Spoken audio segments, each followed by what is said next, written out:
What's up, guys? Welcome to Shay's Tube, and thank you so much for joining in. Happy and blessed new week, guys.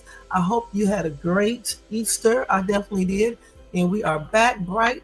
Well, it's not bright and early, but it's early on a Monday. It is 10:40 a.m. out here on the West Coast, April the 21st, 2025. Happy born day to all of my April babies. I'm wishing you guys a long life and prosperity and plenty of love, and I hope you enjoy your day and do something fun, okay? And I hope you get a lot of gifts or whatever you want for your birthday. All right.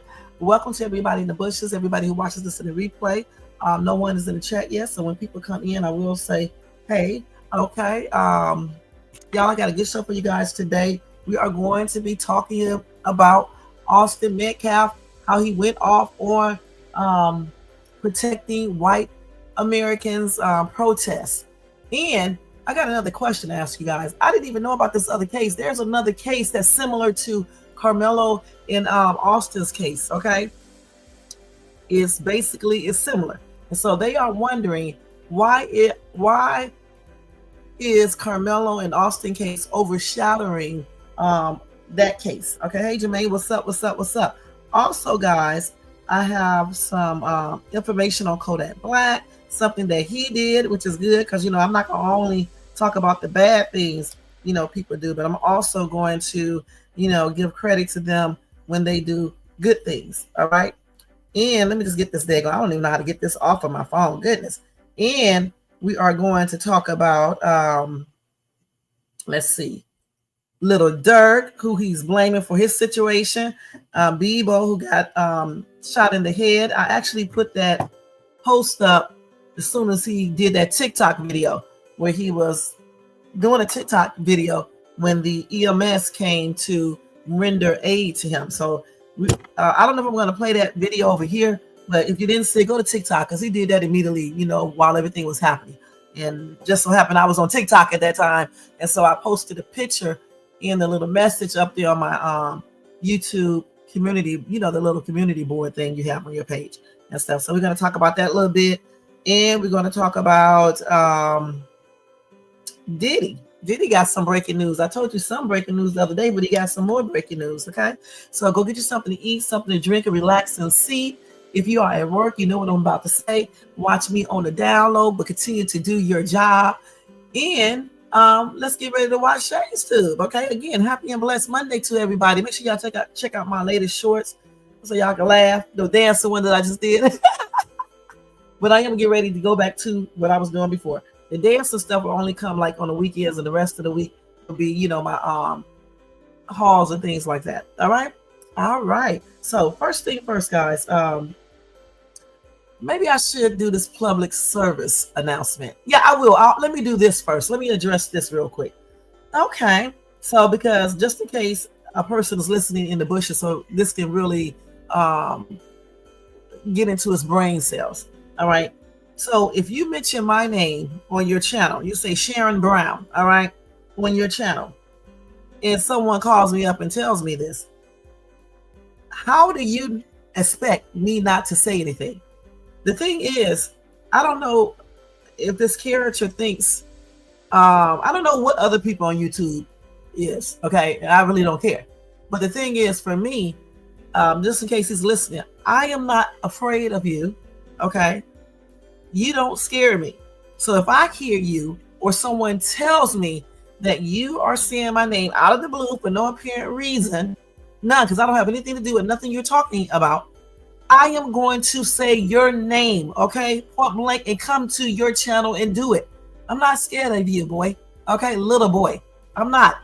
I don't know why you keep on putting my name in your mouth. I believe damn, you really wanted my attention because, why else would you be saying Sharon? Okay, and then you say, is that your name? Is that your name? Hell yeah, that's my name. You know it's my name, dummy.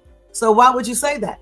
Okay, and then play that dumb role when I get over there for the little 1-2 people who watches you, and the people who click on your video because they want to see if you're talking about them, because that's all you got. That's all you got. All you can do on your channel is talk about people and talk about Mo3 all day going on, but I don't see anything you're doing about it.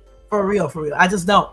Okay, you're not the police. You're not the FBI. You're nothing but you're nothing. Okay, you're nothing. So keep my name out of your raggedy ass mouth. And that's on everything.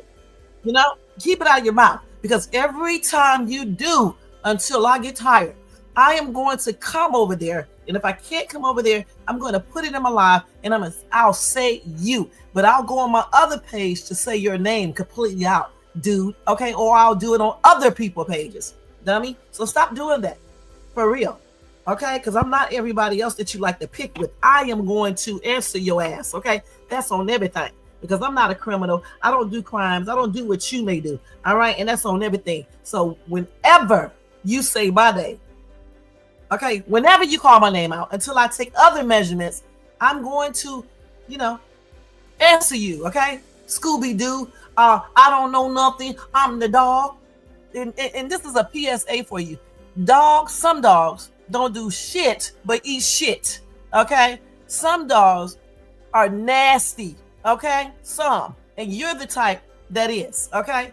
The 4-legged dogs are beautiful creatures, but you on 2 legs, you are a piece of shit, dude. That's what you are. So keep my name out your raggedy ass, lying and deceitful and conniving and thieving ass. Okay, you manipulator. And that's what I wanted to say to you in the beginning of this live. BITCH, exclamation point, exclamation point, exclamation point. You fucking weirdo. All right, now let's go ahead and get on with the live. Oh my gosh, Jermaine, I had to do this because that was stupid. I was thinking about that last night, to have all the audacity to say what you come over here for. First of all, if he didn't want me over there, I would have been banned in the first place. Second, you wouldn't have said my name. So clearly you want attention. See, the other people, you mess with them. Some people do give you a little attention, I guess, on the down low, but BITCH, I will give you attention right here on YouTube. I don't give a F about you. Okay? I will give you attention here. And then you're bringing up all this stuff. I don't give a dag on what you do, my guy. I don't care what you do. I don't care who you F-U-C-K. I don't care. You borderline. You know what you are. Okay? What you need to discuss is what's been happening at prison when you was in it. That's what you need to discuss instead of discussing stupid stuff that everybody know the answer to. I mean, who are you really trying to convince? Okay? About your sexuality and all this other stuff, because I don't care. I don't care who you do anything with. I don't care who you talk to. I don't care who pages, channels you watch. I don't give a care. The only reason why I'm addressing you now is because you should have been saying my name out of the blue, you guys. Out of the blue. Just randomly say my name out of the blue. That's crazy. Something is wrong with you, my guy. Something is wrong with you. Period. Something is wrong with you. Now, y'all, let's go ahead. That was the PSA that I wanted to get out real quick, because this person right here is an annoying little creature. He's like a damn termite. You try to get rid of him, and these bees come back and back and back and back and back again. No matter what you do, you got to put a whole damn cover or do the new technology they got out to get rid of this parasite, or this leech. Okay? God, just leave me alone, boy, because I don't play like everybody else do on YouTube, eh? Okay, I'm not scared or afraid, which means the same thing, of the criminal system. Okay, the legal system. I'm not afraid of none of that stuff, dude. Okay, so leave my name out your raggedy ass mouth and go see a dentist and shut the heck up. And that's on everything. And I'm being nice this morning. Okay, I'm really being nice to your stupid butt. If you think you can get shades to attention doing stupid stuff and calling her a BITCH and everything else, you are sadly mistaken. And let me address that real quick. The real BITCH are the ones that you raise, ho. Okay, and that's on everything. And the one that had you. Okay, now what you got to say about that? Now let's go ahead and start off with this live, guys. Sorry about that. I was still teed off somewhat about that. I'm not really mad, but the thing is I'm like, why is this person continuously bringing up my name? We talked like way back in 2022 and on and off again, and I should have been even entertaining that, but on and off again and stuff like that. Then I tried to be his little friend, so he can stop all this back and forth stuff, and he's up doing the same stuff over and over again. So F you, dude, and leave me alone. You may have suckered what's the name in, but you'll never sucker me into your web of deceit ever again, and that's on everything. Okay, and I'm not joking or lying, and I don't give two craps what you say or what you do. BITCHDUMBASSNIGGA. Exclamation point, exclamation point, exclamation point, exclamation point, exclamation point. You piece of, you know what? Now, back to our Jermaine, you know I was going to say something, okay? I started to call him up and tell him, but I changed my mind, okay? And then I was said I'll just do it in the beginning of this live today because I want everyone to hear what I got to say. You get over there on his, as soon as you get over there on his panel, he started trying to overtalk you like he's some big important man, like he's somebody, okay? He started overtalking you and stuff. He started acting like he's innocent. You may trick them clowns that watch you, baby, but you're not tricking me. I know all about you. And you can say we don't know each other. I know enough. Okay, I know enough. I beg to differ on that. And so did the courts. They begged to differ too when they gave me that restraining order. Okay, and again, and again, and again, and again, and again. Okay, so here we go again. Hold on, y'all.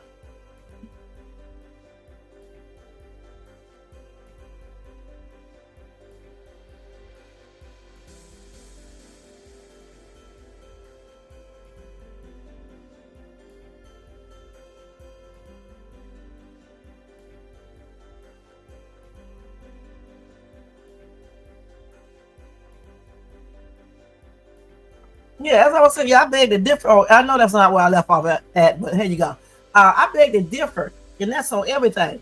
Okay, so the thing about it is, like I said earlier, you put my name in your mouth and I hear it, or somebody tells me, I am addressing it.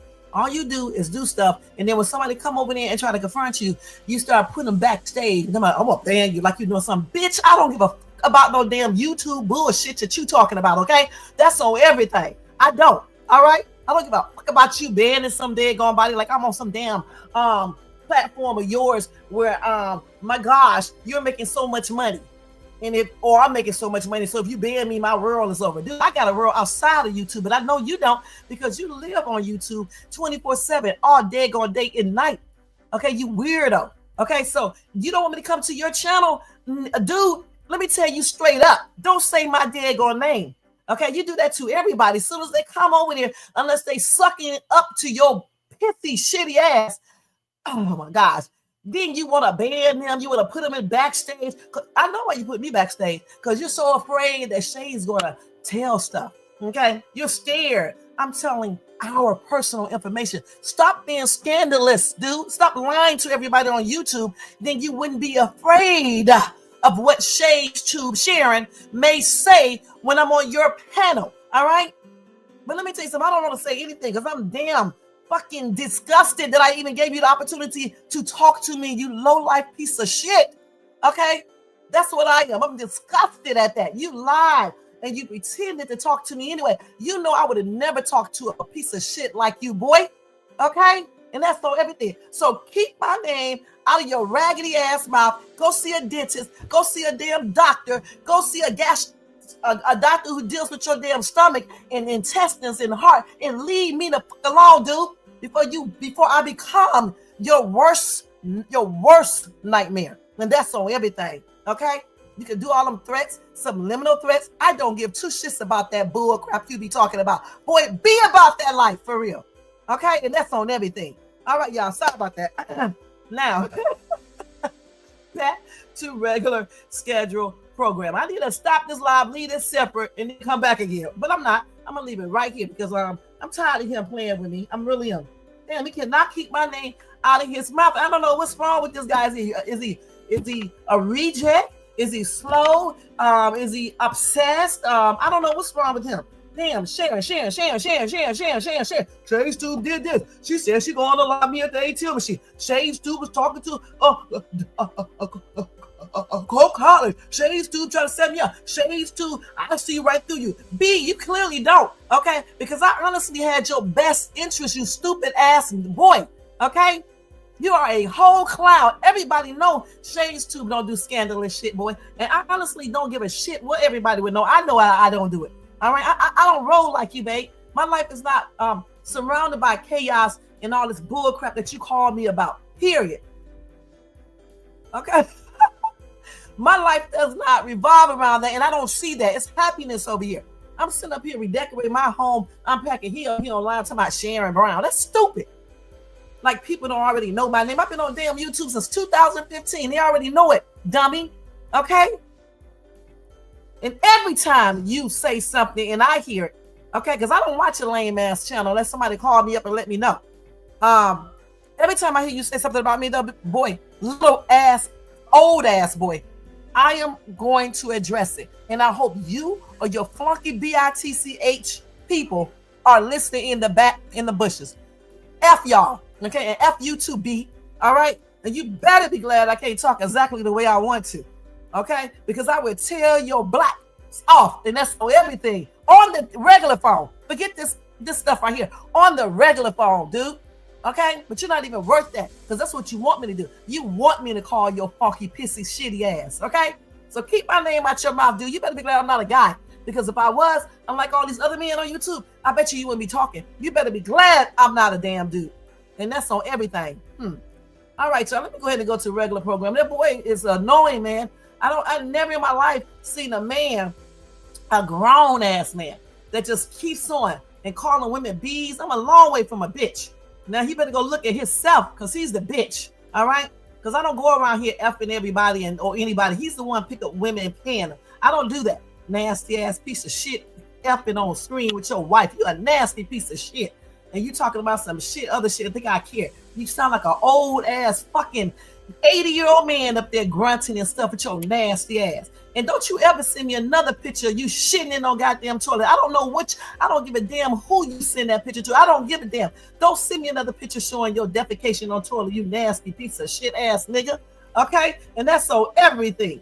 Now, what I'm gonna do, y'all, let me end this stream, and then I'm gonna come back, because this would have pissed me off, and I just want to do a whole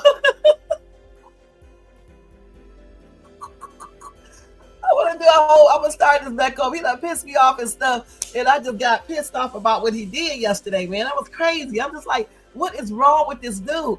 People are putting my name in his bull crap all damn day and night. Actually, we can just leave it here. What you think, Jermaine? Do you think I should stop this and start this one back over and just go ahead? Let me do a woosa. Woosa, woosa, woosa, woosa, woosa.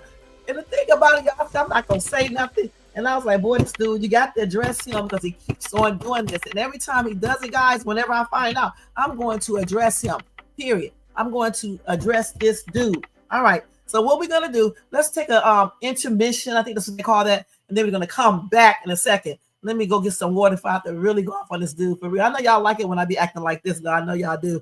But anyway, let me do this real quick, because this boy is an annoying ass piece of shit. All right.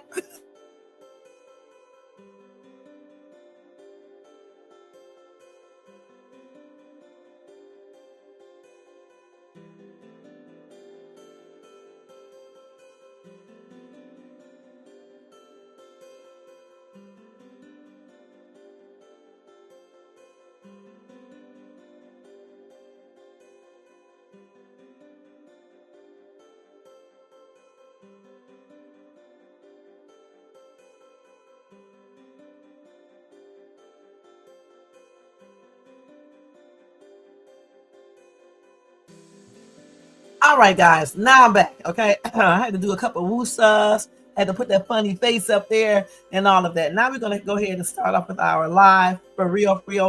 Let me take this down. Jermaine is so silly, but he is right about this. The views being expressed right now does not reflect the position of the Buzzard News Network. Okay, so we're gonna put that back up, and now back to our regularly scheduled programming. All right, so there you go. I just wanted to get that out to this boy, because I know he watches on the down low in the bushes, because he's a down low individual. Okay, so who is just the dog and don't know nothing. And boy, isn't he telling the truth about that? He don't know nothing. That's on everything. Oh my gosh. And let me tell somebody, you can't be friends. I'm telling you, I'm warning you for the last time. You can't be friends, but you'll see. You'll see. And I hope the person is listening in the bushes and know who I'm talking to. But you will see. You cannot be friends. I'm telling you, you can't be. You'll see, though. You will see. Okay? You will see for sure. All right? So let's go to do that copyright disclaimer under Section 107 of the Copyright Act of 1976. Allowance is made for fair use. for purposes such as criticism, comment, news reporting, teaching, scholarship, education, and research. That entire copyright disclaimer is in my description area. It will be in my comment area, and part of it is scrolling across that screen right there, guys. Y'all, let me ask you guys to thumbs up this video if you enjoyed this content. Y'all probably gonna really do some thumbs up now because I had to go off. Okay, and if you are not subscribed to the channel, can you please subscribe? Y'all like my new stuff? And don't forget to hit that bell notifications so you can be notified of any upcoming videos. What is the logo? Are cute.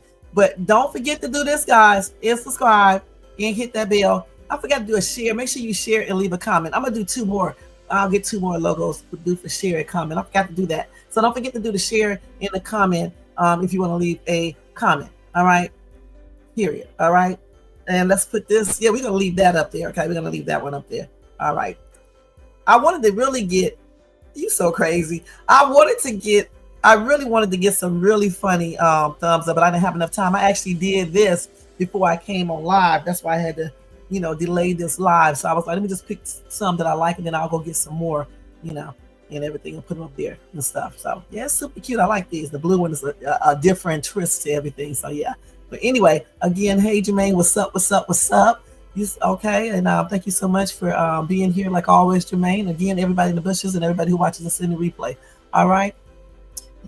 Okay, so what else did I forget? Oh, if you want to show additional support for this channel, you can do a super sticker, super chat, or a membership for $4.99. Okay, or you can do a cash app to $Shades2. All donations are used to pay for things on this channel, point blank, like StreamYard, Viv, IQ, and things like that. Okay, because I have all of that on my channel, in order to make these videos like they are. Unlike some, I'm not pretending to be a filthy ass millionaire and still using free StreamYard services when I don't pay my account. Okay, that's on everything. Or writing, bounce checks and shit like that. I don't do all of that. Not on purpose, and knowing that I don't have the damn money and ain't gonna get the money. You know what I'm saying? That's a whole nother story right there, y'all. But anyway, let me put this back away. Let's put this back up there. I don't know why this parasite likes to tangle with shades too, because I'm really being reserved right now and try to be under control. Because my ass know I can go hardcore. I'm being nice right now. I really am. Okay. All right. Now, anyway, let's go ahead and jump right into and let me tell you something, Jermaine. Don't be over here putting stuff in this chat so you can make me go off, okay? With your silly self. You are. But when I see you, I'm gonna. Okay, and that's so everything, Jermaine. Okay. All right, y'all. Let's go ahead and start off with this. Okay, I already got the banner this time, you guys. I got it. Let me just find it. And one day when I get a chance to, I'm going to put all of this in alphabetical order so I can find it even easier. Okay, so as we already know, it's a lot of stuff happened over this weekend. Bebo got shot in the head. I think I was one of the first people to post it because I was right on TikTok doing my video when I saw his video come up while he was getting looked at and stuff. They was trying to assess the situation and give him proper what's the word I'm looking for? Proper aid. Okay, that's what they were trying to do and stuff. So he was like basically almost live. I don't know if that was live or pre-recorded, but it was there. Okay, I may show that video. I don't know if I will because he got blood coming from his head and things like that. You really can't tell because he got it in black and white, but you can check that out on TikTok and you will see him telling everybody somebody shot him in the head and, saying that he couldn't breathe and things like that. And they said they checked him out and his breathing was good and everything. They was wrapping his head up in a bandage and stuff, and all that. He was alive and everything. So I'm thinking that he's still doing good. I'm gonna have to check to see and all of that. I think he's an Atlanta rapper, if I'm not mistaken. I don't know. I don't really know him. But I did look at him online and looked at some of his music and stuff like that. So it is what it is. He is a rapper, you know what I'm saying? And he did get shot in the head over the weekend. And another plane crash happened too, you guys. It was a small private plane. Everybody on the plane got unalive. So my condolences are expressed out to their family members, their friends, and anybody who knew them or whatever the case is. But yeah, everyone on that small plane, they were unalive. And my prayers are sending out to their family members, you know. Okay, so that's a sad situation. And I think that's it for what I can remember off the top of my head that I saw. But anything else, I'll go over it, while we're doing this live. I'm not trying to be here all day because I do have to go to work, and I'm going out a little bit earlier today so I can come back and finish my house. I am so happy that I got this house almost together. I just need to put up some things. It's really looking great in here. I can't believe all the stuff I done did in here and stuff. And I still got some things to do, like the garage and stuff, and spring those crooked pictures up, and finish the backyard. I bought some little cheap chairs for the backyard just to put up on the top level. And then at the bottom part of my patio in the back is going to have an actual patio set right there. I did get the rug, though. That's one thing I got. And I got a set of lights to go back there. I have to go get the other lights and stuff. You got to do it bits and pieces because I'm not a millionaire like somebody else is claiming. But yes, sit up on YouTube all day, all day in them pissy, shitty clothing, talking about the same thing, consistently trying to make people believe certain things when he don't have any more information than anybody else have if they take the time to go research it. So, yeah, okay. But anyway. Oh my gosh, man. So expect little things like this throughout this whole video because I'm going to get him for doing what he does. I mean that on everything. I know vengeance is God's and I'm not really seeking vengeance.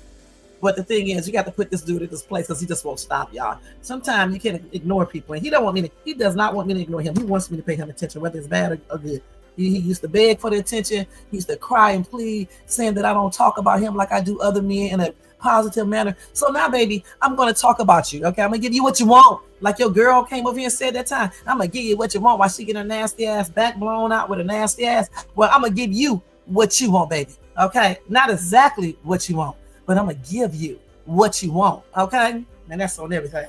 So anyway, so let's go ahead and talk about Austin dad, which is a shocker. Let me play this video for you guys first. Okay, I got that already too, y'all. Shay is on it this morning, y'all. She's on it. All right, on it for real.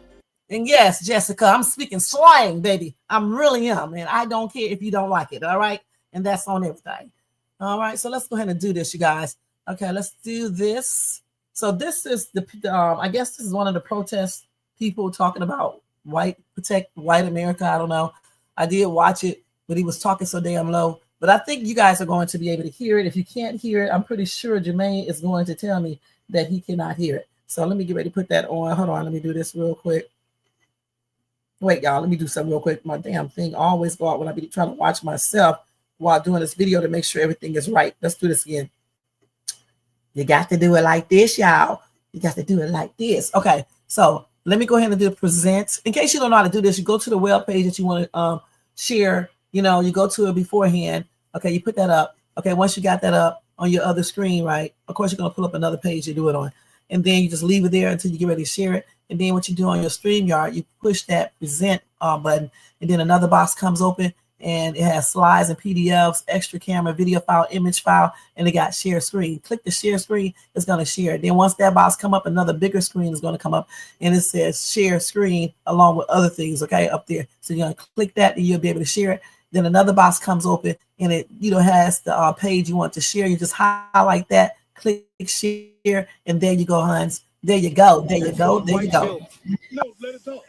Wait, I can never figure out how you do this one. Okay, let me start it back over again. Okay, and then I'm gonna see if I can get that video where he's talking. Austin Metcalf's dad is talking. Okay, so that's what he's listening to. I guess somebody played that for him. So it says Jeff Metcalf, the dad of Austin Metcalf, called organizers of the Protect White People rally in Frisco, Texas, to say they are part of the effing problem and to stop using photos of his son. So he called them up. Okay, so let's listen to that. And tell me, Jermaine, if you can hear pretty good, because I don't really control their tone, but I can try to turn mine up. All right? Let's go ahead and do that. This country is wrong. Why can't you stand that and say with that? Maybe you can. Would you be willing to stand by me in a press conference or in an individual interview and talk about this issue that is larger than Austin at this point? God rest the beautiful young man's soul that would have been one of our strongest voices if he was still alive today. Okay, thanks, man. Yes, I am, sir.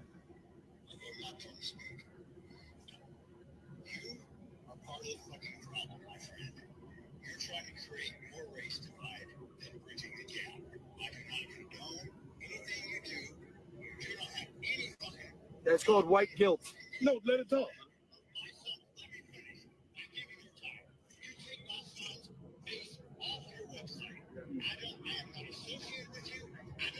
You're creating more Austin Metcalfs with your weakness, sir. You are creating more Austin Metcalfs with your weakness. You are being weak. I gotta be honest with you about that, sir. You're being weak. Condemn your son's killer and the culture that caused it. Hey, Jeff. That's the problem. You've been submitted. Hold on, hey, Jeff. You've been submitted. I'll handle it from here. You've been submitted, sir. You're not gonna make If we this country is wrong. Okay, let's stop this dumbass man right here. Okay. So now if I'm understanding this, I need to hear a clear recording of that. Okay. If I am understanding this correctly, I don't know, Jermaine, you can basically correct me like you always try to do, or that you do sometimes. But is he saying that Jeffrey Metcalf is weak, and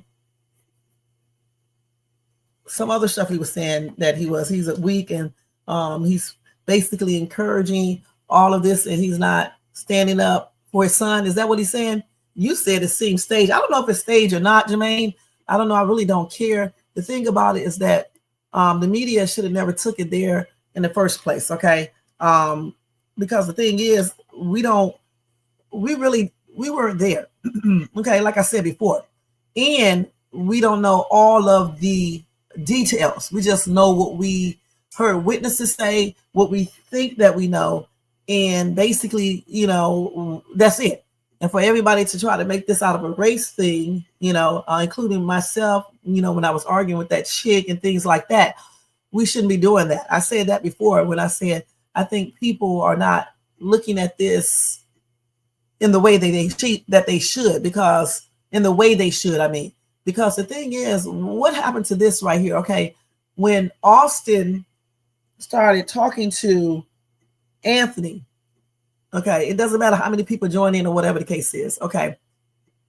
Right then and there, Austin should have left and not proceeded to antagonize this kid, and he should have went to get the coach. All right. Now hold up, because I'm not finished.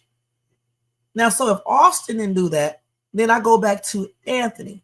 Well, maybe he should have got up, act like he was leaving, but went over there to the coach to see what they would say, if they would tell him he can stay there or he needs to leave. And honestly, I think it should have been handled like that. Okay. And just if either one of these boys wanted to do that, well, then all these people who were watching, if the black dude was actually there and he witnessed everything, why didn't he go over there and try to stop them? Because he's grown. Okay. Or go get the coaches or anybody else, or one of the other kids who claim they're not for violence, but yet everybody stood there and watched. Okay. So why wasn't that done? Okay. So Jermaine said, again, this seems staged to me. I'm not falling for it.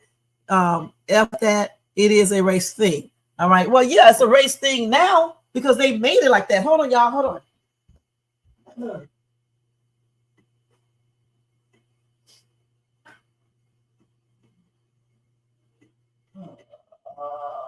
Let's do this.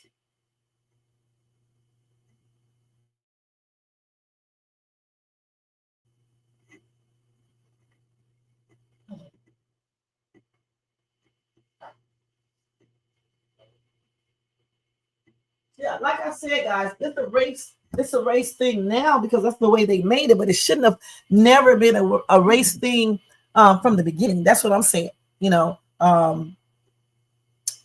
It's like there's many, and not to be funny or nothing, but there have been many cases where innocent black people have been unalived, by white people. And even though they did, trip a little bit and things like that, but it didn't really go as far as these people are taking it.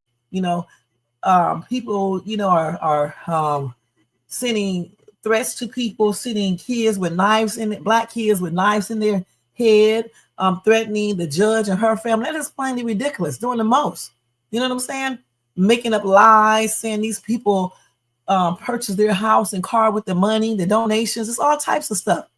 It didn't go that far, and then his house got swatted. It's just plainly ridiculous.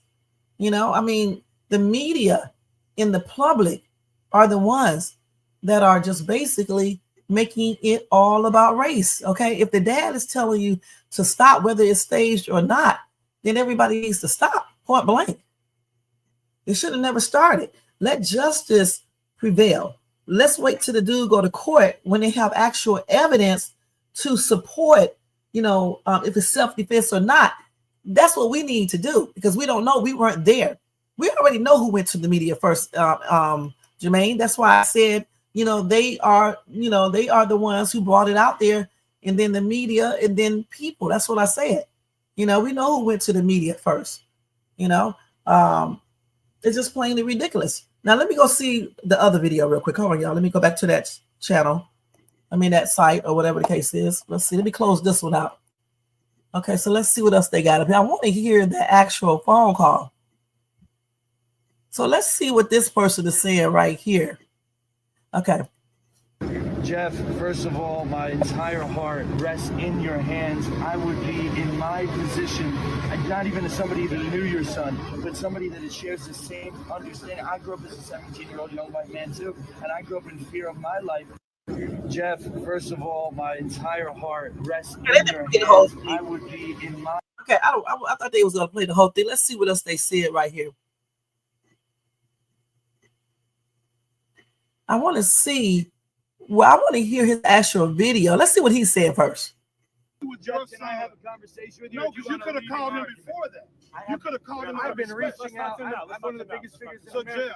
I've given you your message. I've given you your message, and here's the response. Family members, everybody I can I've given you your message, and here's the response. You've not given my this message. Guy You've given your message. What he said. What's your issue with the event? What What he was wrong? he said that you, as a father, should be on the bus with him, delivering the message he's delivering. Unfortunately, he's not a father, and the gentleman with him is not a father. Maybe they don't understand what loss is. But at the end of the day, I've given your message. Do you understand what loss is? I want family members. Let me have 1 minute of my message Call to Jeff him. Metcalf. Call him. Okay, this is bullshit, He's on the bro. phone right now. This is bullshit. This is not a good faith discussion. You're not going to talk to him, bro. Hold on. So, Jeff, go ahead. Go ahead. Jake? Hey, Jeff, it's Jake Lang here. Jeff, first of all, my entire heart rests in your hands. I would be in my position, not even as somebody that knew your son, but somebody that shares the same understanding. I grew up as a 17-year-old young white man too, and I grew up in fear of my life around black people because they were stop with your stupid ass all the time. And I don't understand, as I was a father, you could sit idly by and not condemn the culture that killed your son. There is an epidemic problem in this country, and your voice could be one of the loudest voices in this country, but you've chosen to recoil out of fear and continue the suppression. Why will you not stand with me and with the rest of the people? We're not calling for racial divide. We're not calling for hatred. We're saying 350,000 attacks on white people by black people a year in this country is wrong. Why can't you stand that and say with that? Maybe you can. Would you be willing to stand by me in a press conference or in an individual interview and talk about this issue that is larger than Austin at this point? God rest a beautiful young man's soul that would have been one of our strongest voices if he was still alive today. Are you done? Yes, I am, sir. Okay, my turn to speak. You are part of the fucking problem, my friend. You're trying to create more race divide than bridging the gap. I do not condone anything you do. You do not have any fucking... That's called white guilt. No, let it talk. My son, let me finish. I gave you your time. You take my son's face off your website. I am not associated with you. You're creating more Austin Metcalfs with your weakness, sir. You are creating more Austin Metcalfs Black with your man weakness. here, you are being weak. I got to be honest with you about that, sir. You're being weak. Condemn your son's killer and the culture that caused it. Hey, Jeff. That's the problem. You've been submitted. You've been submitted. I'll handle it from here. You've been submitted. With your son. Okay, well, let me stop this. This dude is an idiot. Okay, somebody said Jake is a racist, a liar that just got embarrassed by Mr. Metcalf. As soon as Jake the fake has the divisive stance rejected, his divisive stance rejected, he disrespected Metcalf, calling him weak. Okay, the thing about it is that what is he talking about when he said that he wants to basically go off on all the whole entire culture for what, you know, some Black people may do. That's not a fair thing to say. Are we saying that we need to go off on the entire white culture for slavery, for the victimizing of Black people throughout these years? Are we saying that? No.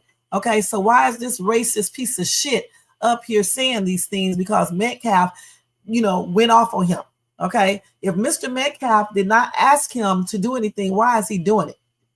Okay, I don't know if it was staged, Jermaine. I don't know. He said he was bullied by Black kids. Well, who told you to go to him? I'm just joking. But the thing about it, he's not the only one that was bullied. Okay, Black kids have been bullied by white kids too when they go to an all-white school. All right, period. Not every single one, because my kids all went to all-white schools. And I think it was only one incident, and my daughter had to put that little boy in his place, and I bet she didn't do anything else. But other than that, I don't think they really had any type of problems. I just think it depends on, you know, the time, the type of school, and the area, and just many things plays into that factor. Okay, point blank. You know, so any kid can get bullied, though. You know, if a all Black kid goes to a white school, they bully. You know, the same thing. They could bully, not all the time, but they could. Just like if a white kid goes to all Black school, they may bully him. I don't know why he's up here saying this and trying to use that to promote racism. And he claims he's not trying to divide, but that's exactly what he's doing. All right. And then he gets mad at Jeffrey Metcalf because he's like, he's not trying to do that. Listen, this man is not trying to, according to this conversation right here, because I don't know him, I don't think he wants to do all this that they're trying to do, because he might have Black friends. Okay. And I think somebody told me that Anthony had a bunch of white friends. And possibly, I don't know what color the girl he was talking to is. I don't know. But I don't think those kids are racist like that. I just don't. Or racist at all. I don't know for sure. You said this was staged to gain sympathy. It's a PR battle. He had clearly been in touch with this organization. Shaking my head. You think so, Jermaine? He was in touch with them? Well, maybe he did get in touch with them. I don't know. Okay. Do you have proof of that, Jermaine? He might have got, in touch with them. But they may have went too far. Who knows? I don't know, because I'm not there. I don't know for sure. But what I'm saying, that even if he did, now he's calling them off. All right. Because it's just unleashing so much. I guess after they swatted his house, and I don't know what other things have been done. And that's why we don't need to be doing this. You should let justice prevail, because if it wasn't self-defense, it will show in those videos. And if it was, that's going to show in those videos. Point blank. We were not there. Now, he did make some claims. He said that a lot of white people have been killed unalive, sorry, YouTube, by Black people. Okay, so let me give you the real statistics on that, because I always research everything. So they said users on social media are sharing an image that features misleading data on Black and white murder rates based on existing U.S. government data. All those figures are fake, and he's fake, and he's lying. Okay, just like that lying ass dude that I know. Now, the image alleges, for example, that 81% of white murder victims are unalived by Blacks. And listen, Black people, you guys need to listen to this too, because the ones who support foolishness run around saying the same untrue things. Now, data from the FBI in the U.S. Department of Justice show, on the contrary, that more than 80% of white murder victims are unalived by white people. Okay, let me say it again. Data from the FBI in the U.S. Department of Justice show, on the contrary, that more than 80% of white murder victims are unalived by whites. All right. So when these people say these things, you guys start researching stuff. All right. Start looking it up versus just listening to these lying ass demons. Okay. I'm going to tell you the post that claims this too in a second. Just wait. Now, the image lists the following categories: whites, unaliving blacks. So we get ready to hear all the real statistics for even black people who say it's a bunch of more black people getting killed unalived by whites too. We're going to hear everything. Even if I said that, we get ready to hear everything right now. Okay, so it says whites, unaliving blacks, 2%. All right, so cut all this out. Cut all this out. Police, unaliving whites, 3%. Whites. So wait a minute, this one, hold on. This one right here this is not the, this is the fake one. Okay, let me clarify this. Okay, let me say that. Okay, this image right here are the categories. It is not 100% truthful. Okay, so let's put that out there because I said it wrong the first time. Okay, so I said whites, illing blacks, 2%. Police, illing whites, 3%. Whites, illing whites, 16%. And blacks, illing whites, 81%. And police, unaliving blacks, 1%. And blacks, unaliving blacks, 97%. Those dates are not specified, and the data is coming from stats from Wikipedia, which is not a reliable source. All right, it's not reliable. Stop using, anybody can put that up there. So then they got in the homicide section of Wikipedia's race and crime in the United States entry here. The site quotes a report by the U.S. Department of Justice, visible here. The report, which analyzes homicide trends in the U.S. between 1980 and 2008, found that within that period, most murders were interracial, with 84% of white victims unalived by whites and 93% of black victims unalived by black perpetrators. All right?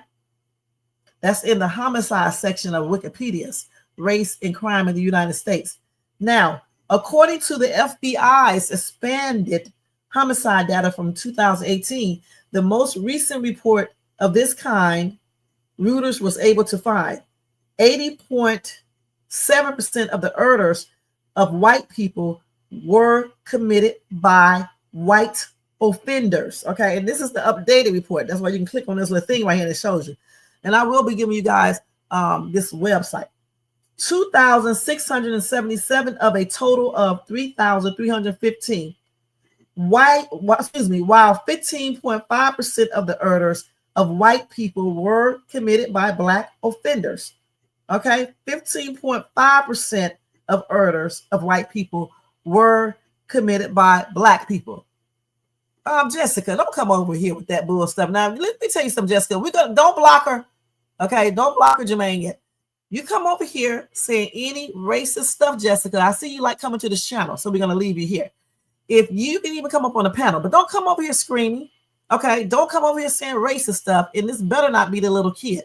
All right, because we don't have kids over here under 18 that needs to speak. You need to go on the kiddies channels. Okay, you shouldn't even be talking about this topic. You're not grown. And if this is the mom and you choose to stay here, as long as you're not saying racist words, then you cool. Okay, but if you do say racist words, Jessica, you're going to be blocked, period. And you won't be coming back over here unless you use another name. I think we unblocked you.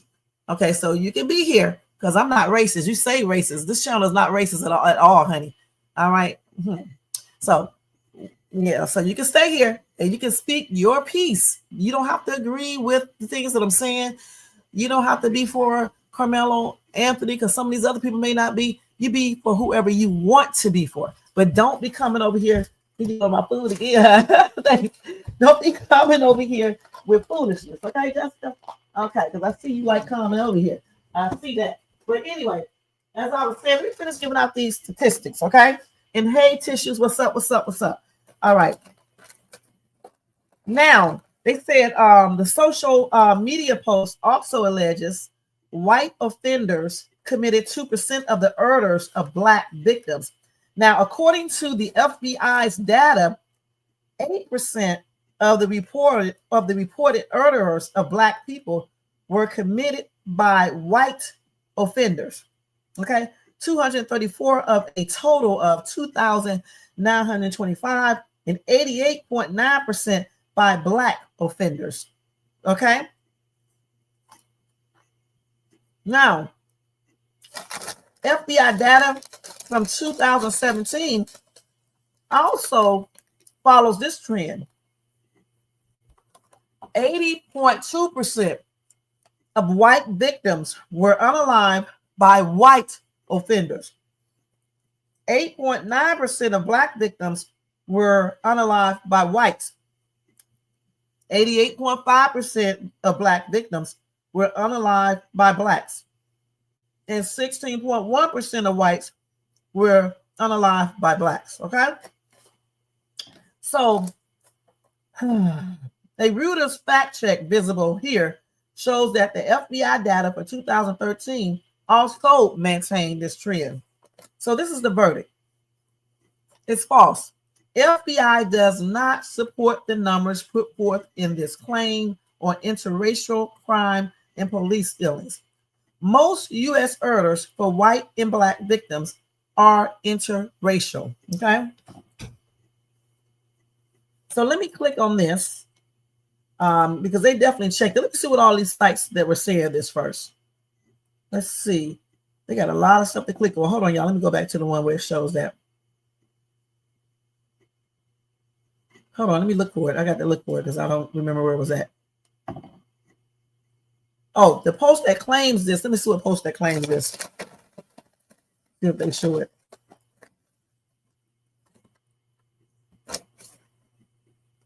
I'm pretty good, Tissues. How you doing? Y'all know I'm up here eating. So excuse that. Every time I get on this thing, I'm eating. Jermaine is the least racist person you could ever know with his Republican ass. No,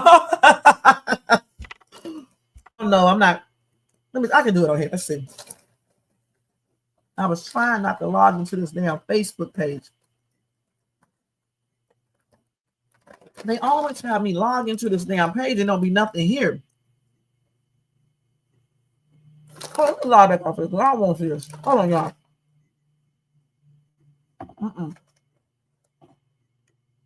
Now they're going to have me get 50,000 damn messages from Facebook. Okay, let's see this again.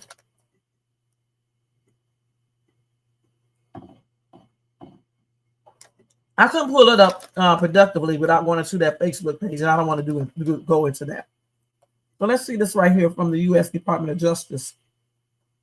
Let me see if I can pull this up.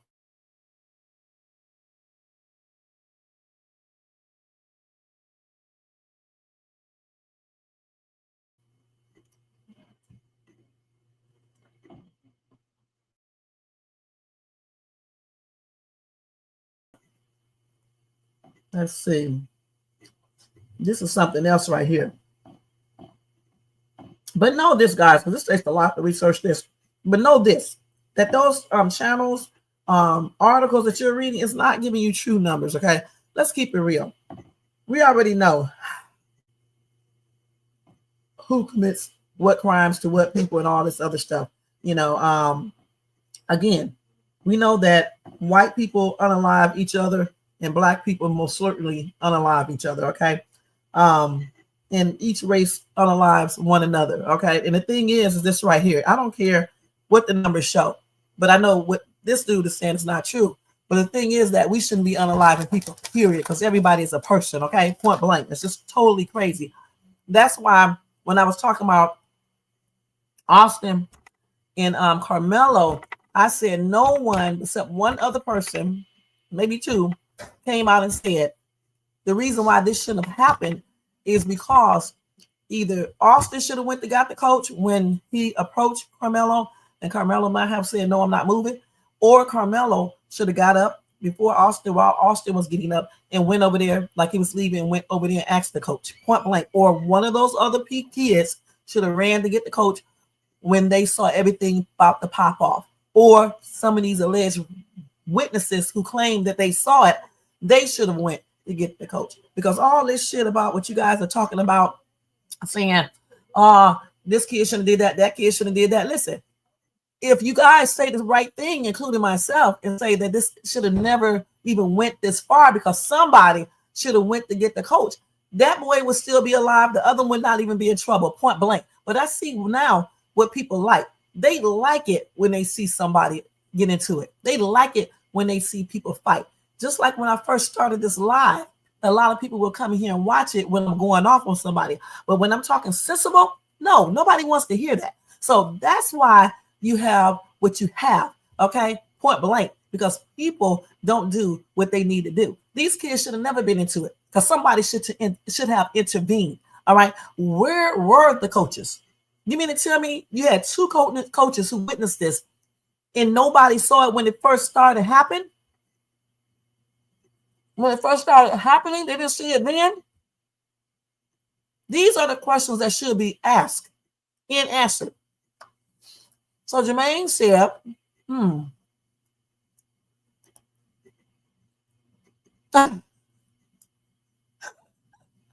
right. Thank you, Tissues.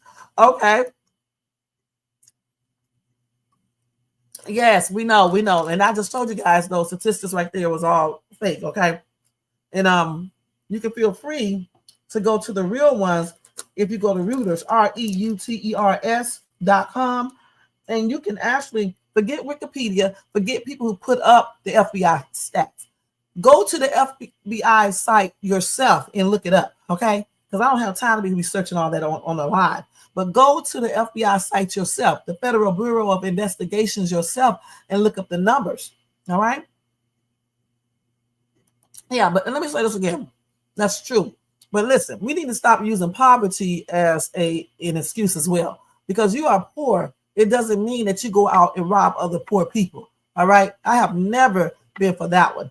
I mean, why are you out here robbing, period? But then you're going to rob the very same people you live by who are just as poor as you? That's crazy.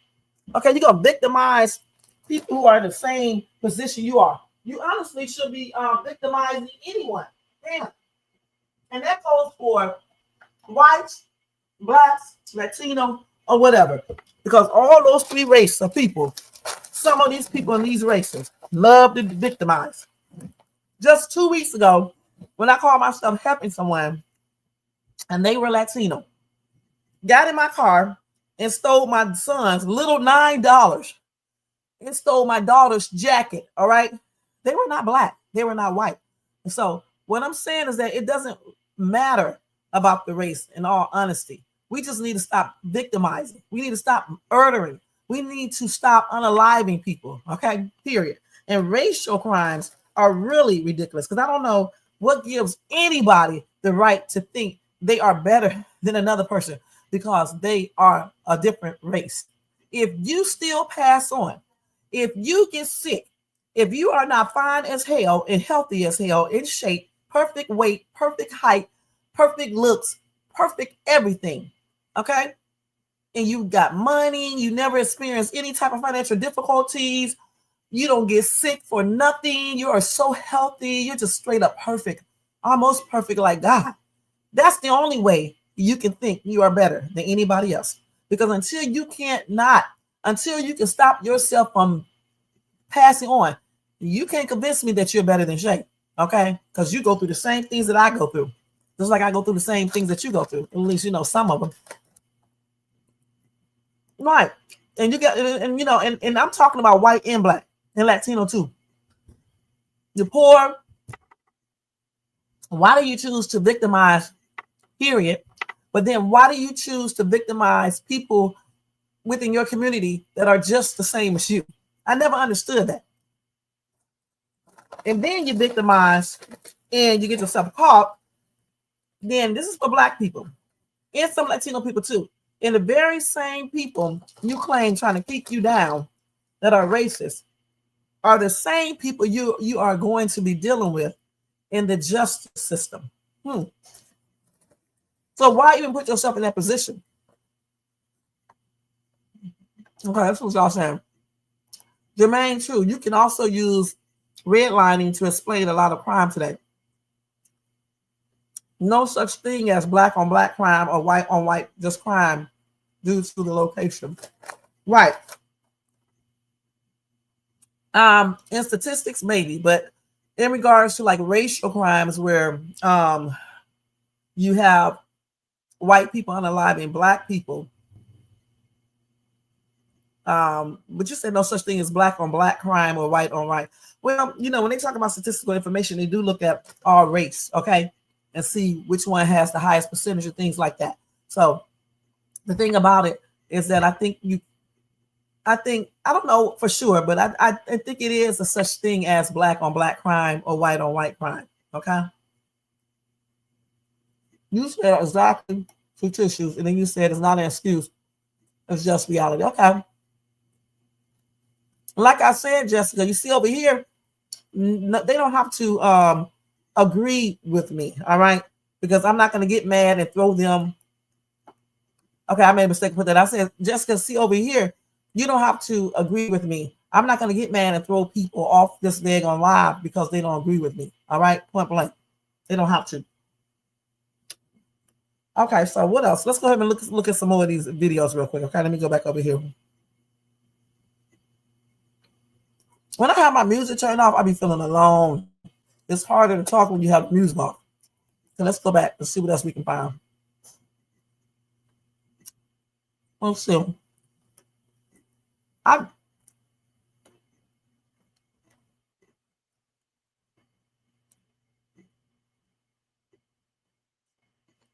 And he just basically lied right here. I don't know. Honestly, you guys, I don't know where he got those numbers from. Off of some fake sites.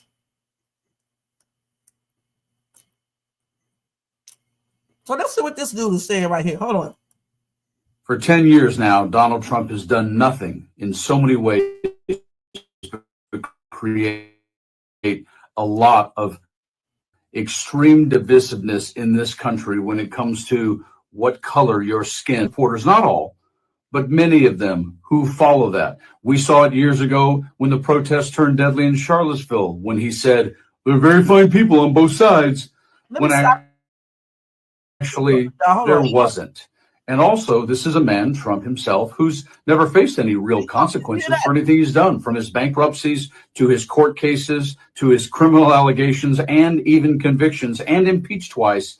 He still got elected president again. And in this breaking story, you're going to find out that one of the people he pardoned is now part of a severe problem and a growing culture in terms of white nationalists. This guy, Jake Lang. Pardons for more than 1,500 rioters in the January 6th Capitol attack. That music leading to this moment when Jake Lang, a January 6th rioter charged with several counts of assault, including attacking an officer with a bat, was released. We saw it years ago when the protests turned deadly in Charlottesville, when he said, there are very fine people on both sides, when actually there wasn't. And also, this is a man, Trump himself, who's never faced any real consequences for anything he's done, from his bankruptcies to his court cases to his criminal allegations and even convictions, and impeached twice. He still got elected president again. And in this breaking story, you're going to find out that one of the people he pardoned is now part of a severe problem and a growing culture in terms of white nationalists. This guy, Jake Lang. Pardons for more than 1,500 rioters in the January 6th Capitol attack.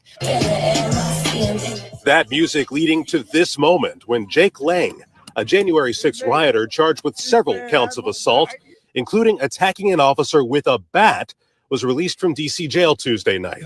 We are back, baby. We are back, baby. Who's now running for Marco Rubio's seat in Florida and has inserted himself into a tragic story that just occurred between 2 teens. I'm going to show you the breaking story in just a few seconds. For 10 years now, Donald Trump has done nothing in so many ways. Austin Metcalf's father is enraged. For 10 years now, Donald Trump has done nothing in so many. If I can pull up his, guys, it's part 2. That's part 2. Let's look at part 2. But here, take a listen to this real quick. Tensions deepening between 2 Texas families, torn apart by a deadly high school track meet stabbing, now playing out in public view. Jeff Metcalf, the father of 17-year-old Austin Metcalf, who was killed earlier this month, crashing a news conference on Thursday. Metcalf, wearing dark sunglasses, escorted away by police. He has not commented since his appearance, but spoke to NBC's Dallas-Fort Worth station KXAS earlier this month. You know what? I already forgive this person. Already? Already. God takes care of things. After Metcalf was led out on Thursday, Anthony's parents addressed the cameras. To the family who experienced the loss, my heart truly goes out to you. Kayla Hayes, Anthony's mother, offering her sympathies, but also detailing the public backlash against her own family in her first comments since the stabbing. We have endured death threats. My 13-year-old daughter is afraid to sleep in her own bedroom. Her son was charged with murder after police say he stabbed Metcalf following a verbal altercation at a track meet on April 2nd. They say Anthony admitted to the killing, saying he acted in self-defense. Dominique Alexander, president of the Next Generation Action Network and a spokesman for the Anthony family, spoke to Top Story earlier this week about those claims. I think that Black America as a general right, is saying, how is it absurd that a Black child is claiming self-defense? But we always see repetitively white children being able to say self-defense and there's no problem. Yeah, horrible story. But what is Jake Lang, guy associated with the Proud Boys, January 6th attacker, and now pardoned, doing? He's inserted himself into this story and blamed the father of the slain white boy for being weak. Take a listen. But here, take a listen to this real quick. Tensions deepening between two Texas families, torn apart by a deadly high school track meet. For 10 years now, Donald Trump. Everybody. Rick this Epstein right says in the 3 days after the tariffs. No, that's not it. For 10 years now. Where's part 3 at? This is it right here, right? Okay. This country is wrong. Why can't you stand that and say with that? Maybe you can. Would you be willing to stand by me in a press conference or in an individual interview and talk about this issue that is larger than Austin at this point? God rest the beautiful young man's soul that would have been one of our strongest voices if he was still alive today. Yes, I am, sir.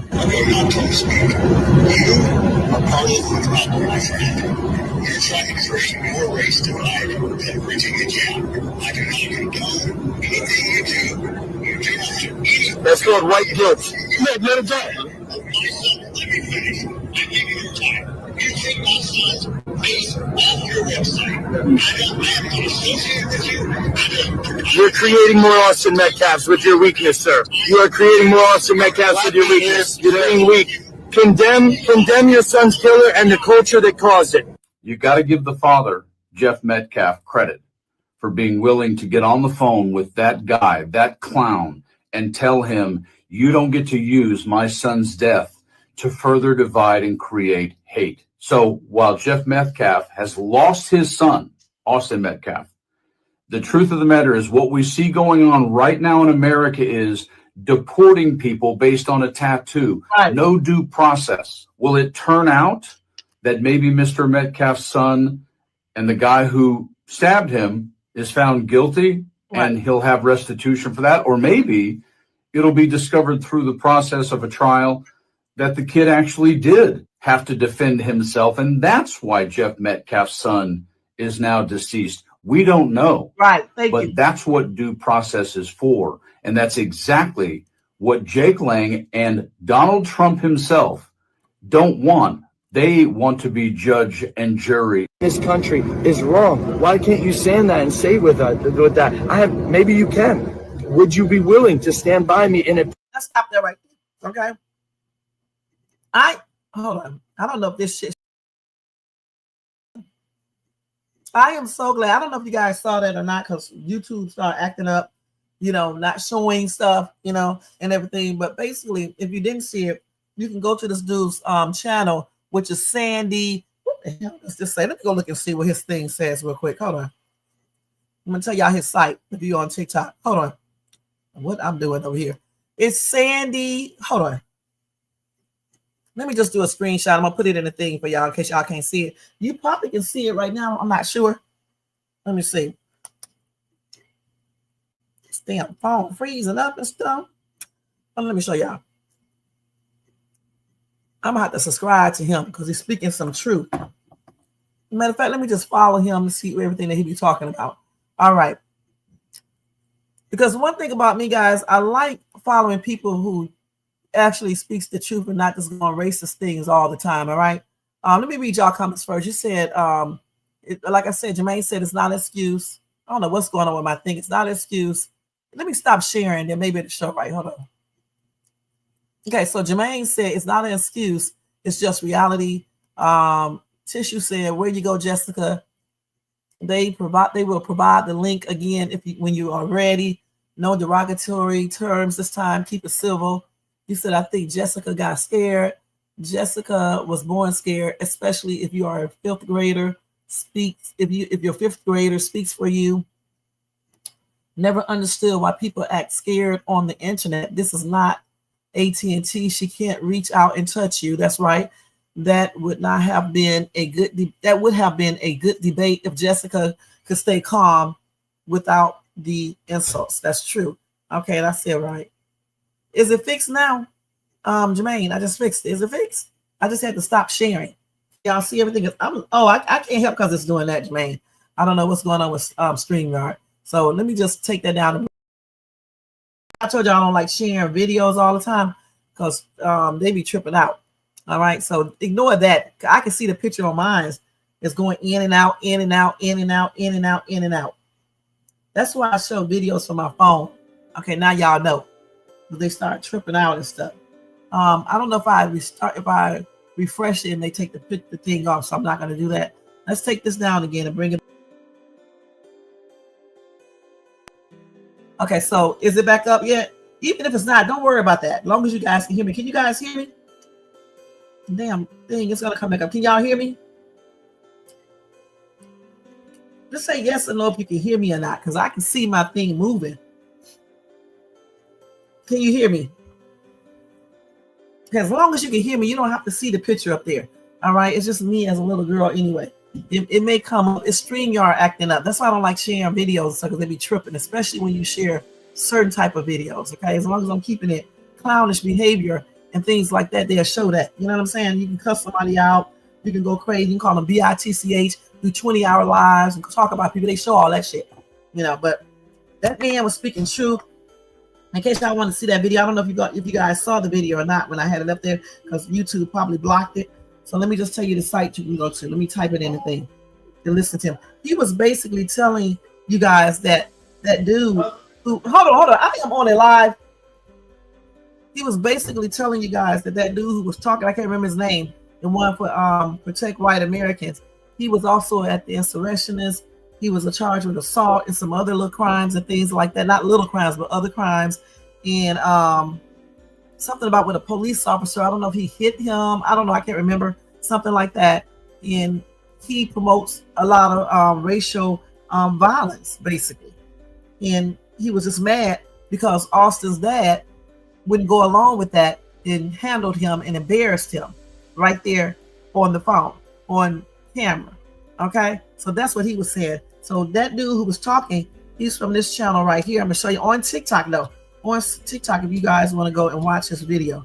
Sandy, and I just followed him too, because I like it when people speak right, you know, and not based on racism and stuff, because he said it correctly. I said it too. This is on TikTok. This is a thing on TikTok. It's MTN, then the other part comes in there, and I think this is what you type in there. So y'all, that's on TikTok. So he was telling it right. He was saying that basically what I was trying to say.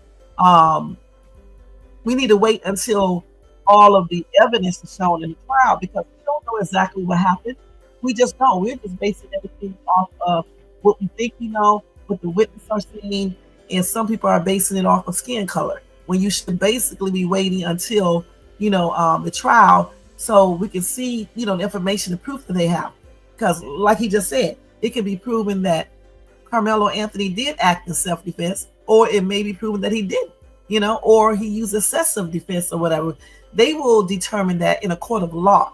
Okay, that's why people have the ability to go to court, to be tried, you know, and all this stuff, and have a jury there, so they can determine after seeing all of the evidence. They just don't convict people. This is not back in the 1800s and the 19s, early 19s and mid 19s, you know, hundreds and stuff like the 1950s, 60s, 70s, 80s, and things like that, in 40s and 30s and 20s and 18 stuff, where they just automatically, you know, unalive a black person if they think they unalive a white person, or if they talk back to one, if they look at one, and all this other stuff. This is not that time. Now we do have a real legal system that has to hear and prove what you did, okay, before they can convict you. But what you guys are doing, You guys are basically convicting people, and you haven't even seen all the proof or anything, information or anything.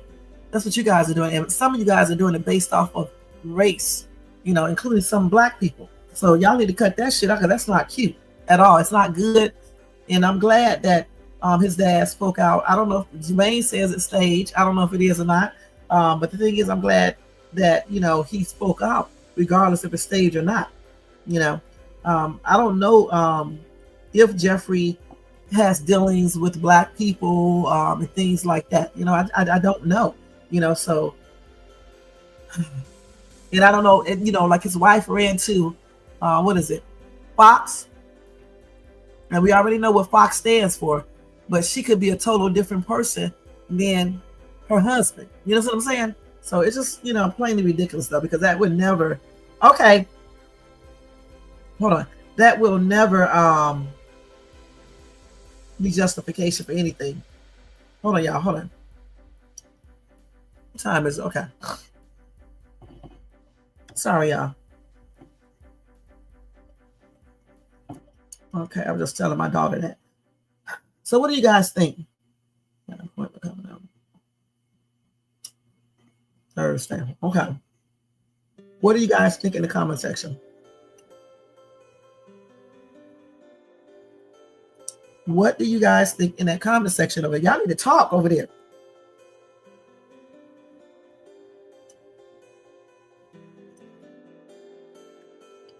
Let's see what happened here.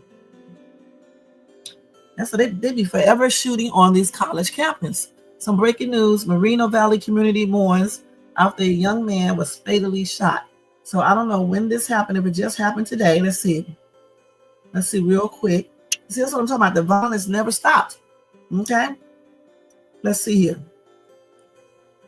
Okay, that happened on Saturday.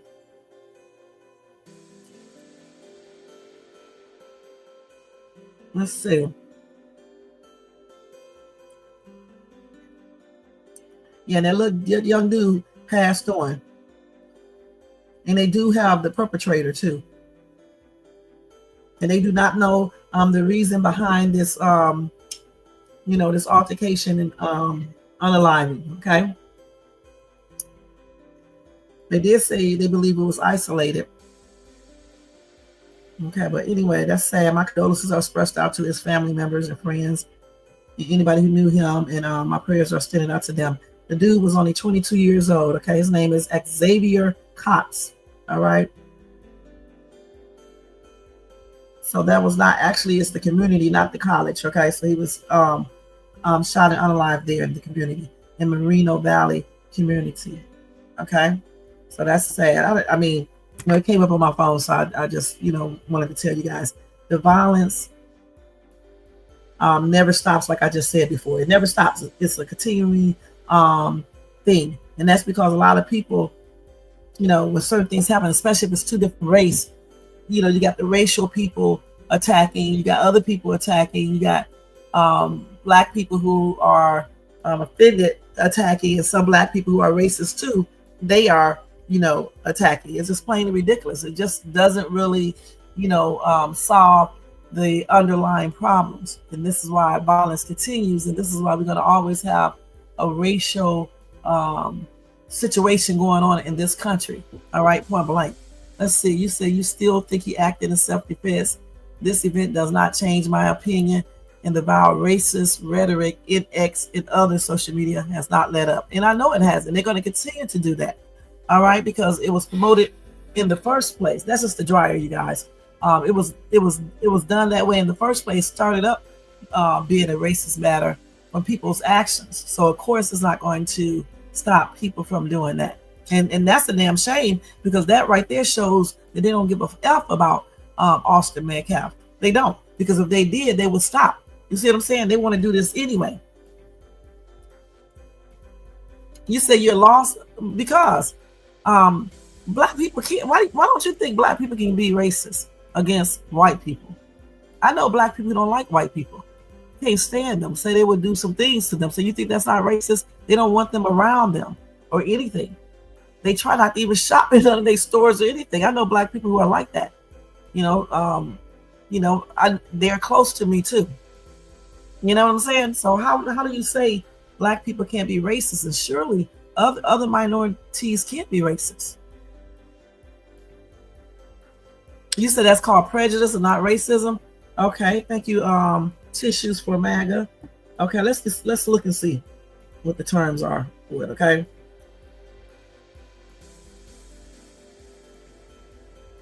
Well, you just put the definition up there. Well, I mean, what is a racist and what is being prejudice? You and Jermaine. What about when a black person calls, say, get that white HONKEY out of my face. I don't like them. I'm not going to let them shop in my store. I don't want you marrying a white person. That's not racist? Well, that's just basically prejudice. Because racist is characterized by or showing prejudice, discrimination, or antagonism against a person or people on the basis of their membership in a particular racial or ethnic group. So why do you say black people can't be racist if they are doing the things that I just said? It's a part of being prejudiced. It's by showing being prejudiced.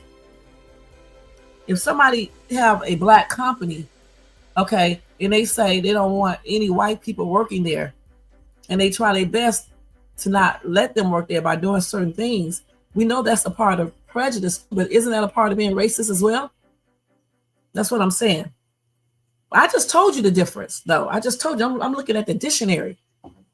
Racist is characterized by or showing prejudice, discrimination, or antagonism against a person or people on the basis of their membership in a particular racial or ethnic group. Yeah, they said typically one that is a minority or marginalized. Okay, but still, we know that white people are not the minority. But I'm still saying I still believe that some black people can be racist. You know, I just really do. I mean, it may not be correct. I don't know if it is or not, but I still say that I believe some black people can be racist. I know some that are like that. They don't want white people around them or anything. They're prejudiced, they're racist. They can't stand them. They can actually go out and, have said things like that. That's beyond being just prejudice when you say you can actually unalive a person because of their skin color. Of course, I think it's more white people that are racist and prejudiced than blacks, You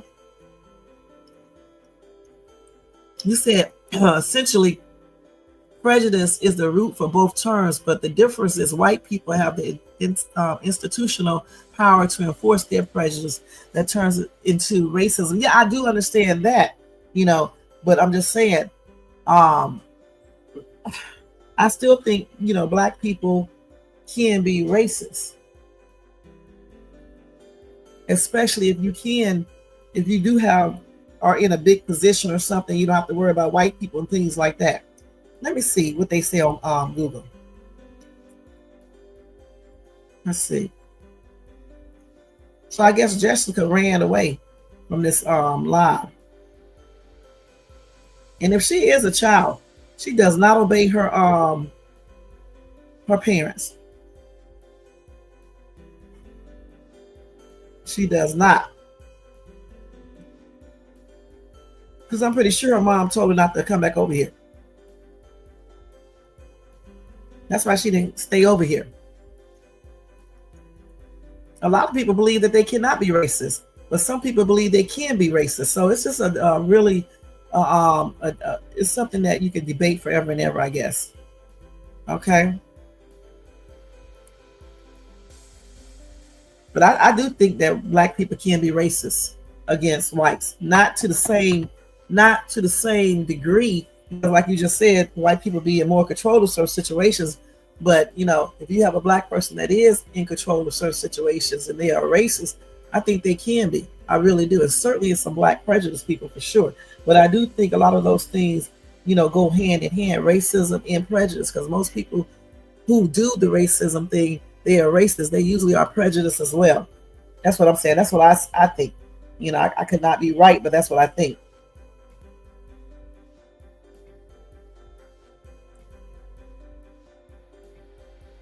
Let's see what some people are saying here. Somebody said it's impossible to be racist to a white person. Racism against white people don't exist. Okay, that's what this one person wrote this whole entire long ass article from the Harvard Crimson said.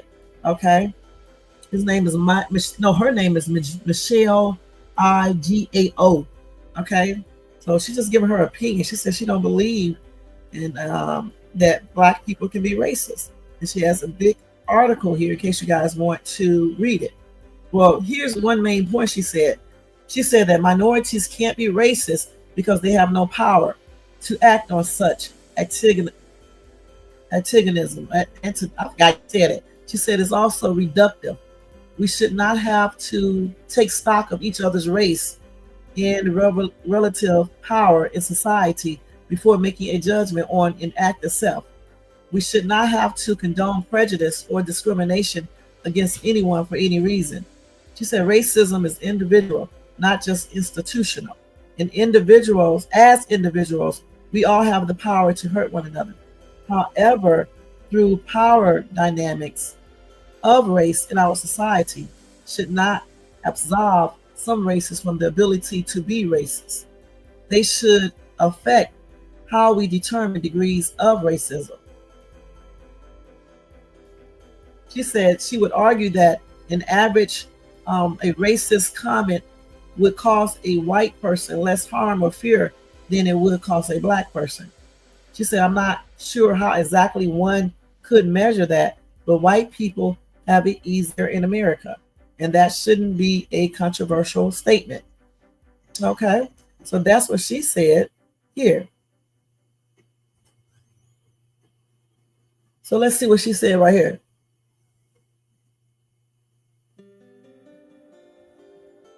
So then they brought up Sarah Wong, I guess, or Jong, a writer of Asian descent whose colorful tweets against white people were dug up after the New York Times hired her. She has said, oh man, it's kind of sick how much joy I get out of being cruel to old white men. F white women. LOL. Dumbass effing white people. She said, marking up the internet with their opinions like dogs, PISSING, on fire hydrants. And the New York Times stood by her. Okay? So she said all that, huh? And they said those tweets were racist. Okay? Let's see. Man. I still, like I said before, I still believe that black people can be racist. We may not have a lot of power and stuff, but I still think we can be. You know, I just believe that. I really do. Let's see what else they're saying right here.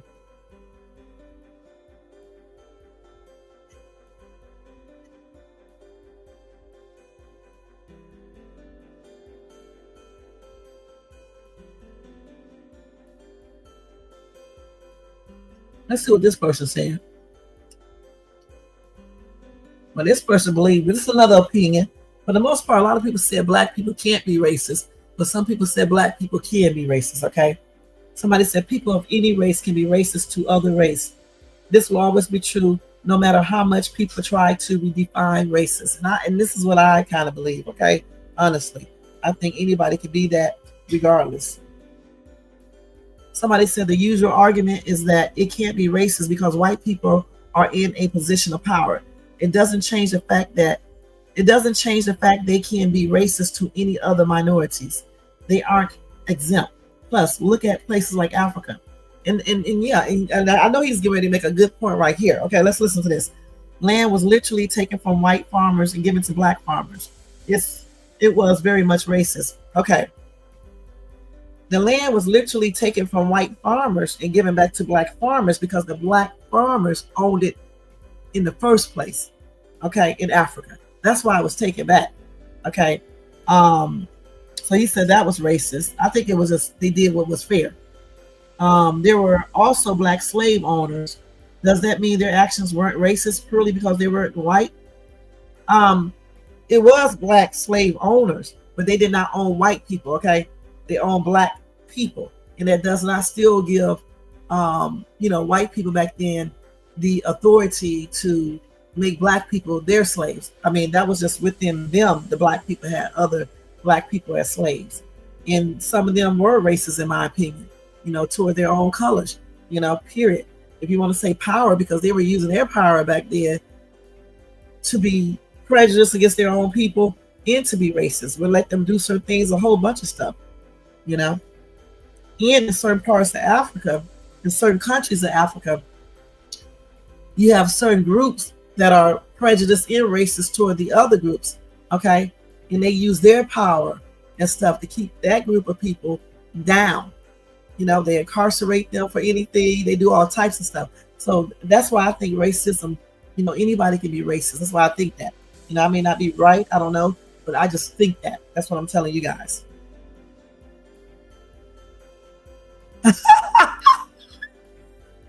Jermaine don't be playing around, y'all. But anyway, like I said, over here you can say whatever you want to, as long as we all keep it, professional. Jermaine does not agree with Shades too, but neither does Tissue for MAGA. Okay, so that's cool. But I still believe that it can happen. No. And the thing about it too, you guys always pulling up that part where we, white people can be racist. Of course they can, because they do hold a lot of power.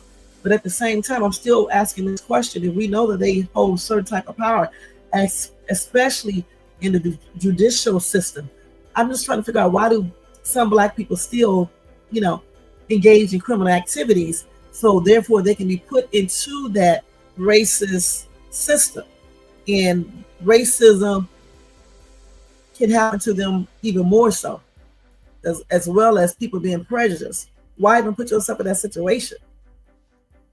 I still ask that question. And then this person said, whether you like it or not, every culture has some amount of racism. You can debate whether some have more than others, but that's besides the point. It still is here. Okay. He said people have closed-minded concepts of racism that fails to take into any account of history, much less history outside the U.S. There were slaves all over the world. In most cultures, that's true. There were absolutely Asian slaves to Asian people and black slaves to black people. It sure was. Who do you think were the ones originally in Africa selling slaves to the colonists? Okay. There are black people today who directly benefited from slavery, and plenty of white people who did not. Well, I think it's a lot of white people definitely benefited from slavery. Okay. I definitely believe that, and they still are benefiting from it, okay? And he said there are black people who benefited from slavery. What black person really benefited from slavery? Okay? And the thing about it, slavery did happen with many different people, cultures, or whatever the case is, but still, we know that slavery for black people, when the white people had black people as slaves, it was basically it was really, really horrible. All right. I mean, I know they also did some horrible stuff to other race of people who they, victimized and stuff back then, but they really, really did some horrible things to black people in those days. I mean, let me just say a few of them right here. Cutting people's heads off, attaching it to a stake, putting it in the yard. Okay. Forcing, let me put it like this, raping black men, buckbacking, I think that's what they call it, raping the women, giving abortions's, doing medical procedures, gynecological procedures on black women without anesthesia or anything, because they didn't feel black women or black people had any pain, could feel any pain. Okay, you ever seen those collar things they put around their neck up close? I did. They were very, very thick and heavy. The chains, the whips they used. Okay. Like I said, I know it was other slavery, but they did black people the worst, in my opinion. They really did. Separating families, on a line with them, cutting off feet and stuff, all types of stuff. Look how they turned that lady upside down and cut her baby out of her stomach. and they proceeded to shoot her up with about 100 bullets, if not more. And then when a baby fell on the ground, they stomped that baby to unalive. Okay? And there's other stories like that. What about all the hangings and stuff of kids? You know, Emmett and all these other people. You know what I'm saying? All these people who were falsely accused. People who were accused because they looked at white women, because they used the wrong water fountain, because they sat in the wrong area of the bus. You know, it was in the wrong neighborhoods. So yeah, I think the racism, the prejudice, the slavery, all that stuff affected Black people more harsher than, you know, other minorities that may have experienced being slaves and stuff like that. And it doesn't matter that Black people had slaves within their own communities and things like that, okay? Because they did not go and get white people. They did not go to a white country and trick the white people to gain, you know, access to their white people to make them slaves. They didn't do that. Black people didn't do that. Those Africans or whatever did not do that. So again, I do think that racism can exist with other minorities, with other people, period. I really do. Against white people, against other people, and things like that. It may not be to the same degree, in my opinion, but I think it can still be there. Now let's read y'all, because I know y'all not going to agree with me. So, but Shay, we're talking about racism in the U.S. Also, this is African. Okay. Woo! All right, tissues. I just had to make that point because this dude brought that up in this article. That Hotel Rwanda stuff was a genocide of basically the field slaves, the house slaves. The Dutch used the light-skinned Blacks to enforce their racism, used light-skinned people as puppets. And that's why we need to stop letting people use. The difference is other races went through indentured servitude, but Black Americans went through chattel slavery. Huge differences. One death paid you free, other you and your kids were never free. Okay, thank you, Tissues for MAGA. All right, that's why I like talking about this topic. But anyway, it's good. Like I said over here, you guys can feel free to say or let me know what's up and all that, because Shay do not know everything, so therefore you can do that. And if that was the actual grown Jessica, she could have stayed here and voiced her opinion the same way. Okay, but anyway, I'm just going on what this dude was saying in this comment section right here when he was talking about people in Africa as well, you know. Okay, and I know we were talking about here in the U.S., and I still say that, you know, racism can exist here in the USA amongst Black people, you know, with the white people. No, we don't have all the pool and all that, but I still think we can be. You know, a lot of people disagree. You guys disagree, but I still say the same thing. All right, now let's get off of that part of it and get back to this is part of this though, but let's get back to this Metcalf stuff. So I think it's good. I don't know if Austin and them, like Jermaine said, staged this. I don't know for sure. I guess we will see in the end. But the thing is like this. I still believe that if certain things was done, you know, beforehand, before this boy got unalive, before the fight happened, you know, and the verbal bullying happened, I think if certain things would have taken place, the rest of the stuff would have never happened, point blank. And I think that as people, sometimes we need to go and call the proper authorities to handle certain situations. Because again, if those coaches were notified, I don't think that Austin would be unalive, and I certainly don't think this other kid would be in trouble, Karmelo. I just don't. And it's a shame how people sit there and instigate stuff and don't do anything productive to stop it. All right. And I know people won't agree with what I said, but I really don't care, you know, because the thing is, I think that people need to start diffusing situations before it escalates. Because a lot of times when it does escalate, somebody or some people get unalive, people get incarcerated, and you can't bring a person back once they're gone, point blank. All right. So I don't think it should have ever, you know, went that far. You know, I think that somebody should have went to get the coaches from the get-go. You know, because, you know, honestly, people can ask you whatever they want to, just like you can say whatever you want to back. And it doesn't give anybody the right to get up and try to push you or anything else.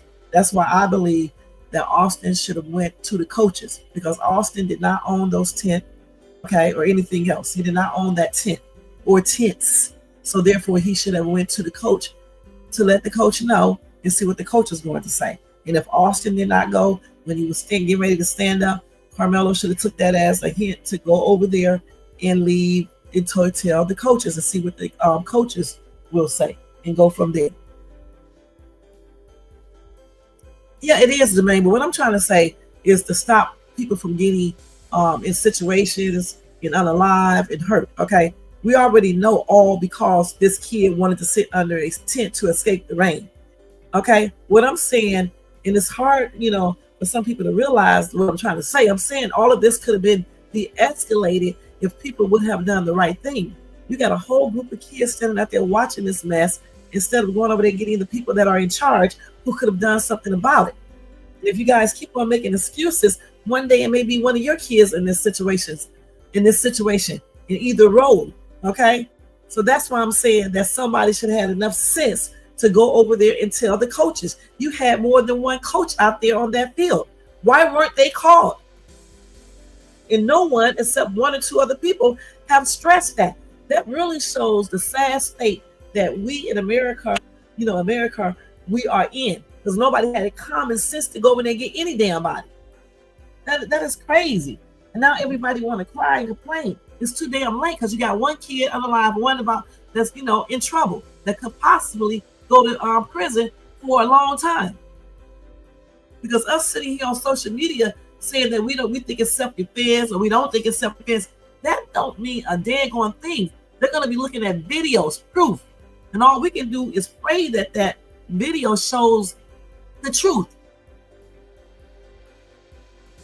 So the same institutionalized racism you guys are talking about, okay, is going to be taken into place when this kid goes to court, all right, and just say, it turns out that it wasn't self-defense, or even if it was self-defense, they see it and it's not self-defense. You see what I'm saying? So that's why I say before all of this takes place, we got to start thinking, all right, and we got to teach our kids to think too. Hell, I just told my son the other day when he was out jogging, I said, I gave him a couple of rules, okay?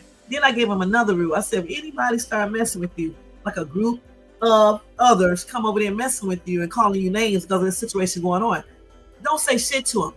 I mean, they put their hands on you, that's for a different situation, but walk away. I said, just come on back home, run on back home and call me up on your phone. I mean, quit, just text me. Because why would he be standing there arguing with these kids so they can jump him, or just say if he does have a weapon, he pulls his weapon out and then you got another situation. Why do that? Just get the hell out of there if you can and call me. I don't care, but I'm just saying, okay.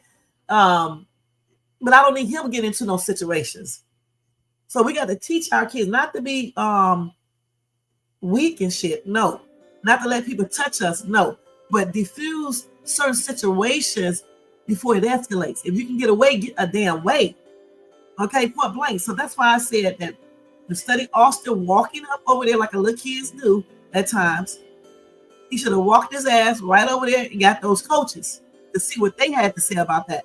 Karmelo could have did the same thing to see what the coach got to say. The coach probably would have told me to stay there. Then Austin can't say shit. Then Austin would be alive. Karmelo wouldn't be in trouble. Point blank. And nobody really said that. Maybe one or two people.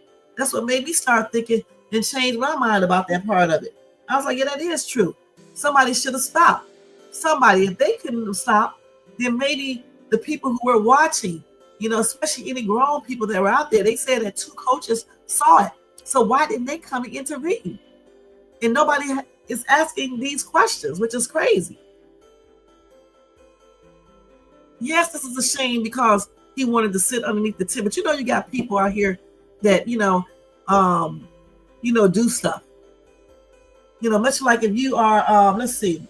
I'm telling you, the neighborhood thing. Like sometimes you see black people in neighborhoods that are really upscale, okay, and rich or whatever, and a white person be like, "What's your name? Do you belong here?" and all this stuff. A lot of these black people say what they got to say and leave, okay? But if you stand around and I'm not leaving, I'm not doing this, and then say that the white person start getting all crazy, you start getting all crazy, and then this white person does something like push you or whatever and make you go off on that person or whatever the case is, then the fight happens or you end up hurting him or vice versa. And especially if you end up hurting that person. You know, good and damn well, a lot of stuff is going to pop off from that. Let's keep it real. So the thing, what I'm saying is this right here. No, you don't have to leave a neighborhood and all this stuff, but what you need to do is de-escalate the situation. And then once you de-escalate it, especially if you have your camera phone on, then you take that information to your lawyer. Okay, that's what I'm saying. And file whatever proper charges or, you know, complaints or whatever, you know, lawsuit or whatever.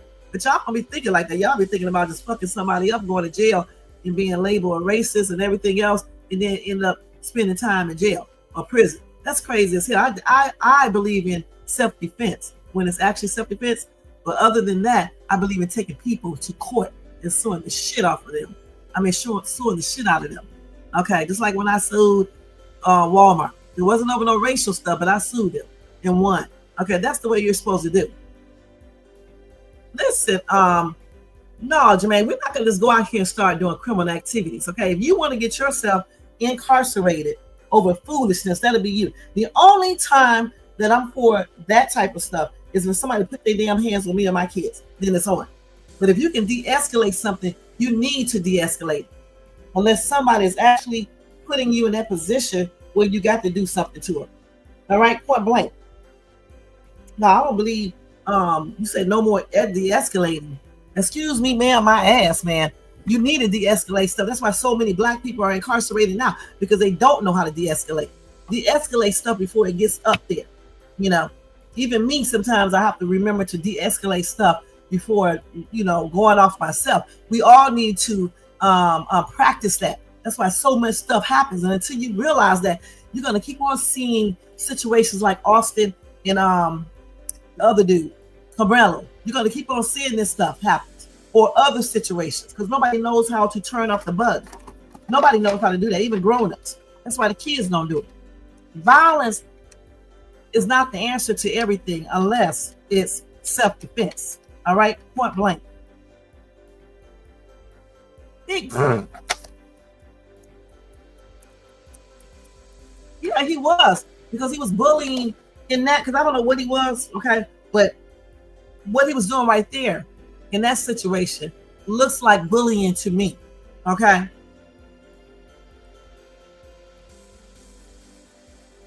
And we know that Austin went to Anthony. That's not the point that I'm trying to make. The point is, what I'm trying to say is that, why did anyone intervene and go get the coaches? Why didn't Austin ask, go get the coaches? We know why he didn't know, okay? We kind of know, okay? But also, Karmelo should have just went over there to the coach. You don't have to leave the entire field. Just walk from the tent and go get the coaches to see what they're going to say, okay? Because if he would have did that, and the coaches say, yeah, you can sit underneath the tent because it's rainy, okay, then that's what he can do. But he wouldn't even be in this position that he's in now if he would have did that first. That's all I'm saying. Damn. That's all I'm saying. Not saying that Austin was right, because he wasn't right for even approaching this dude. I said that from the get-go. What gave him the authority to think he can do that? But let's think about how kids act and put the racism aside.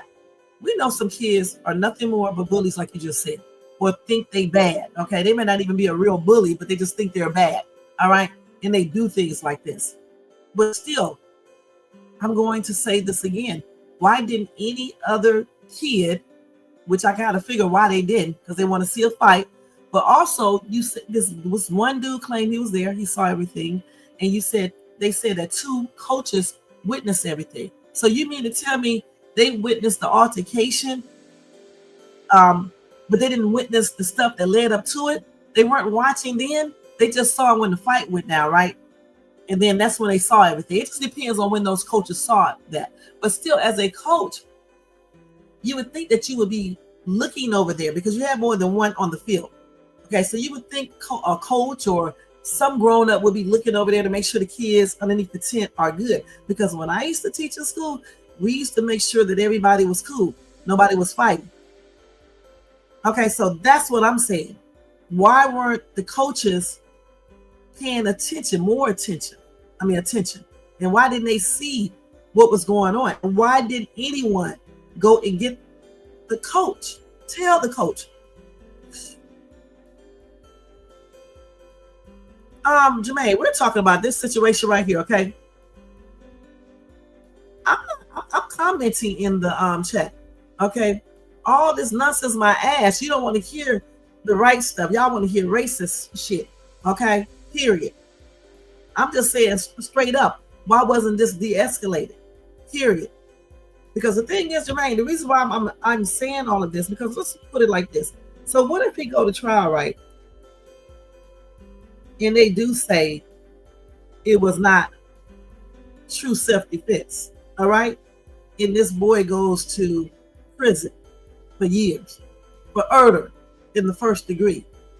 But in reality, just say it really truly was self-defense. But you got a racist jury, racist everything, and they just say, yeah, the evidence supports that it was not true self-defense. It could be self-defense, but it was not self-defense. You did excessive use. You didn't have to use the self-defense that you used. You could have pushed him. You could have did this or that. You could have fought him back. What if they say that? So yeah, I do think this should have been de-escalated. Okay, I really do. In some cases, you can't really, de-escalate certain situations, but in some you really can. Once a person put their hands on you, it's hard to de-escalate anything. That's why I say if you can do it before that, unless somebody got a GUN at you from the start or something like that. But if they don't and they're just talking, I think, in some cases, a lot of cases, it can be de-escalated, period. It may not be de-escalated by the people who are doing it, but people who are watching, who are recording. Just like I'm trying to figure out why we don't see any recordings online. Because people have their camera phones recording everything. Why don't we see anything? This is weird. You said I can't hold anyone else accountable for Austin and Anthony's actions. Austin was literally in the commission of a crime. No discussion. Anthony got stabbed. No discussion. Austin got stabbed. So that means you're arguing for the status quo. No, not arguing for the status quo. I'm arguing just saying that we need to learn how to de-escalate as well. That's whether you're white or black. All right. I mean, in this case right here, but this is old anyway, but it's too late. Okay, it's certainly too late. But in case there is another situation like this, it's simple like this for me. Zimmerman did not have any business doing what he did, period. All right, and remember I said this. Once a person, I think that little boy did try to de-escalate, and Zimmerman kept on. Okay, so once you're in that type of situation, you don't have no choice but to use self-defense, okay? I didn't say don't ever use self-defense, don't ever defend yourself. What I said is try to de-escalate certain situations if you can before they become violent. If somebody already is telling you they're going to F you up or unalive you or whatever the case is, if you can't get away, you're going to have to defend yourself. Okay, and Rittenhouse went there looking for trouble, so that's a whole different situation right there. And there's no way anybody is going to try to de-escalate this because he went there looking for trouble. He went to a whole riot. Okay, he knows what was going to happen there. Okay, they were rioting. Why would you want to go there? So you went there looking for trouble. Okay, getting back to these kids though is a whole different situation. Okay, Austin and Karmelo, they are two different situations. Okay, we weren't there. All right, we weren't there. When Jermaine told me, see, everybody was making that a race thing, but when Jermaine told me that Karmelo had a bunch of white friends, I realized that little boy is not even racist. Okay, so why are we making it a racist thing? Now, I don't know about Austin if he did or not, but I'm just thinking about what Karmelo had. So it was never about race for him. All right. So the thing I'm saying to keep him safe, try to de-escalate the situation. Because let me tell y'all something.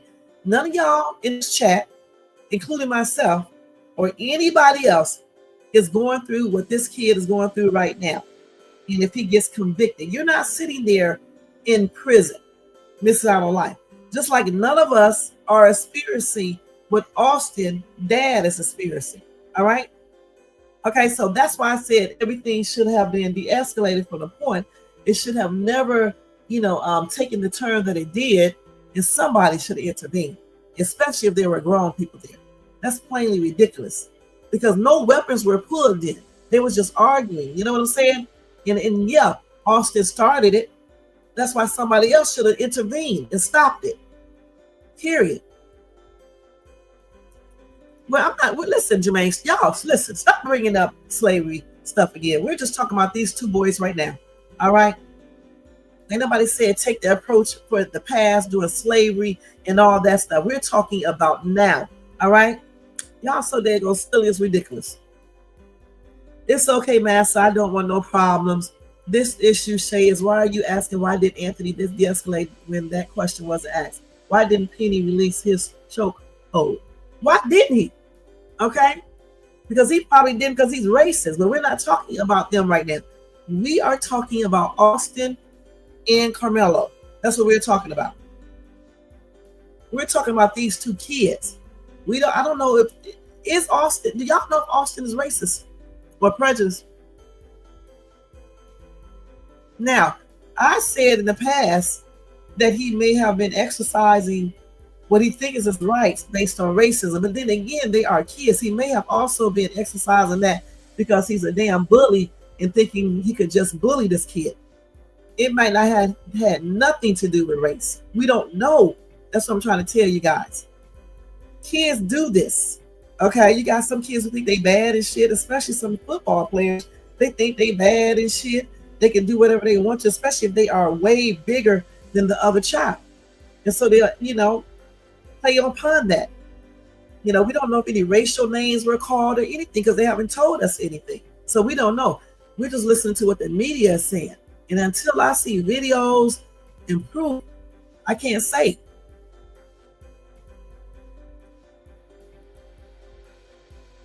Okay, we right here. Right.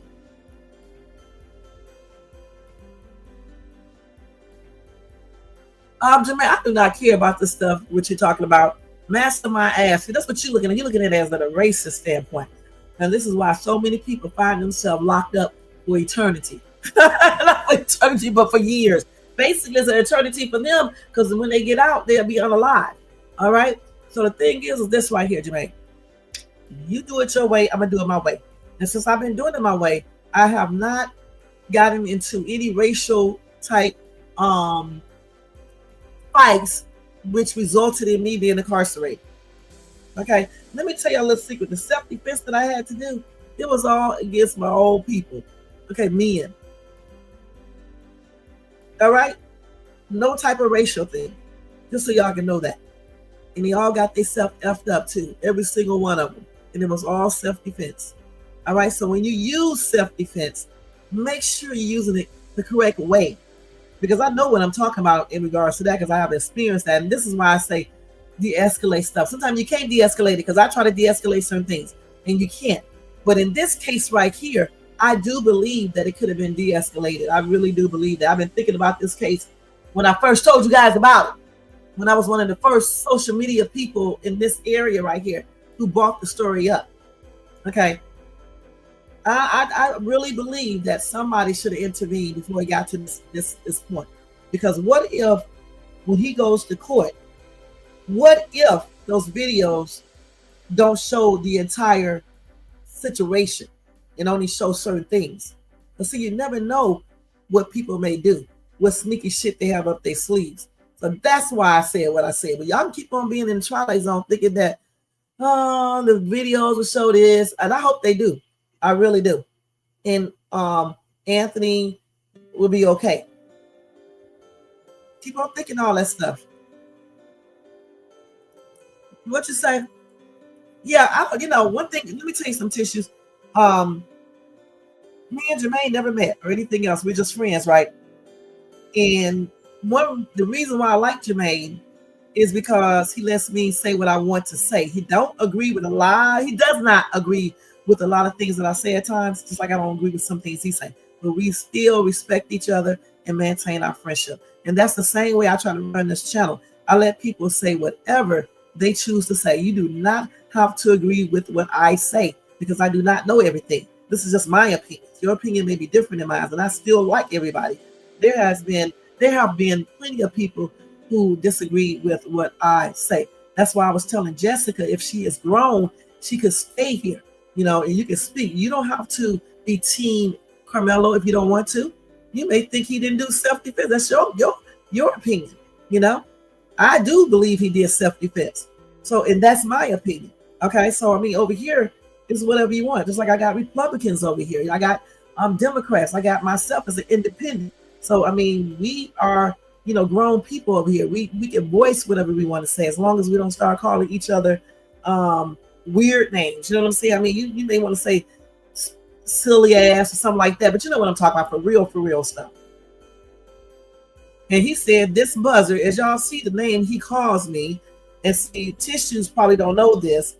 And normally I would be upset about these little names he called me, but you know, some people see right here, I'm using the de-escalation feature, okay?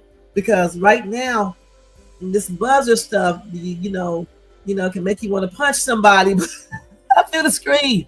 But you know, you have to ignore certain things. Just like earlier when I first started my life, I told you guys that I was trying to de-escalate a certain thing, but this person just keeps on doing stuff, you know, just keeps on begging for my attention. So I'm gonna give him what he's looking for, okay? But I'm not giving it to him violently. You see what I'm saying? I'm not in his face. I'm on my channel. That's totally different. When it comes to what's up, Kim B? How you doing? What's been up? But when it comes to, you know, for real stuff, though, you're in somebody's face, like Austin was in Karmelo's face. I know y'all don't like to hear this, but sometimes if that person's not touching you or anything at that particular time, go ahead and do what you need to do. As far as in his case, I still say just go over there and ask the coach. Period. He already had warned the dude. The dude wasn't listening. Okay, so you know something gonna pop off.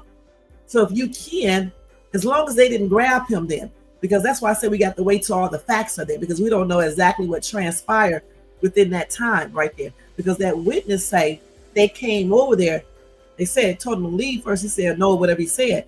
Then they came over and they grabbed him. Now, if they did that, if this witness is telling the truth about that part, then it would have been no way. Okay, like when it first started, it say Austin was like, "Get out! What you doing in our tent?" He could have said, "Oh, okay, man. I'm just sitting here, trying to stay, dry." And then Austin, "Well, man, I'm gonna make you get up on my tent." He could just get up and try to leave then. But if they start following him, then you're opening up the can, okay, to a whole new ball game. So then you have to start thinking about for real, defending yourself. You know, that's when you grab your hand by your bag just in case, or whatever the case is. Okay, so when they go to court, that's what they're going to be arguing in court. Did he have enough time to de-escalate the problem before he was forced to go inside of his bag? And was he really forced to get his bag? That's what they're going to be looking at. And the reason why I know they're going to do that is because when I had to use self-defense on somebody, that's what they were looking at. Okay? Yeah, they were looking at all that. Did I have enough time to leave, to run, or whatever the case is? I did not have enough time, so therefore I had to do what I had to do. Okay, he's lucky that he still survived. Okay, but anyway, that's a whole other story. But that's what they're going to be looking at. They're going to see if he really had to use the self-defense that he used. And I just hope he did, because if he didn't, that's when those charges are going to come back up. And that's why I said, oh my gosh, that's why I said people, not just black people, but anybody, and everybody, you have to try to de-escalate stuff that is not really violent at first. Okay, if you can. If you can't, then it is what it is. But if you can, you try to. Just like with that dude, you know, we were arguing and stuff like that, but I tried to de-escalate a little bit and couldn't, and it just kept, you know, and I just left me no choice. It's like when that dude broke into my house. Now with that right there, I didn't try to de-escalate a damn thing because he came into my house. He just got himself effed up. That's on everything. You know what I'm saying? You don't de-escalate stuff like that, you know, because the person already had came into my space. And when he came into my space, there wasn't no de-escalation needed. Then you think about self-defense. But in cases like Karmeloanthony and Metcalf, is totally different because it was an argument over a damn tent, okay? Over a tent, and that's it. And Austin, according to this other witness, said that Austin was in a separate tent and he walked over there. So he was clearly saying stuff while he was in the other tent, then he came over there. Or either he wasn't saying nothing to Anthony at that particular time. He started saying it when he walked over there. Now, what we don't know for sure is this right here. When he walked over there, did he ask him, what you doing in our tent? You don't go to the school? And then Anthony said something back, and then Austin was like, man, I'm gonna put your ass out this tent. See, we don't know what happened in between that. Okay, so if he talked to him before he got to the tent and told him to leave, I feel like I feel like Karmelo Anthony could have got up and walked out like he was walking right out of the tent, but walked over there to the coaches if he could. That's why I say if he could. You know, I wasn't there. I don't know for sure if he could or not. I'm just thinking. Okay. And then, ask the coach if he could do that. Now, if Austin came over there like they about to whoop somebody's ass, okay, like the dude was saying, the witness, then that's a different situation. Okay. And if he felt like they was coming here to F him up, then that's the reason why he went into his bag. But none of us knows that yet. So when we get the evidence, then we will know if that's what happened. And I think it's unfair for anybody to act like they do know, including myself at first, when we really just don't know.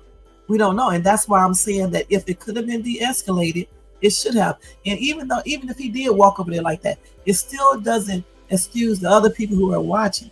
Okay, because somebody else could have went and got the coach while he was proceeding to go over there to F with Karmelo Anthony, especially if there was some grown person sitting there watching everything pop off. If that black dude is telling the truth, all right, that's all I'm saying. Okay, because in the end, you guys know we have a racist system. It can be self-defense, but they can make it look like it is not.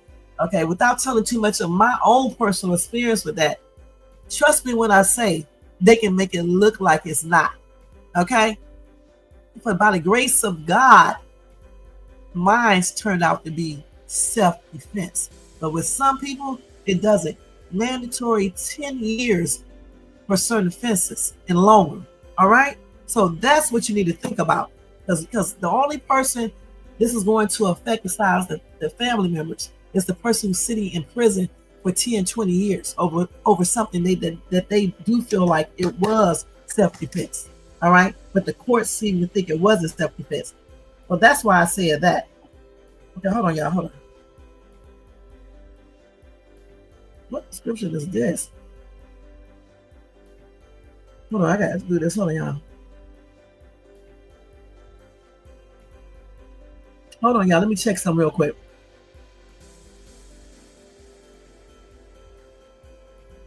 I just saw a mess stuff come up on my phone. Let's see. Hold on. That damn music is loud as shit. Hold on, let me see this. Oh, y'all just hold on. I think that music too loud.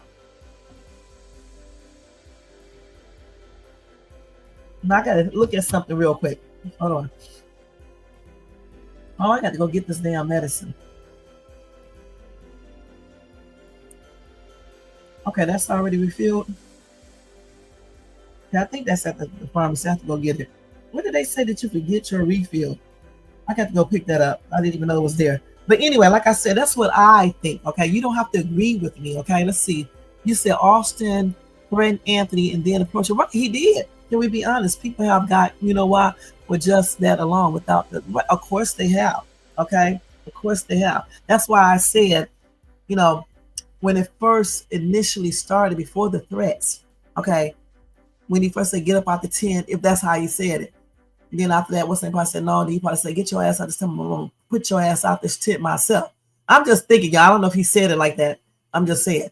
So say if he initially just acts in a tough guy way, then and Karmelo came back, no, I'm not leaving, or whatever the case is, and he comes over there acting like he big and bag and shit like that, then things pop off. Okay, all that time before, even if Austin or the other kid didn't do what they needed to do, because they were teed off by this time. Well, then what about all the other people who were sitting there watching or standing there watching? And the grown up that said that he witnessed it.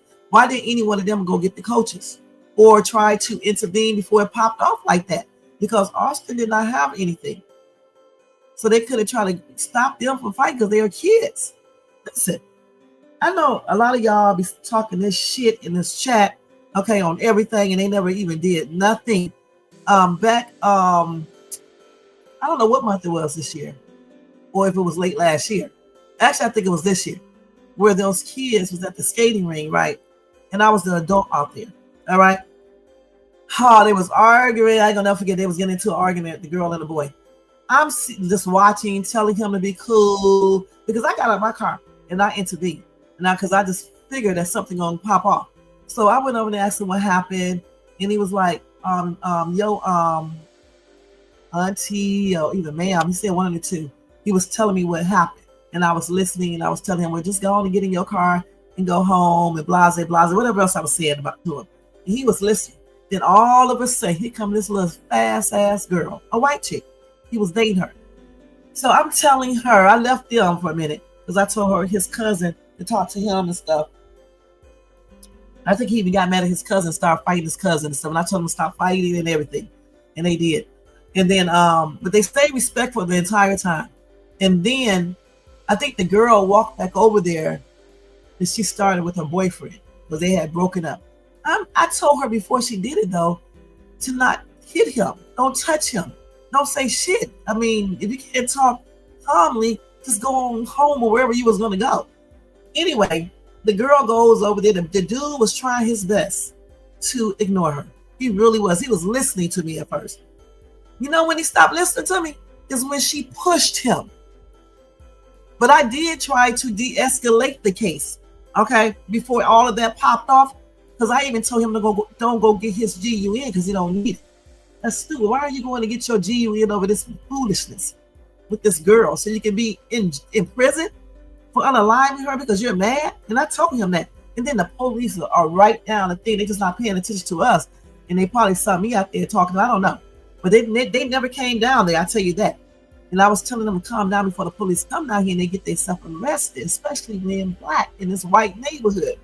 And they didn't live over here. They just came to the skating rink, you know, because the other one that over there close to where they live at in Paris is you know, gang and all gangs and stuff affiliated and things like that.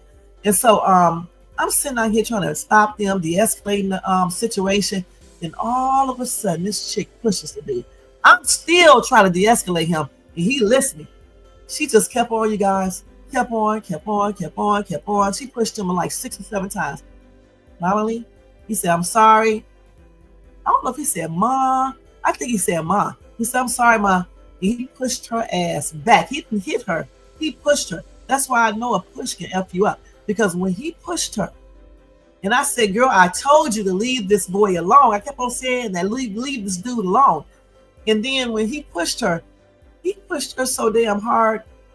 I think her cell phone flew out of her hand. When her cell phone flew out of her hand, it hit my car, right? And it put a dent in my car. That's how hard he pushed her and that phone flew. Okay, but in the process, when he pushed her, I was standing right by her. And I was trying to stop her from falling. And when I did that, because y'all know my nails are long. My nail broke all the way from the bed and broke off. By that time, I told him to cut that shit out because y'all made my nail break. And I was like teed off about that.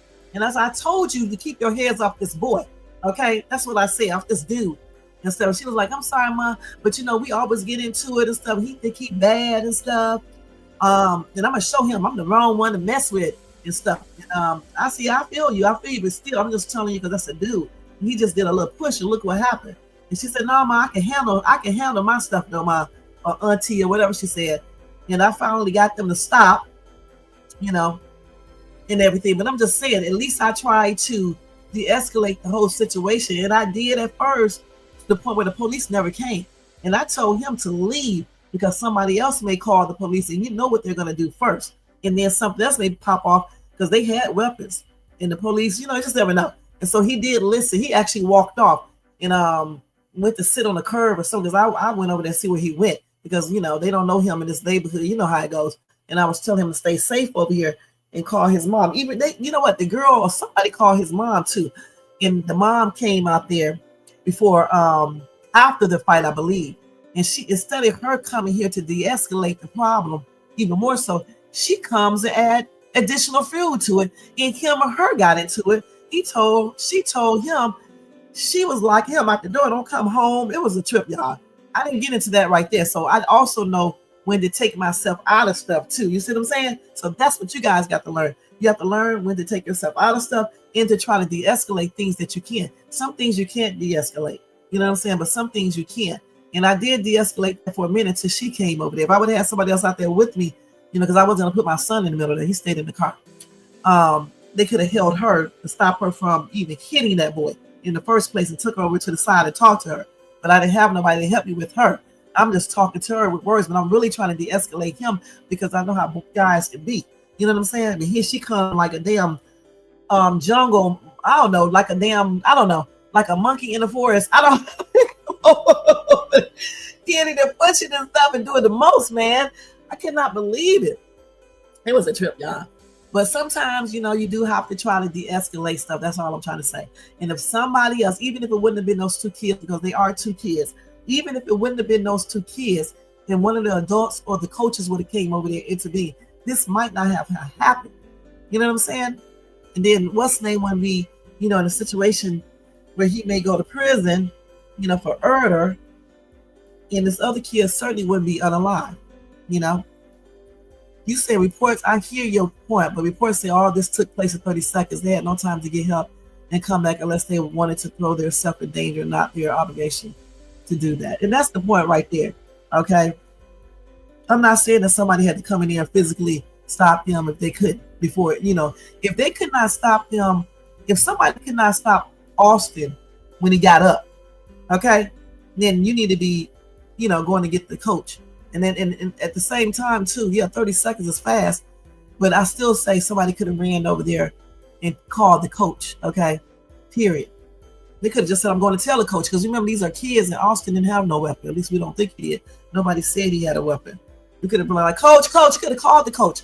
Yeah, if enough people say, coach, come here, you don't even necessarily have to run over there and get them. It just depends on how far the coach was from them, because I don't know how far the coach was, but it just depends. And I still say, you know, other people could have, if anybody else was out there, they could have ran over there and got the coaches or whatever the case is. Yes, people don't like to get involved in stuff, but that's why so many things happen. And they claim that it happened 30 seconds. It probably was a little longer. That's what they tell us. That doesn't mean that that is true. All right, 30 seconds is like this. Okay, let me show you how fast 30 seconds is. Where's my watch? Let's see, I need a regular watch to see what 30 seconds is. Let me show you how fast 30. I don't believe it just happened in 30 seconds. Okay, this is 30 seconds right here. Hold on. Okay, let's see with 30 seconds. I got my big clock over here. I'm going to see. So I got to let it start over again. So now we start the timer. So the thing is like this. 30 seconds is very, very quick. So I believe when they say 30 seconds, they're talking about I'm going to punch to the knife in situation. That's what they probably said. Because right now I'm talking 30 seconds. And in about another couple of seconds, it's going to be over. This is 30 seconds. All right. So, you know, good and dead going well. From the time that argument started, it was more than 30 seconds. That's what I'm trying to show you guys. Okay. That was more than 30 seconds. Maybe they are talking about the stabbing. The stabbing took about 30 seconds, which that is about correct. Because when I had to use self-defense on the dude that broke into my house, it took absolutely about 10 seconds for me to use my weapon. I'm gonna be perfectly honest, okay? So if they're talking about using the actual knife to stab in the altercation in that particular time frame, that probably was 30 seconds. But the entire whole thing had to take longer than 30 seconds because you just saw what 30 seconds was. All right. From the when the argument first happened, okay, you know, from the first when Austin first started messing with Anthony, all of that had to be longer than 30 seconds. And that's when I'm saying other people should have you know, told him to calm down. You know what I'm saying? But no, they probably instigated it. All right, encouraging him to keep on bullying and things like that. And that's what probably intimidated Anthony as well, because you got a bunch of kids instigating everything. So Anthony probably started being scared for his life, and I hope, you know, that's how they presented in court. He started getting scared for his life and stuff. And then if this dude proceeded to get up and come over there and say, I'm gonna put your ass up out of this tent because she won't leave, then that would intimidate Anthony. But all I'm saying, before all of that happened, you know, when he was just over there running his mouth, somebody should have went to get the coach. That is enough time to go get somebody, okay? We're not talking about when the actual physical and verbal altercation started, when he started doing threats and things like that. We're not talking about then, okay? We're talking about when it first started, okay? When it first started, period.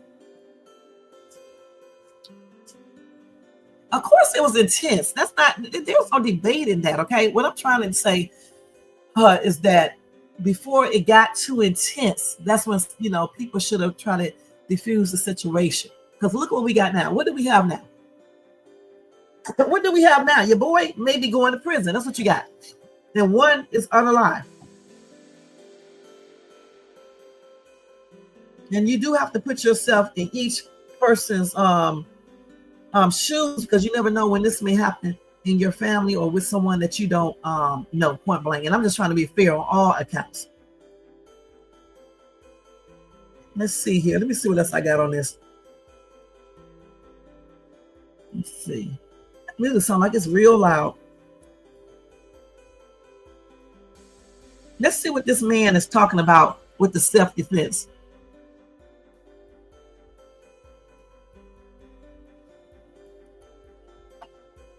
Yeah, a lot can happen in 30 seconds, but I'm actually talking about before the entire knifing and the dude saying he gonna come over and put him out the 10. I'm talking about when it first initiated. And I don't do a lot of talking either, not to no man. Okay. Remember, I just said tissues. I've been in certain situations, not with no female, with men. All right, where I had to use self-defense. I don't do no talking either. Only a little talking. Because if a dude come up in my face and he act like he's about to do something to me, it ain't no talking. Okay, that's totally different. It's a man. All right, just like when the dude ran up to my car, it wasn't no talking there at all. I didn't talk at all. Then when he ran up to my car in an aggressive manner, it wasn't even no damn de-escalation. Because the reason why is because he put my life in jeopardy by running up there and like a deranged lunatic trying to do stuff to me. So I had to react. Okay, so that's why I was never arrested or anything else. But this is not the case with this situation right here with Austin and what's the name. All right, and that happened really quick too. So I've been in a lot of situations where I had to defend myself at least 4 or 5 times. So I definitely know what I'm talking about. And I had to protect myself all of those times. Okay. Of course he did that. That's what I'm saying. I mean, girls do the same thing, you know, talk. But I'm just saying, of course that happened. But no, he was probably talking though, tissues. Because that black guy said that they was going back and forth. I think that's what let's look at his video again. If they don't, let's see what this black dude said. Because I be trying to remember stuff. Let's see what this black dude said. Let's stop it. Let's go back to that witness. Hold on. What time is it? Okay, let me go back to that witness. Witness. I'm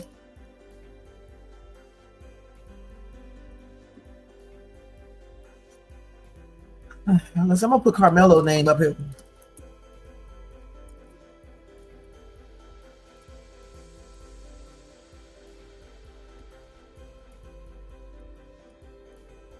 Let's see if I can pull up that video.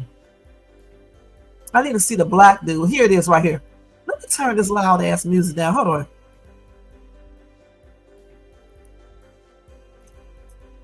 When you think all women see Tisha, you think all women talk. All women don't talk. Like my daughter don't talk at all.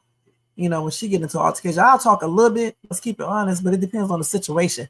If somebody is absolutely just messing with me, I'm not doing no talking. I'm just telling you, leave me alone. You don't leave me alone, and you start talking about what you're gonna do. Then I have, you know, when you start putting your hands up or acting like, you know, you're about to get a weapon or you're getting a weapon, then I have to react. I'm not gonna start reacting before you do all that, because I'm not going to jail for y'all.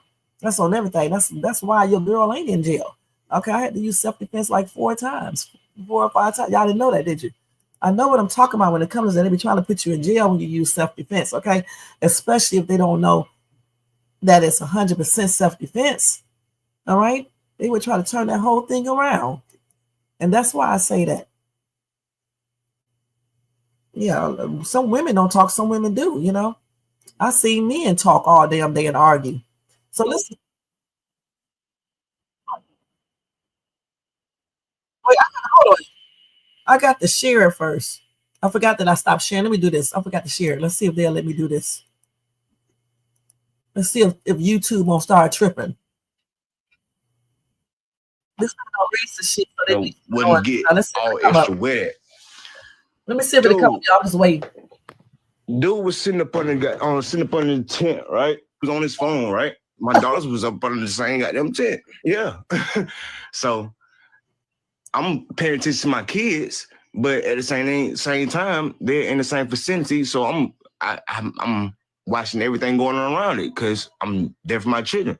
So dude walks up, McKellen, bro, he wasn't even under the tent at the time. They came from a whole separate tent and walked over there.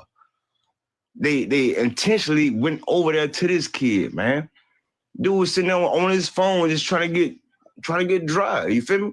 One thing went from another. They grabbed this man and they tried to punch on dude. Dude went in his bag and whatever. They went to try to jump this dude and punch on this dude, man. And he protected himself, dude. That's what happened. Yeah. It wasn't just one. It was both of them, bro. Austin, that dude that got unalive, and his brother physically went over there to intentionally. It's not to the point that he brought a knife.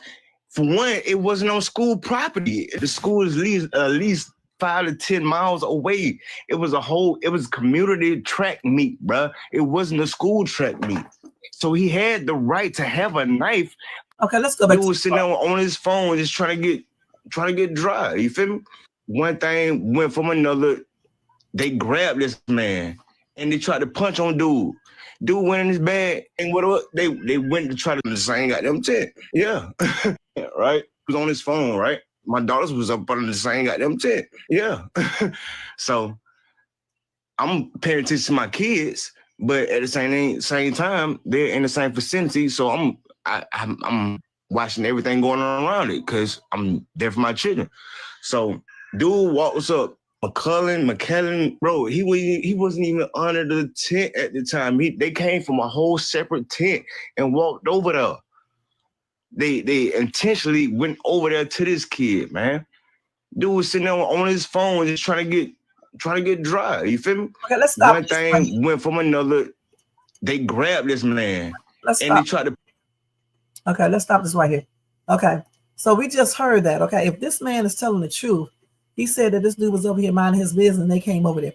This is what I'm talking about. This is exactly what I'm talking about. Okay, so is he talking about his kids, his girls was in the same tent that Karmelo was in, or what? Or was the kids in the same tent that he's in? Because if his girls was in the same tent Karmelo is in, what did he do when he started seeing the boys walking over there to this other kid? Why didn't he run over there and ask him, what's up, man? What's up with y'all doing? Okay, because for one thing, you don't want them to start fighting with your girls over there. Secondly, you can tell he they was about to do something. That's what I'm talking about. And I know y'all gonna say that he didn't want to get involved and all this stuff. I'm not saying you go out there and start getting into it when you fight these kids too. I'm saying you go over there and say, what's up, man? What's up with y'all? What's going on? Then they might would have said, we want this dude, he don't supposed to be here. And then, you know, he could have told them, well, you know, it's raining, man. Why you can't be at the tent? Or he could have just said, well, y'all need to go over there. I know I'm living in fairy tale land, but I'm just saying y'all may want to go over there and ask the coach or tell the coach about this. But that's what I would have said, y'all. That's all I'm saying. That is exactly what I would have said. You know, it doesn't mean that it would have worked, but at least you tried. You see what I'm saying? I don't know how. He said he was sitting right there in the other tent. He said he was in the tent. He couldn't, Jermaine, he might not have been too far away because his daughters were in the same tent that Karmelo Anthony was in. He said his daughter was in the same tent. He just said it. No, you're tripping. He just said his daughters were in the same trip. He said he was watching them, but at the same time, he was watching everything around. Okay? That's what he said. Gosh. But anyway, we'll never know until those videos come out. This is going to be a non-win situation over here with you guys. You don't know. Right, he did. I mean, he did have his kids with him, but still, he said that his kid, take this damn, stop this shit. I told YouTube started this shit every day. But he said that his kids were in the same tent. I guess he was talking about with Karmelo, trying not to get wet. So he must have been standing or sitting somewhere else, or either he was sitting in the tent, or I do not know. Okay. But the thing is, if you don't want people to start fighting around your kids, you go get your kids. Okay, that's the first thing.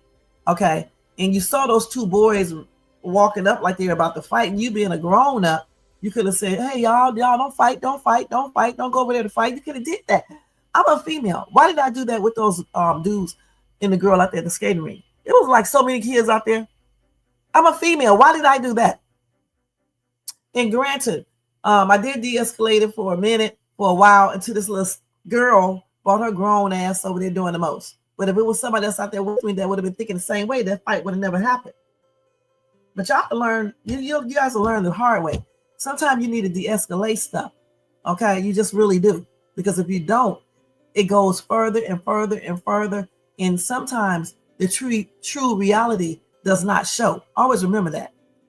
And I'm not blaming everybody but the bully. The bully was ultimately the one that was responsible for everything, because he should have never even said a damn thing. And even if he did say something, because you can say whatever you want to, he should have never came over there like he's big bad Captain Save-A-Ho. I said that before and I'm saying it again.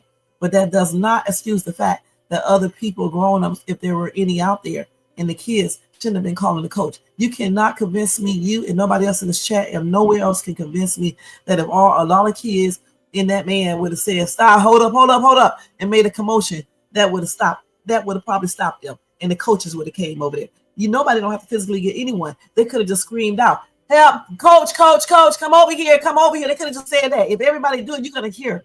All right? You're going to hear.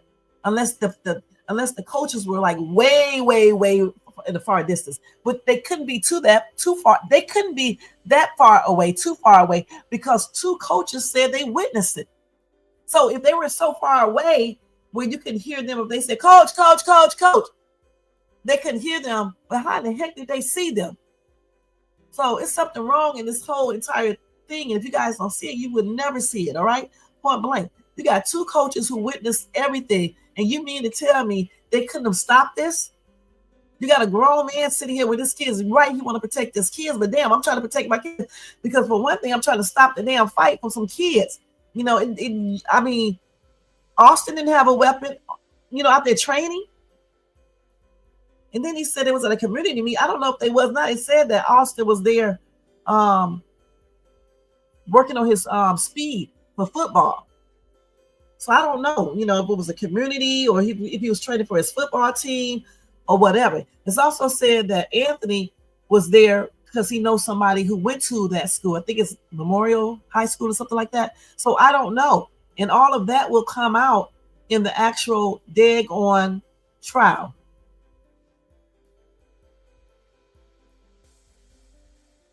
But I didn't. That's the point. Tissues for MAGA. Okay, but I didn't. Besides my fingernail. I'm not stupid anyway. If they would have started doing weird shit, I would have got myself out the situation. When the mom was called and her ghetto ass sister came with her, I took myself out the situation and got back in the car. Okay, so you know when to get yourself out of situations. All right. And I'm not saying that this man should have came over there and just put his kids in jeopardy. I say he could have went over there just like dudes do. Yo, what's up, y'all? What's up? Y'all get ready to fight? He could have went over there and said that. I have said that so many times to kids. And if they don't want me messing with them, I say, okay, that's all y'all. I don't give two shits. But if they do, they'll be like, okay, man, she did this, he did this. Please, if everybody took this, what y'all talking about, shit, it'd be a lot of stuff happening. And many things that I have helped people with, it would have happened if I wouldn't have intervened. I stopped my own kids from an altercation and got in between it. But they I couldn't stop them, so that was totally different. And I went on and let the fight happen because I couldn't stop them. I'm not about to, get myself hurt. But at least you'll try when there's no weapons involved and you don't think that they really want to hurt each other. I'm not talking about getting into some gang banging situation going on or something like that.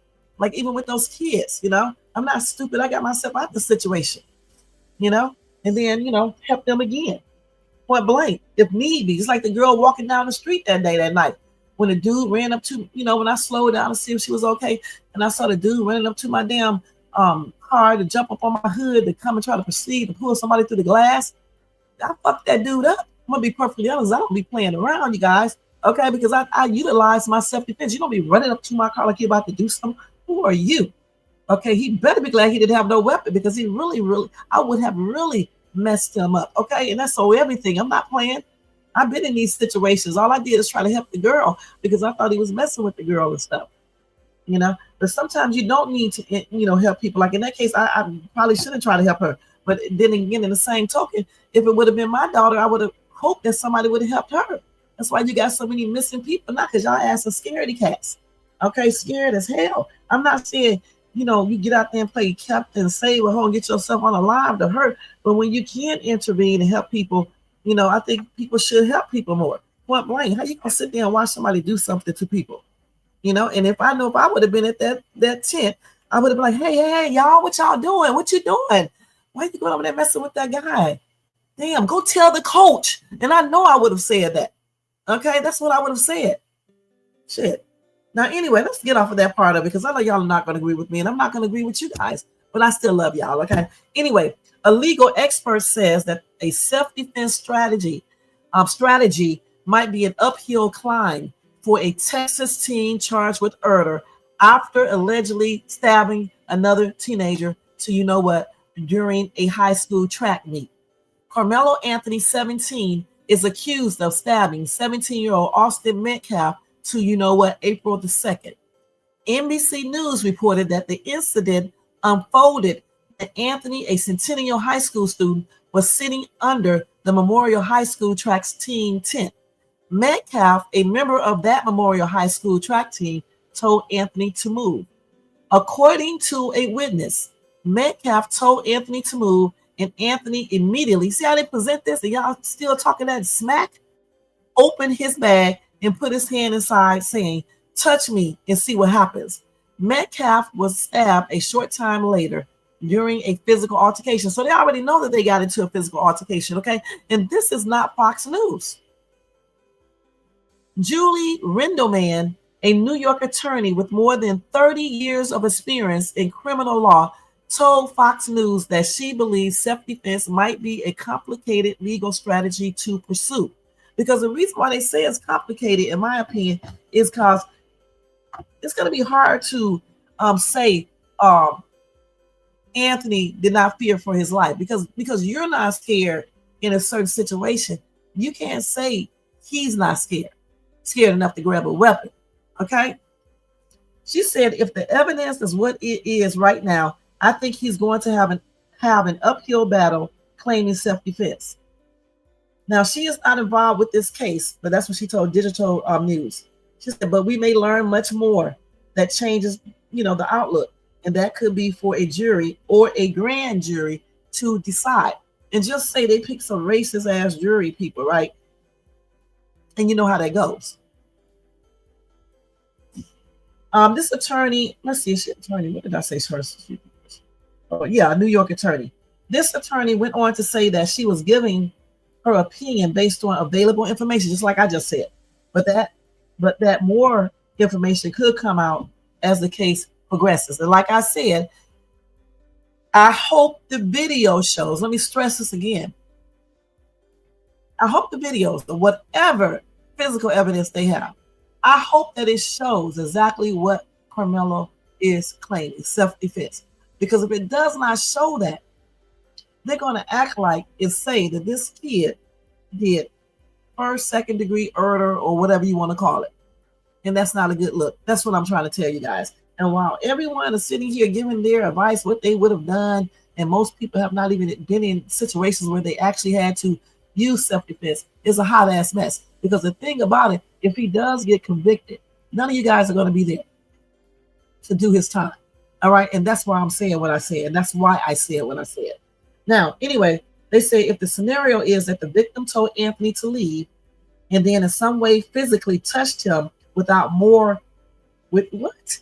If the scenario is this, the victim told Anthony to leave and then in some way physically touched him without more, then I'm not comfortable. I don't believe that's a self-defense claim. That self-defense claim will work. So let me read that again. So she said if the victim told Anthony to leave and then in some way got physical with Anthony, but he didn't do nothing else, I guess. Nothing more that would be. Well, I don't see how, even if he touched him physically, how would that be comfortable? That still wouldn't be comfortable for him, because we don't know. When you said physically touched him, we know he didn't physically touch him like a tap. We know that did not happen. It had to be like a push, and it probably was a hard type of push. That's what he was about to do if he didn't push him.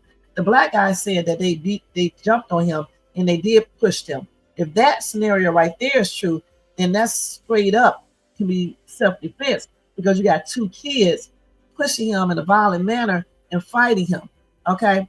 But I guess she's saying that if he just came over there and told him to leave and then touched him in some type of way, that did not cause severe harm, and then Anthony went inside his bag and used self-defense in that manner, she says she does not believe that will hold up in court. Okay? That's what she said.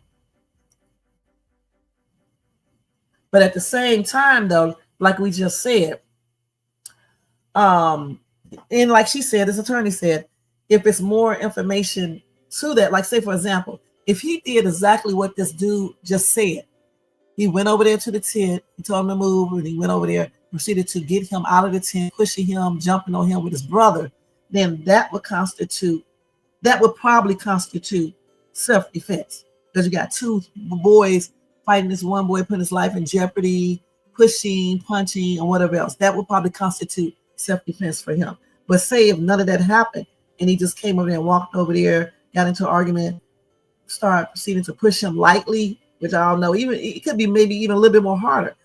And then he went in that bag. I don't know, because it's kind of hard to say that because that we don't know. Again, I don't know how they could determine that because we don't know how Anthony, what was he thinking in his mind? You know what I'm saying? We just don't know. I mean, and then when people get into those situations, I don't think too many people are thinking about,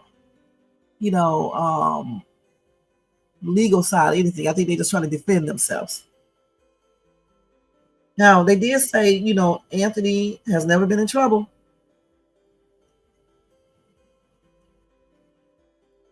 So he'd never been in trouble or anything.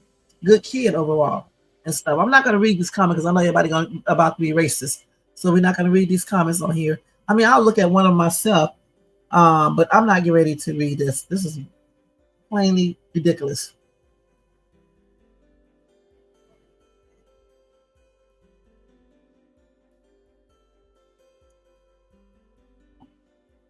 What two crimes he was already committing before the murder?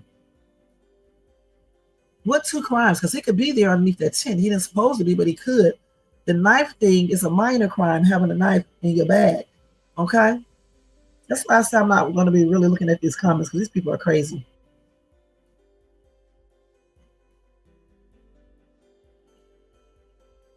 Everybody's saying, I hope he does not get life. I hope he's found, that he did use self-defense. I really do. Because I really do believe that he really was scared and that he really was thinking that he's using self-defense. I really do believe that. I don't believe that he meant to unalive this kid or anything else. Let's see what y'all saying.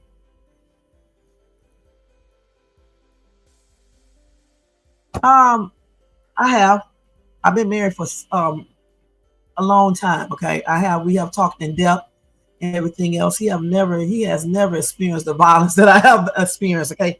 He's been in the military, I'm not gonna lie, and he's seen some stuff there. Okay, but that's totally different than what I'm talking about. Okay, and I have seen a lot of stuff. He was in the military, he was there, he probably did see a lot of stuff going on there, and everything. But I don't have to be in the military. I've seen a lot of violence. When I say that I have, I really have. You got into fist fights by two, what? I used to play football against some racist team. We got in 4 fights by Tuesday. Anyone trying to dictate how someone responds to your son? Have never been in a fight. Well, I'm not really trying to dictate how he should do it. I'm just saying, trying to de-escalate the situation. Okay, point blank. I mean, like I said, I'm not Anthony. I don't know what type of fear he was facing. That's what I'm trying to say. When the jury see that, I don't see how they can actually, even if they have evidence there to say that shows that Austin just pushed him and not too hard, but it may seem like that to Anthony. But honestly, I hate to tell you guys, when you talk about the law, sometimes they don't care how you look at stuff. They just go by legal stuff, point blank. And if without telling my own situation too in detail, if I could, I would tell you guys that, but I'm not. But trust me when I say, sometimes they don't look at stuff the same way you may be saying. You see what I'm saying? You may consider that they pushed him hard or they hit you hard, and the jury may not say no. That's why sometimes it's not good to have a jury trial. No.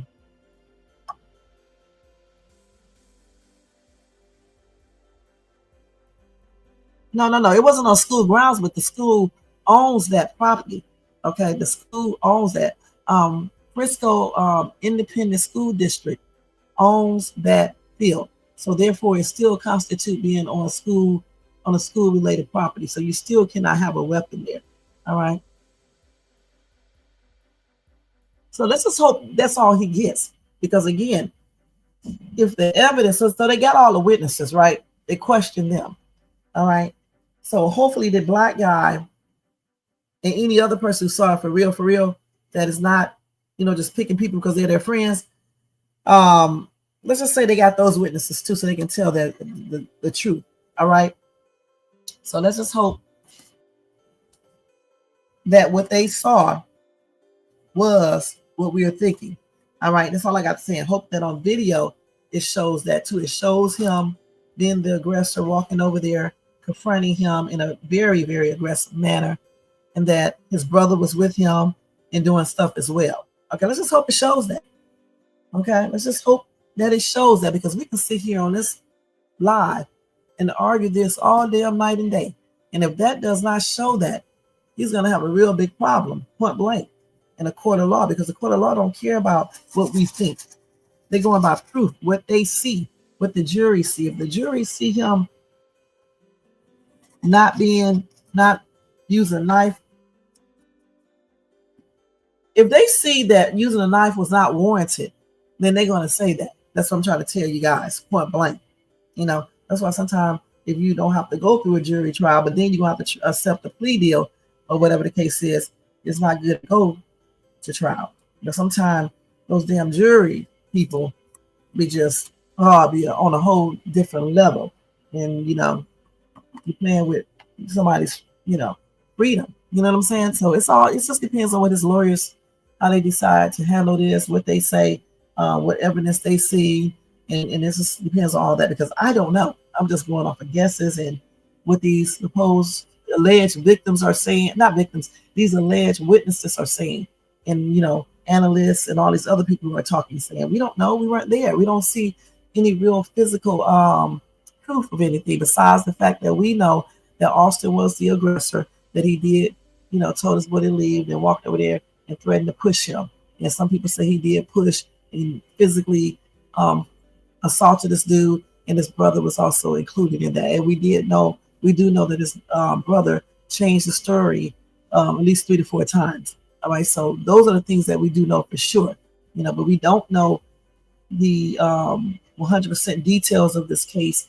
We don't know if there was a hardcore. We do know it was a physical altercation, but we want to know how much of a physical altercation it was. You know what I'm saying? And if the brother actually joined in. And a lot of questions need to be answered in order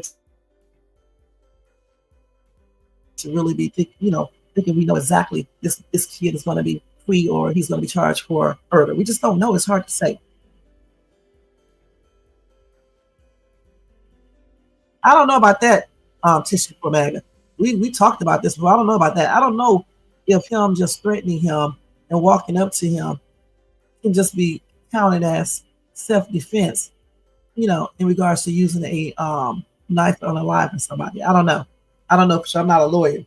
I don't even know. I think you can still use stand your ground there. I don't know for sure. I don't know. But what I read, I thought I read that it could be, but I'm not sure. Let me see what these people talk about Thursday, the 24th. Oh, another appointment on Thursday. Oh, but that's at 4 o'clock. I got to go to the dentist already. So let's see about that stand your ground real quick. I do not know. We got to go to the dentist. Yeah, these months go by so quick, y'all. Seems like he was just at the dentist. Yes, not. Those 6 months come good quick. In Texas, right? Let's see.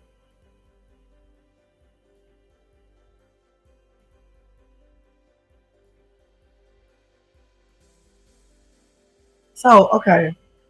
So, I mean, you can't use stand your ground in a public place. Okay. So, when they got up online saying you can't, you can't. Because right here it says in Texas, the stand your ground law, also known as the castle doctrine, permits people to use force, including DEADLY force, and self-defense without a duty to retreat if they reasonably believe they are in imminent danger of harm. This applies when the person is in a place where they have a right to be, such as their home, car, or public place.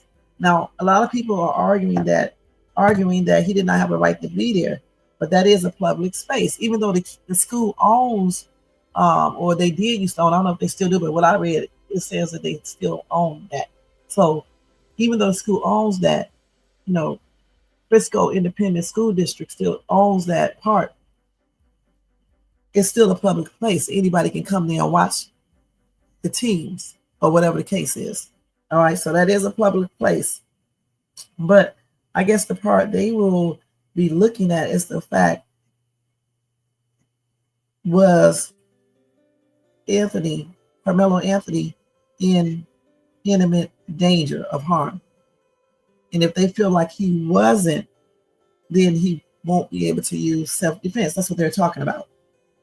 They saying that people who using force, any type of force, not just deadly force, but force, including deadly force and self-defense, without a duty to retreat if they reasonably believe they are in imminent danger. For example, we have that stand your ground law here, I believe, too. Like when that dude ran up to my car like that. Okay, I was able to use force. The police knew it was self-defense because he did put my life in imminent danger by doing what he did. Okay, so that's why I wasn't arrested. Okay, but with this kid, he got arrested because they may not have believed at the time that his life was in imminent danger of using his deadly force that he used. And he's claiming self-defense. That's why he got arrested. So they have to investigate that, look at all the videos, the tapes, and everything else. If the DA looked at all of that, which I'm sure they probably have, right? And they still think, unless some more information came or whatever the case is, or upon the initial information they got, it shows something else, that's when they will go ahead and arrest you until they find out. That's probably the reason why they put his bail up to $1 million. Okay. And then when they went in there and looked at whatever information they had initially, and then they talked to some witnesses and saw that Austin was the aggressor, and everybody kept saying that he went up to him and blase. That's probably one thing that played into a role into him getting reduced bond. Okay, because by now they said that it could be a possibility that he could have thought his life was in immediate or imminent danger, and that's why he, used his the knife. Okay, but still, they did not dismiss the charges or anything, because they have to make sure, they have to get the other witnesses' statements, they have to look at that information more in detail the videos, all of that. They got to check everybody's camera phones and stuff to see the videos, so the video out there, whatever. They got to check all of that. And then somebody's going to study that video footage to make sure, especially if they don't have sound. They have to look at body language and all that stuff to determine if it was true self-defense, if this kid life was in jeopardy, where he felt like he needed to use a knife. And with him having a knife on school grounds or school-owned property, that's just a whole nother different charge, just like we all know. And see, here you go right here. If you don't have, wait, hold on. If you are in immediate danger, you don't have time to escape before defending yourself. Because if you can escape, they want you to escape. Much like, all the miles was immediate danger, except one. Okay, I'll just tell you guys, except one. It wasn't, but I still got self-defense, okay? Because it had to be proven. But if you have time to escape, well, no. They say you don't have to try to escape before defending yourself. That's what they said. That's what no duty to retreat. Okay. But like I said, I didn't, really have time to escape. One of them I would have had a little time. I don't know for sure. Then they said reasonable belief of danger.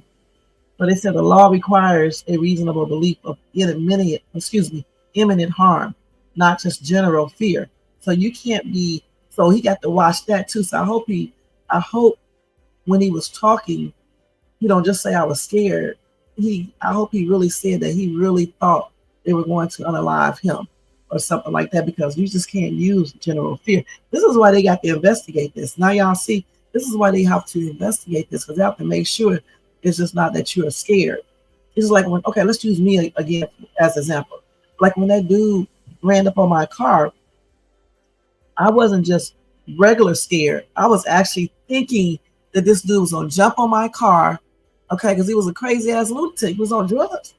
And I thought that he would come and go through my, bust my window out and pull me out the car. That's why, when the police came, they looked on my hood and they saw his handprint embedded into my hood. Okay. Now think if his handprint was not embedded into my hood. You see what I'm saying? I could have possibly gotten arrested. That's why I say you have to make sure. But the police saw that. He was laughing inside too, which is a hot ass mess. But yeah, he saw that because the way I talk and stuff, he was laughing at my reactions. You could tell I was serious. You could tell that the dude had kind of scared me like that, because who does this? All right. And it was so embedded into my hood that it could never even come off, guys. It stayed there. But anyway, I thought my life was in imminent harm. Okay, so if Anthony thought that, then there you go. But if they don't have reason to believe that, then that's going to be another problem. Now, this is the part that's tripping me out, the proportionality. The force used must be proportionate to the threat.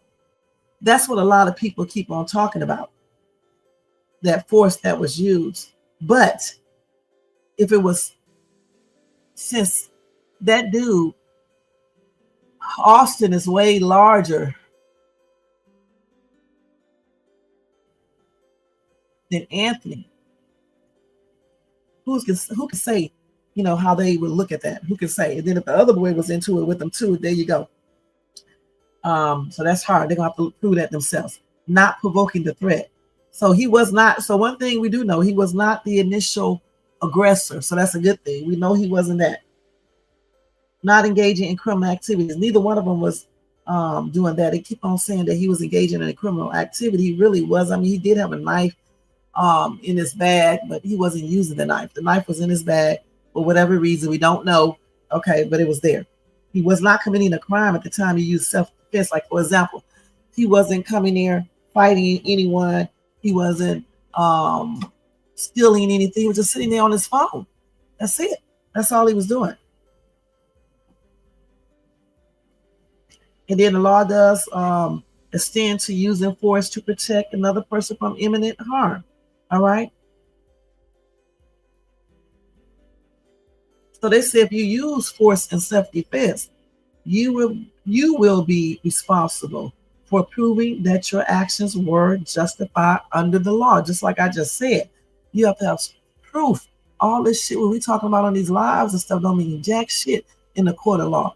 Okay, they got to have proof. You can't go by what we think we see on the damn camera and all this stuff. You got to have proof. Just like when that dude ran up to my car, it was proof there. That's why I didn't get arrested. Okay, that's why I didn't get arrested. The police didn't even do anything because they saw the proof. They can tell by his actions. Not to mention somebody else tried to help this girl, and the dude went off on them. Okay, so all that worked in my favor. And they said self-defense law is very, very complex. All right, that's why I keep on telling you it's hard to prove self-defense, because who can say that you was not thinking that somebody was going to unalive you when you use self-defense? It's hard to prove that. And so that's why they have video camera footage. They look at that because they can tell certain things by your actions, what you was doing. You know, if you don't act like your life was in fear like that, you know, really in danger. Let me not even use the word fear, but in danger, then they must be like, we don't think you were scared like that. So it's hard with this right here. Like I said, I just hope those videos show everything this dude is talking about. And I hope he's not lying. For real, I just hope he's not lying. I hope he's being truthful about what he saw, you know, because this is not no time to be playing around. All right. That's what they say. But in the incident report, Jermaine, they said it was a knife. So I don't know if it was a knife or not. It doesn't matter if it was a knife or not. Anyway, the only time that matters is, you know, regarding him having a knife on school property. And why did he have one? It could have been the little device they said it was for, what is it called? Something with sharpening. What do you call them things on the heat? A keet. I think that's what they call it, keet. The heat, K-E-E-T, sharpener, or something like that. I can't remember the name of it, something like that. So say if it was that, that's similar to something like, you know, you can stab somebody with it. Okay, but it's not an actual knife. So hopefully it is that. But even if it isn't that, the thing is, we're trying to see, you know, we just hope it was true self-defense, that they have evidence to prove that, period. You said, okay, let's go back up to here. We did that. The knife, if that was school ground, okay, you already said that. What's been said is enough for self-defense since Austin threatened and they walked to him. It's all about who reduced the space, okay? We did all that. Why do you think these racists keep trying to say Anthony provoked Austin? Because the loophole hold and stand your ground. Anthony has a strong defense of self for that provoked part, if true. Right, but that's true. Okay, some people are saying it wasn't even a knife. Okay, defense can't just argue proportionality. They must also prove it wasn't self-defense, and that's why Karmelo will win. I hope so, Tissues. I hope so. I really do. I hope so. You know, I hope it is proven that Karmelo acted in self-defense 100%. I really do. So he won't have to go to prison or anything else. Now, he may get a little charge on the knife if that's what it was. You know, I don't know. But I just hope it is proven that he acted in self-defense. And I really pray that those videos show that. Well, I don't think Anthony, you say Anthony's lawyer biggest issue will disproving Anthony's right.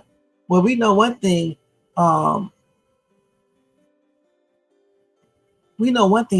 Anthony did not provoke Austin.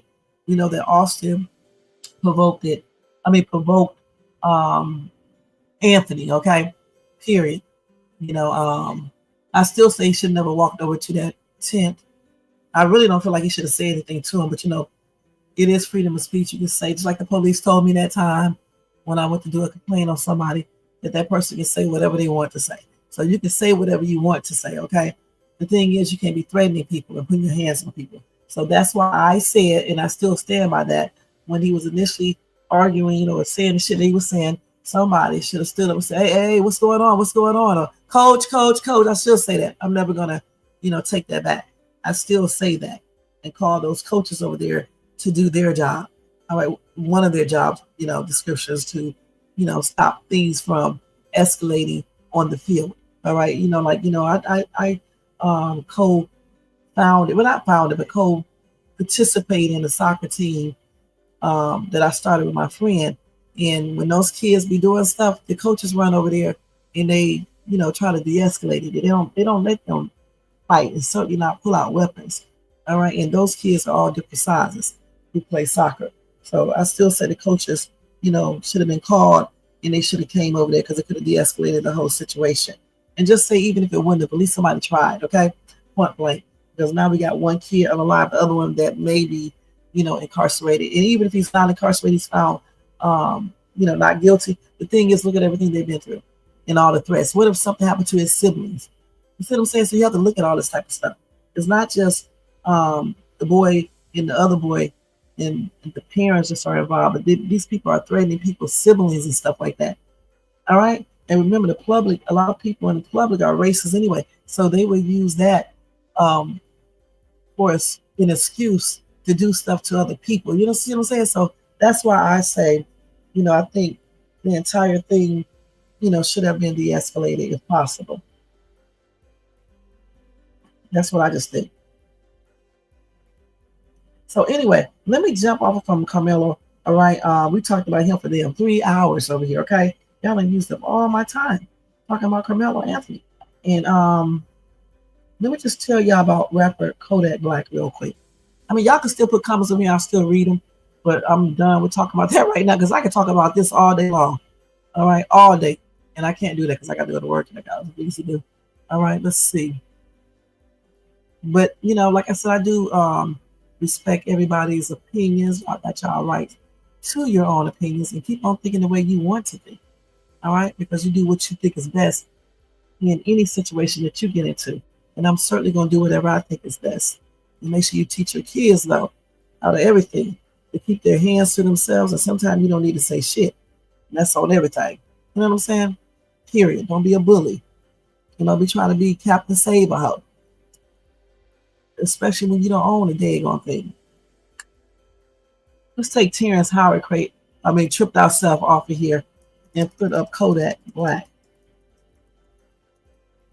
I know y'all done said some more stuff, so let me read it real quick.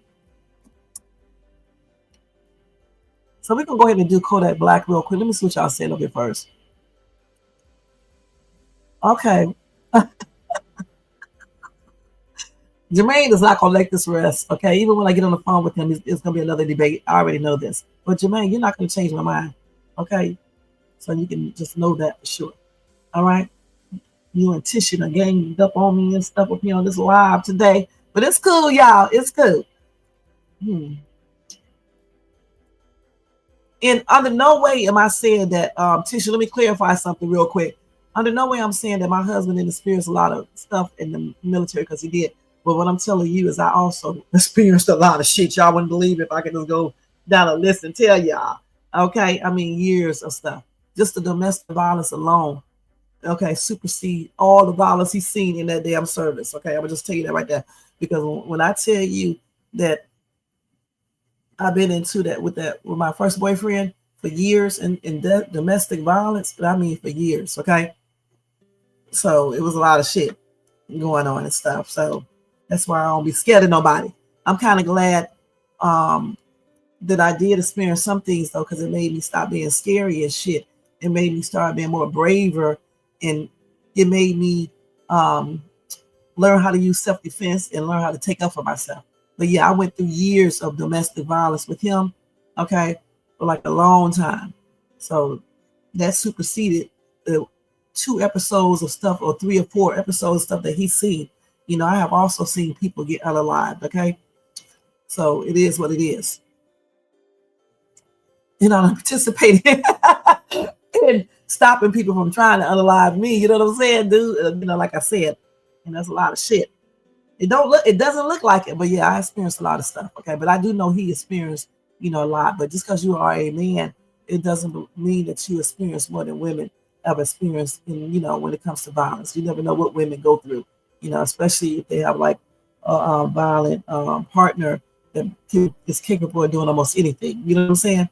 And you had to defend yourself. Or if you got into any other situations or anything like that. Okay, so let's go ahead and jump on kodakblack real quick. So just like I'll tell you guys bad news about people, well, I want to tell you some good news about kodakblack. Did y'all know that Kodak Black covered the rent for over 200 people in a housing project, okay, in Florida?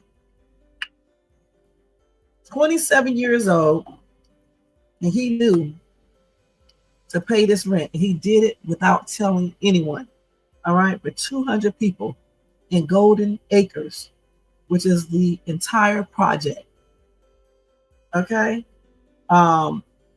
Somebody told, I don't know who this person is who found out. So it's Vince Thompson, should have known, okay? A senior support manager at SLG Systems Incorporated. He took to Facebook expressing his deep gratitude for the selfless act. He said in that post, he may not want the limelight, but for the second month straight, Kodak Black has paid the rent for over 200 residents in Golden Acres, the entire project. And I thought he just did it one time. He did it 2 months straight. And we don't know if he's going to do the third month or the fourth month. That is real good, guys. I mean, that is good, because a lot of people would not do that. He continued to say, a lot of people shine light on the negativity. I must see how many people share the positive things you do, fam. You are a blessing to a lot of people. Thank you. Hashtag 1-800, hashtag Project Baby, hashtag Sniper Gang, hashtag Ghetto Boys Stay Hot. Okay? Y'all this hashtag. And y'all know what Kodak Black looks like. Let me just show y'all real quick. This is Kodak Black right here, y'all. Y'all done made me hot up in this bitch.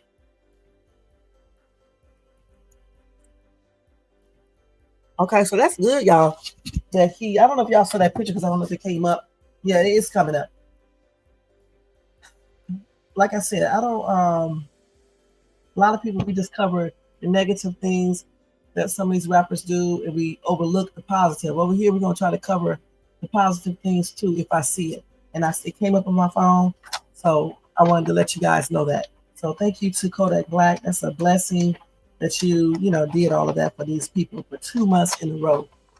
And I know that's probably was a lot of money. But all those people, I think, how many people did they say it was? 200, 300? That's a lot. And then, of course, we got these stupid people with stupid comments, because they be jealous and some be racist.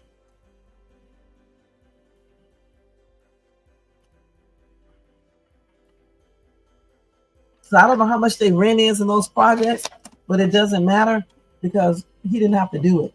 Their rent can be $100 still. How many of you people would go out here and pay all these people rent for 2 months in a row?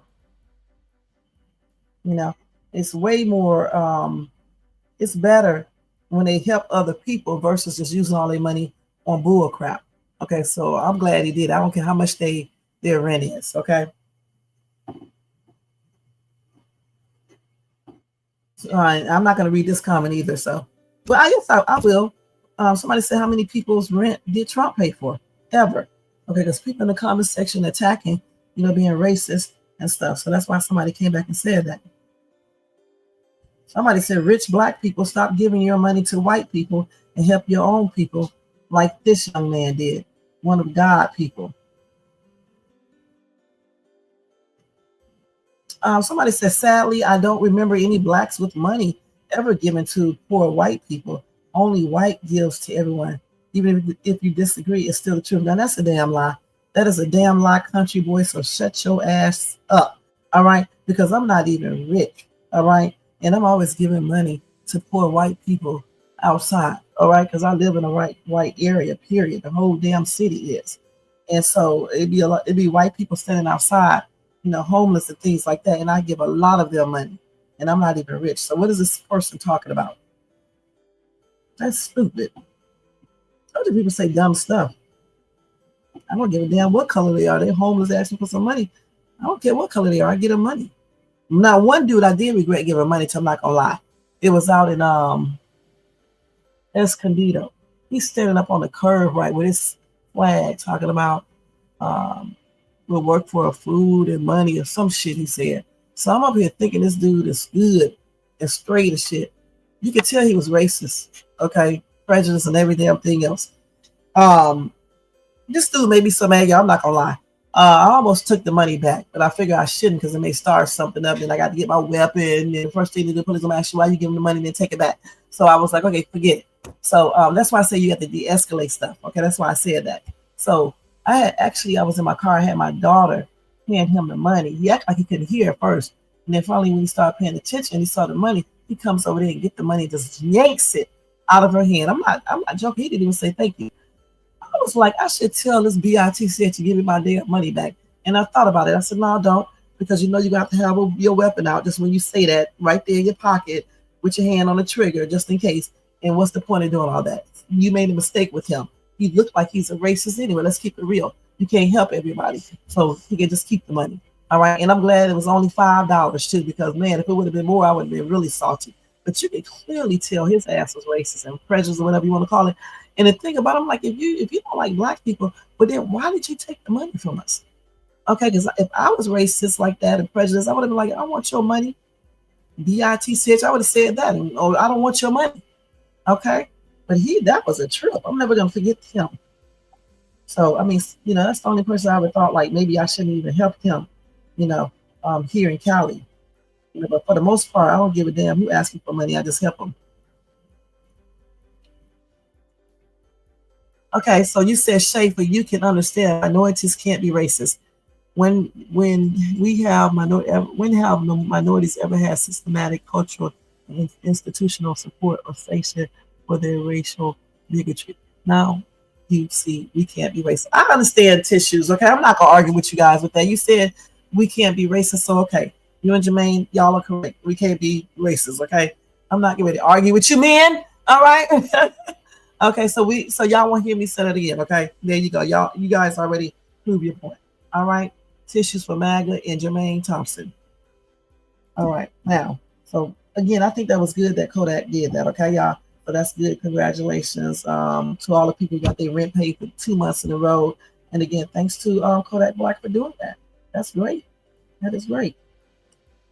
Okay, so let me go ahead and cover the other one real quick. The case that got overshadowed by Karmelo and Austin's case, okay? Let's see.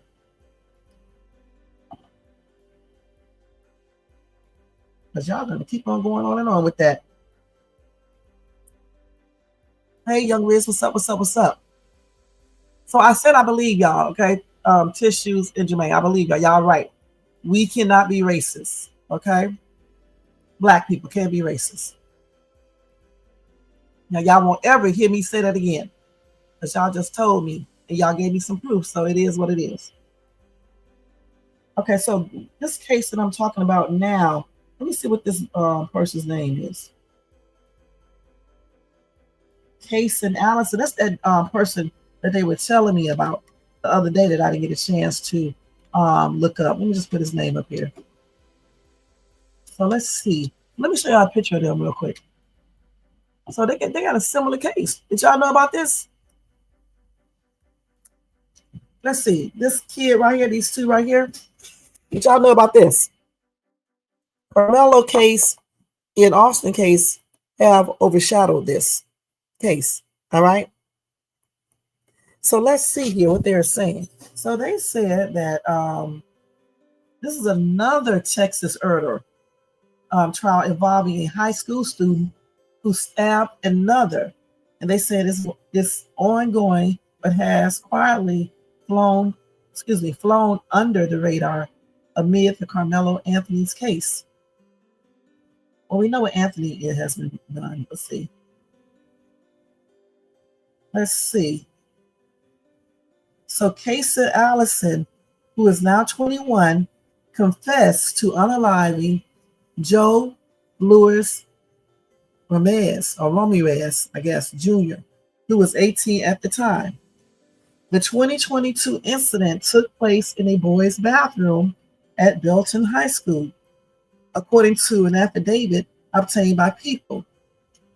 Allison's lawyer argued in his opening statement on Monday that his client was defending himself from Joe, which is that dude right there, I believe, in a group of his friends. Wow. So they did say Karmelo Anthony's case is similar to Kaysen's case. So anyway, in Kaysen's case, on Monday, jurors were shown a video of the incident. In it, they see Joe is shown throwing a punch at Allison, who in turn swings at him while holding a knife. Teenagers are seen running out of the bathroom after Joe ends up getting cornered. Allison has been under arrest since July 2022 with the incident having taken place in May of that year. He posted a $175,000 bail after it was reduced from $1 million. So they also had his bail up to $1 million. And he is facing anything, I guess they mean he is facing between 5 and 99 years in prison if he's convicted. So his bail was also set at $1 million, and then they reduced it down to $175,000. So they said, unlike in the case of Karmelo Anthony, the victim managed to leave the scene of the stabbing, and was pronounced unalive at hospital after a school nurse tried to save his life. He was stabbed multiple times in the chest, back, legs, and arm. Gosh. So let's look into his case a little bit more. What's his name? Casey Allison, right? So he's on trial right now. And he unalive. He stabbed what's his name? You know what? Joe R. during a fight at a Texas high school. So the white kid stabbed this kid right here, Joe, right? So you know what? Okay, so let's see here. Of course, somebody said this was an actual fight. Punches were thrown. That's a violent altercation. Metcalf pushed someone out of somewhere he wasn't supposed to be. Simple battery, yes, but you can't say you pushed me, so I'm unalive you. After then, run away full blast. After sticking someone, y'all stupid as hell. What do you expect them to do? Stand there and just look? He didn't run away, like he didn't run and try to run from the area. He just ran away from the area because he probably figured they were going to try to get him. Okay, let's use common sense. Somebody said, when they, what?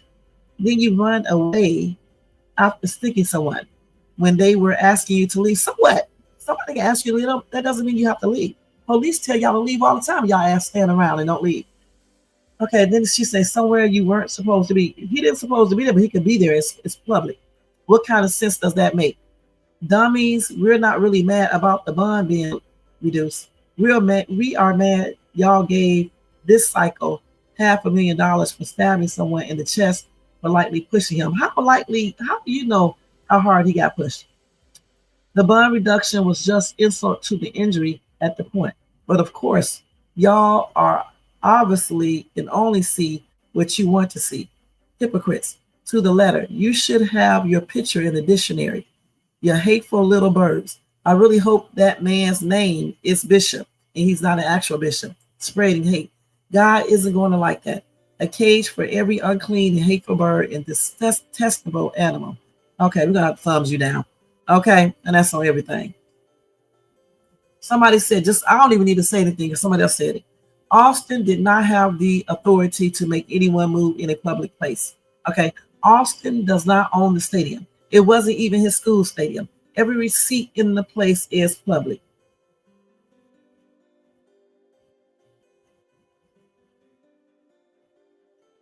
So then, of course, they have to bring the knife back in play. The thing is this right here. I'm getting ready to talk about this damn case again. Okay. The thing is like this. Okay. Like I said before, and I'll say it again, and that's going to be it. Again, Austin should have never said anything to this kid. Just say he did because he felt like he wanted to. He could. So then, okay, so you tell him to leave. The kid did not want to leave, so Austin should have went and told the coach. He should have never got up and started walking his ass over there. Point blank. I said that before. I'll say it again. And if he did not go and tell the coach, other people should have called the coach over there. Simple as that. Okay, period. You know. Now, let's go back and see if we can find Casey Allison. Case. That's his name, I think. What was it, Alice? Let's see. Yes, Casey Allison. Let's see. Let me screenshot that copy.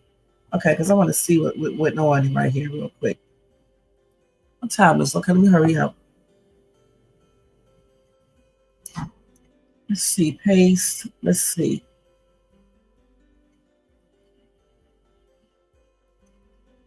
So they just gave an update. Let's see here.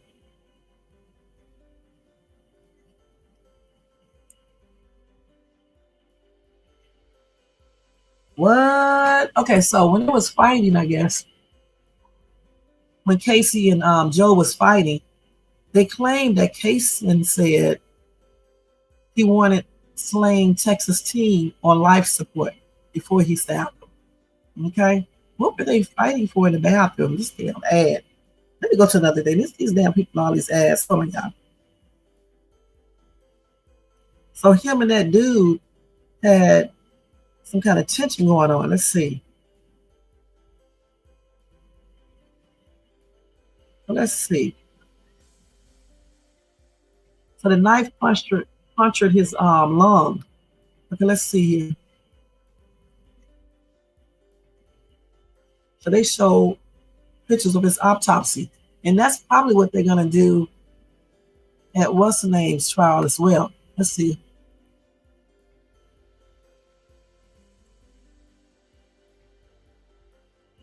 Oh, wow. That's crazy. Let's see. So they said they showed 7 photos in court today, and they showed exactly where Joe was stabbed on May the 3rd. And they said 2 more witnesses were sworn in on Thursday morning. This was last week. And a spectator in the gallery was removed from court after yelling at Allison's attorney.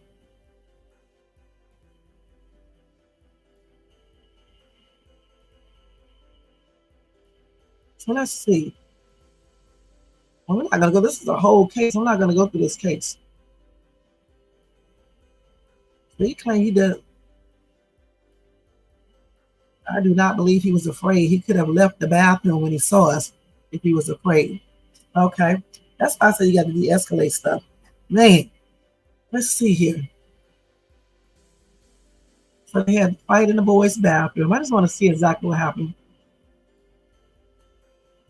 So Joe is the one on the left, like I said. Casey is on the right. Casey is the white kid. Joe is the Latino-looking kid.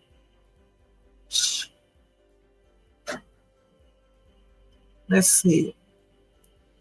Let's see what they're saying here. I'm just trying to look at the case. Shout too loud. So they claim he acted in self-defense. And he said he was fine. He found himself forced to fight Joe and a group of his friends. So Allison, who has been on house arrest since posting a $175,000 bail back in July 2022, is facing anywhere between 5 to 99 years if he's convicted. So he's been on arrest for 3 years. Let's see. So it shows Joe throwing a punch, his damn ass,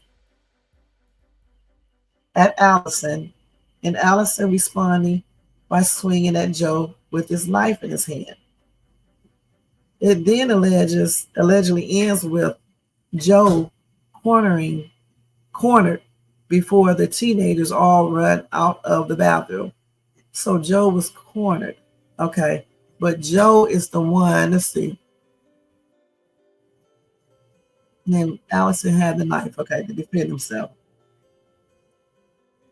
So Joe managed to leave the bathroom, but is seen on school surveillance video collapsing in the hallways a short time later while blood pours out of his body, according to the affidavit. The school nurse then started to perform life-saving measures on Joe, who was then transported to a local hospital where he was later pronounced unalive. And then, of course, like we know, Joe was stabbed in his chest, back, legs, arms. That probably happened because they still was probably fighting. Then Allison left school and returned home after the fight, and then he was arrested. And then, of course, he had the knife at home, still bloody. So they did file an additional charge against Allison a few days later, on May the 9th, after he allegedly assaulted a family member. Now I'm talking about Allison. All right. So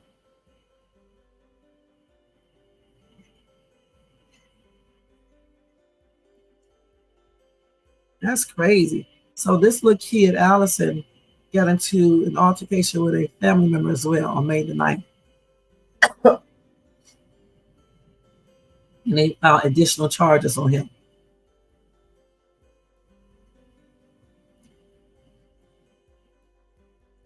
Okay. So he attacked the other kid, and the kid defended himself by stabbing him. And the reason why they say it's similar, because even though it's not similar like 100%, they say that it's similar because here are two kids, two dudes, into a physical altercation in the restroom, just like the two dudes, Anthony and Karmelo. Okay. Let me not get their names mixed up, all these different names.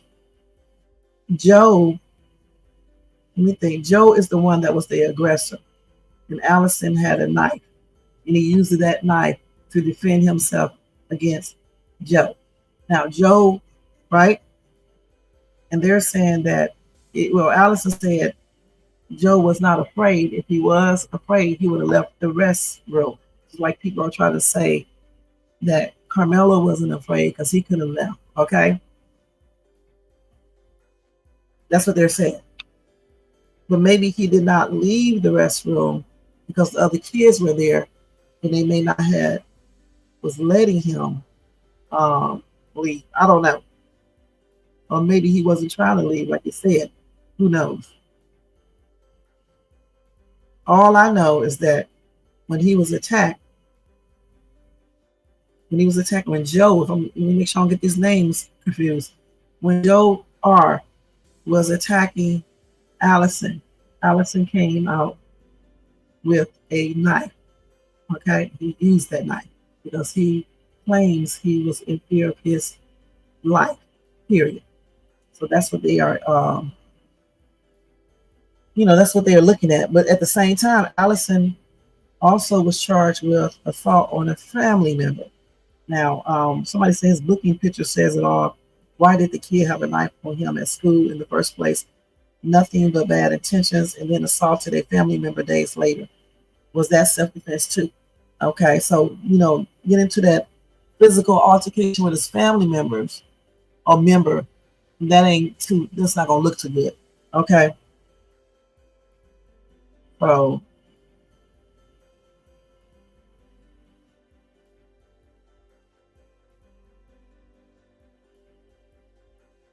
somebody said, well, since we are keeping the same energy and same logic, Kaysen and Karmelo, either both guilty or both innocent. I would say Karmelo's case wasn't as bad due to the location and the chain of events. But yeah, according to the racists out here, Kaysen is a murderer because they call Karmelo a murderer. And I say the same thing. Okay. Because Kaysen, Allison Kaysen, was saying that he was defending himself because Joe and his crew came in there to beat him up. Right? And so he had that knife to defend himself, and he used it when they were fighting him. Okay, so Anthony is probably saying he had his knife to defend himself if anybody messed with him, because we don't know why he was carrying one, but maybe somebody was messing with him before. He said he warned them 2 times at least, and they proceeded to come, or Austin proceeded to come, or Austin and his brother proceeded to come. And so when Austin physically touched him, however, which way he did it, okay, then he used self-defense. They are similar cases somewhat. Not entirely, but somewhat. When somebody said one was bullied by the other kids, one showed up looking for trouble. It's a difference. Right, one was bullied, but the person who was bullying wanted to start some bull crap, okay? The only one that wanted to start no bull crap is Karmelo Anthony. As far as these two other people, I don't know with this case because I never really looked at it in detail other than what I'm looking at it now. It says that Allison was mad at Joe, so I don't know, you know, what their background, you know, was with each other. In this case, it's just too long to look up, okay? It just really is. While I'm online, it is.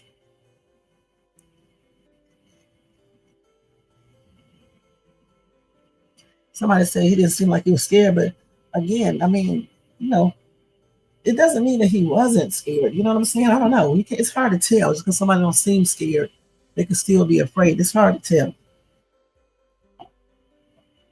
So if he does get convicted, he's going to have, what, from 5 to 99 years in prison for murder.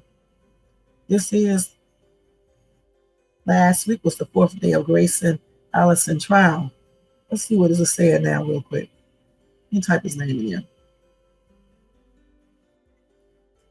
Can you stop? No, for a minute, y'all. Can you stop bugging me?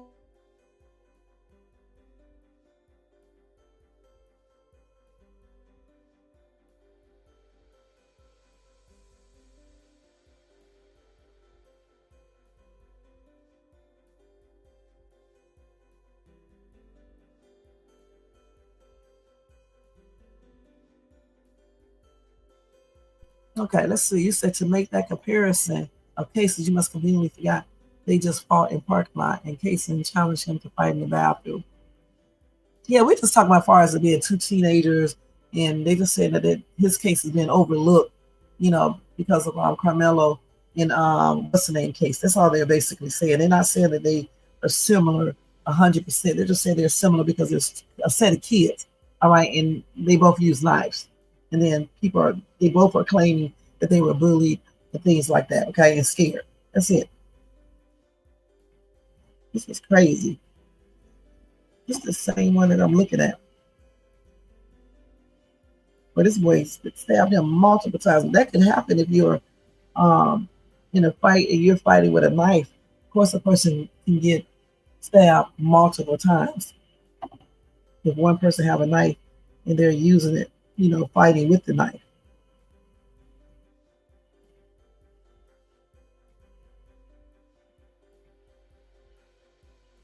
So they definitely said that they had a tense relationship.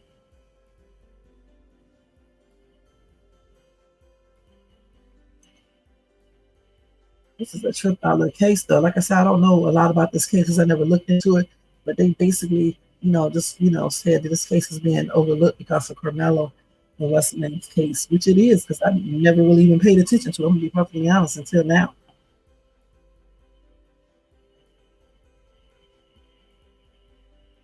But it is going to be interesting to see what happens.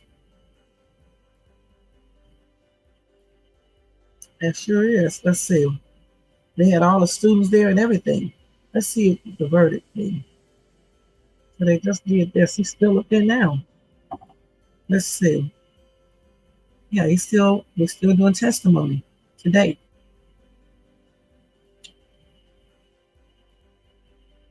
He was 18 at the time. He stabbed Jose Luis Joe. They was calling him that nickname. And there was a bunch of students involved in it too.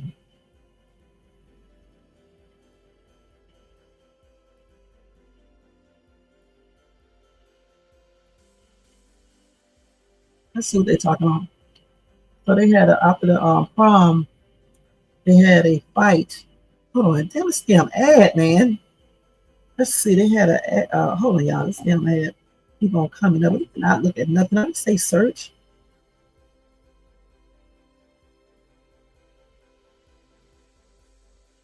Well, I'm trying to see what the prom thing they're talking about.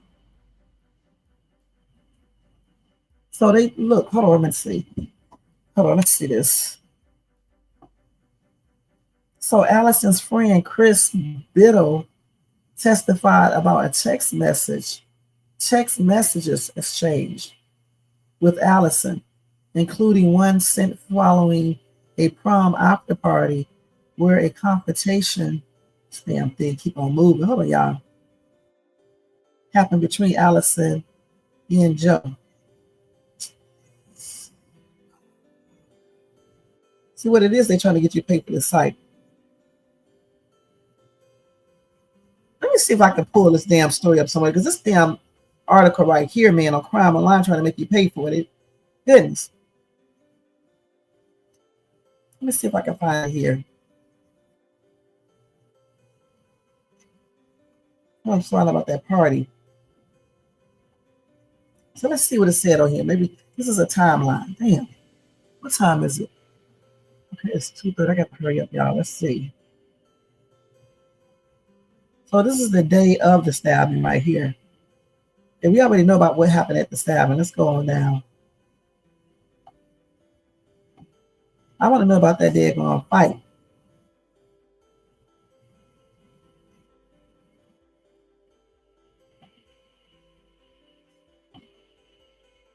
Now, Allison told the police that he only stabbed Joe once, but when authorities examined Joe's body at the hospital, he was noted to have been stabbed in the chest, back, legs, and arms. You know, because if you're fighting with a knife, let me say this again, if you're fighting with a knife, you may get stabbed more than one time, okay? Because like when I had to use my knife on that dude who broke into my house, I ended up getting stabbed too in my thigh, okay?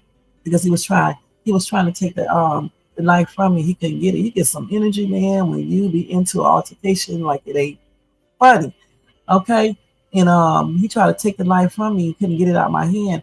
And I don't know how, honestly, I don't know how I got stabbed in my thigh because I don't even remember it, okay? I don't even remember. I didn't feel it or anything. All I know is I got stabbed in my thigh and had to go to the emergency room and stuff. But he almost passed on. I'm going to tell y'all that story because when I stabbed him in his chest, and I pulled the knife back out of him. And then he ran out of my house, and I called a neighbor. The stupid ass neighbor was telling me to dispose of the knife.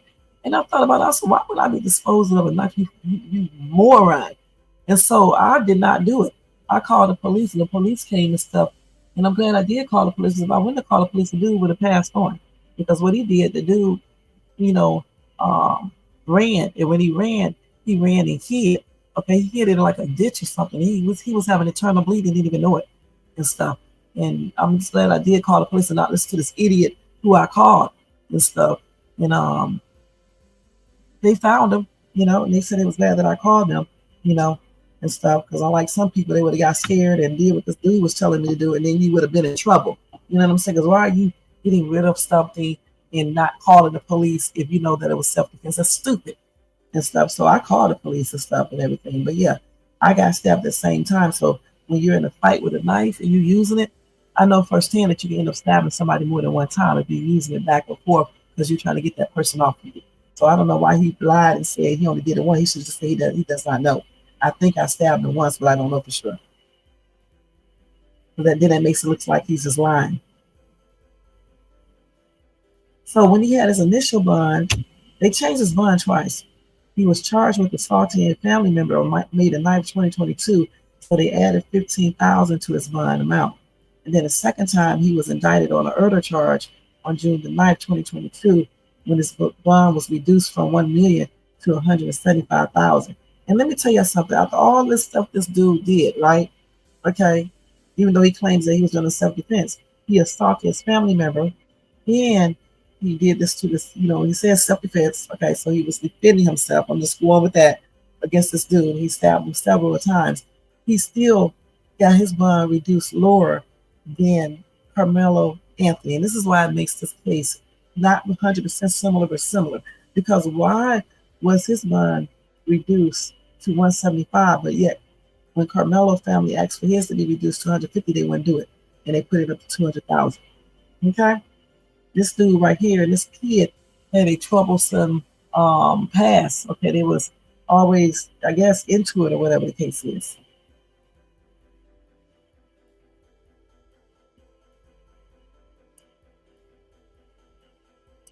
They delayed his trial many times. It was set for May 2024, but then they delayed it. So it began on April the 14th. And by the 25th at the latest, it will be over. Okay, that's what they think. So that's a damn trial. I was trying to find out about the party. Let me see what y'all know about that. If they fought already and then challenge him to fight in the bathroom, you don't see that's premeditated in case of provoked situations. Since he was mad, he got beat. Jason was the bully, not Anthony. Oh, yeah, I know Anthony wasn't a bully, okay? We're not saying the similarities like that, Tissue. I understand what you're talking about. We're just saying because the fact it's two teams, and the knife was involved, and they both said self-defense. But I wouldn't have went to that bathroom. I'm going to be perfectly honest. Little shit. Arms, leg, and back doesn't sound like me in the defensive moves.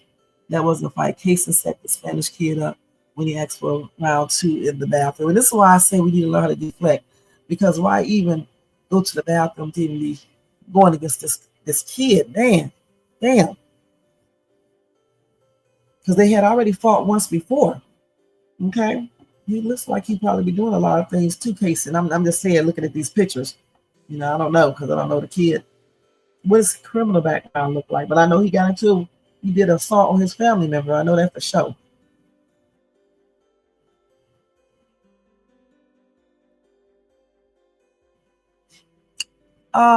Well, like I told you, I got stabbed in my leg, my thigh. Okay, and I certainly wasn't fleeing either, but it was a defensive wound because when I got stabbed in my leg, it's because the dude was trying to take the knife. I don't know how I managed to get stabbed in my leg though, but I got stabbed in my leg because when he was trying to take the knife, I don't know how it happened, but I just know I got a stab in my thigh right there. So I don't know. You said it's not a defensive wound, so the arm, well, the back probably isn't, unless they were unless he was on top of him or something like that with the knife in his hand, he could have stabbed like that. But I don't know. Like for example, if Joe was on top of him and then he could have had the knife still in his hand, he could have stabbed him on the back then. But if he probably did it when he was running out. Joe was probably trying to get away, right? And then Allison Casey probably stabbed him in the back, as he was trying to run. The leg, though, it just depends. Because like I said, I got stabbed in my leg at the same time when I was defending myself. And I walked in on him trying to, breaking into my place. He look at him, go get that the GUN, because man, it would have been over. I didn't even think about all of that. Some people say he was not trying to fight. Let's see what they're saying real quick. So 2 students said that they said Casey didn't want to fight.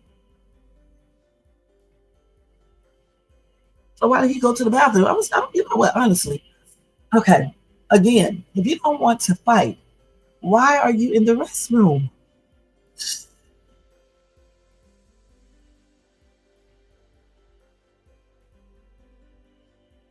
And then these kids are in the restroom instigating this damn fight.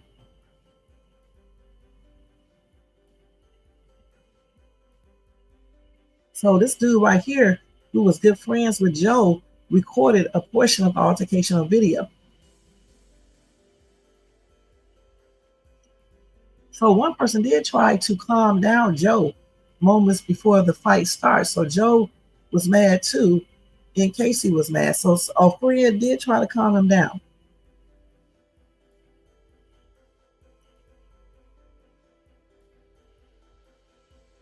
That's crazy.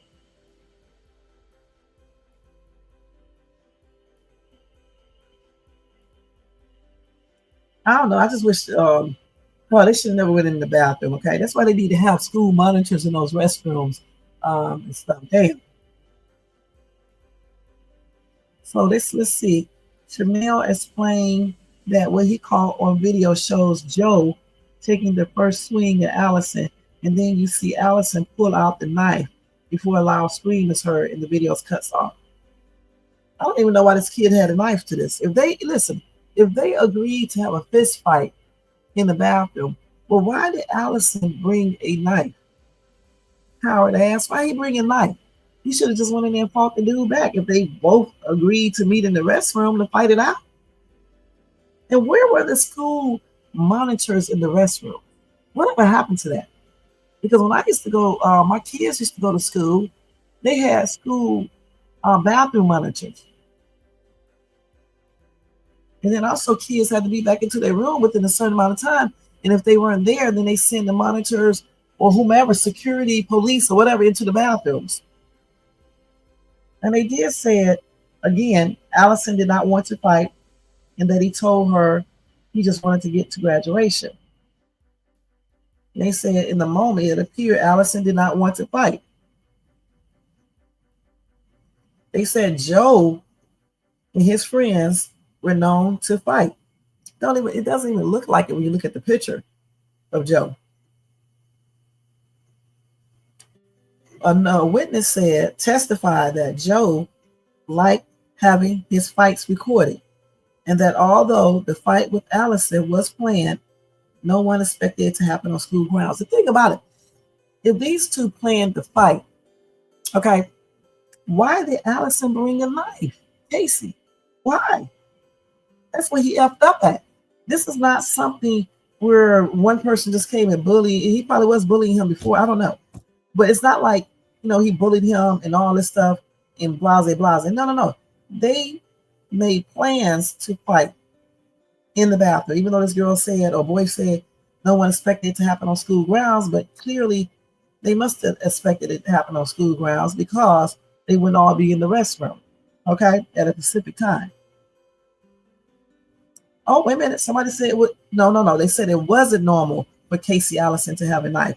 But she knew he had one because Allison told her he got one for protection. Protection from whom? Okay. So they did have a verbal altercation at the prom, which was over a girl. So Joe looked surprised to see Casey Allison in the bathroom that day, and you could feel the tension between the two. So that girl was seen talking to Joe in the hallway. She started to cry as she explained to the court that she was trying to tell Joe that the fight isn't worth it because they were about to graduate. Right. At least, one person did try to talk to her. So at least she tried. That's a damn shame. Damn. And they did not listen, but at least she tried. At least she tried. So they went in the bathroom to fight each other, right? This is a hard little case right here. He said he brought a knife with him. You start carrying a knife for protection. Okay. But even if you did, why bring it out in there if y'all both are in the bathroom agreeing to have a showdown with each other? Just fight out who wins, and then that's it. And it's all over a girl. Okay, everything is over this girl, whoever she is. So it's going to be interesting. I'm about to follow this to see. They say it should be over by the 25th. I'm going to have to see if he's going to be found not guilty. He stabbed this boy a bunch of times, but like I said, when you're fighting with a knife, and I know what I'm talking about because I had to with one, sometimes people tend to get stabbed more than one time, okay? Period. That's why you shouldn't be in fights with, period. Because even with the one, when I just told you about the dude broke in my house, he didn't get stabbed more than once, but I got stabbed. Shit.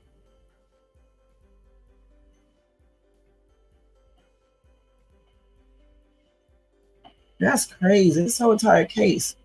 And they keep on saying Allison did not want to fight. Allison Casey, right? Mm-hmm. But Joe is the Latino one, right? Yeah. Yeah, Joe.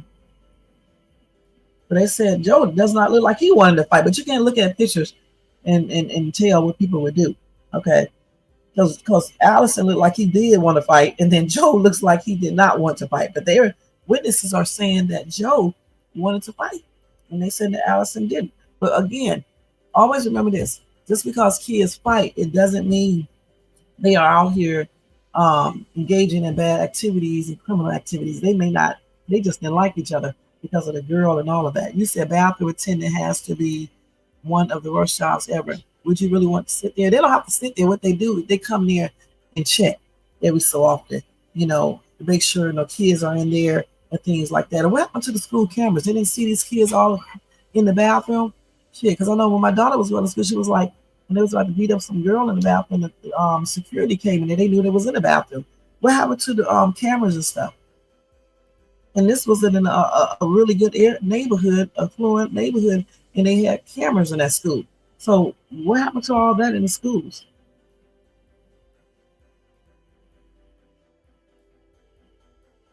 Let me see what his brother says, Joe's brother say about him. If his kids, if they like the other kid more, they're going to take up for him. That's why I don't like give kids testimony.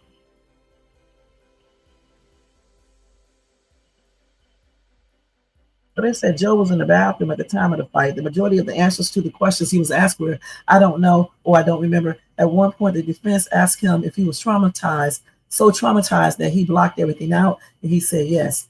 Another witness to take the stand was in the bathroom during the fight and claims he didn't know any of the students in the bathroom. He was just in there to use the bathroom and get out. He testified that on his way out of the bathroom, the door was not locked. This comes after the defense previously said on a Tuesday that the lock on the door in the boys' bathroom plays a very important role in the investigation. But the other kid said the bathroom door wasn't locked. Okay, so Joe's brother took the stand.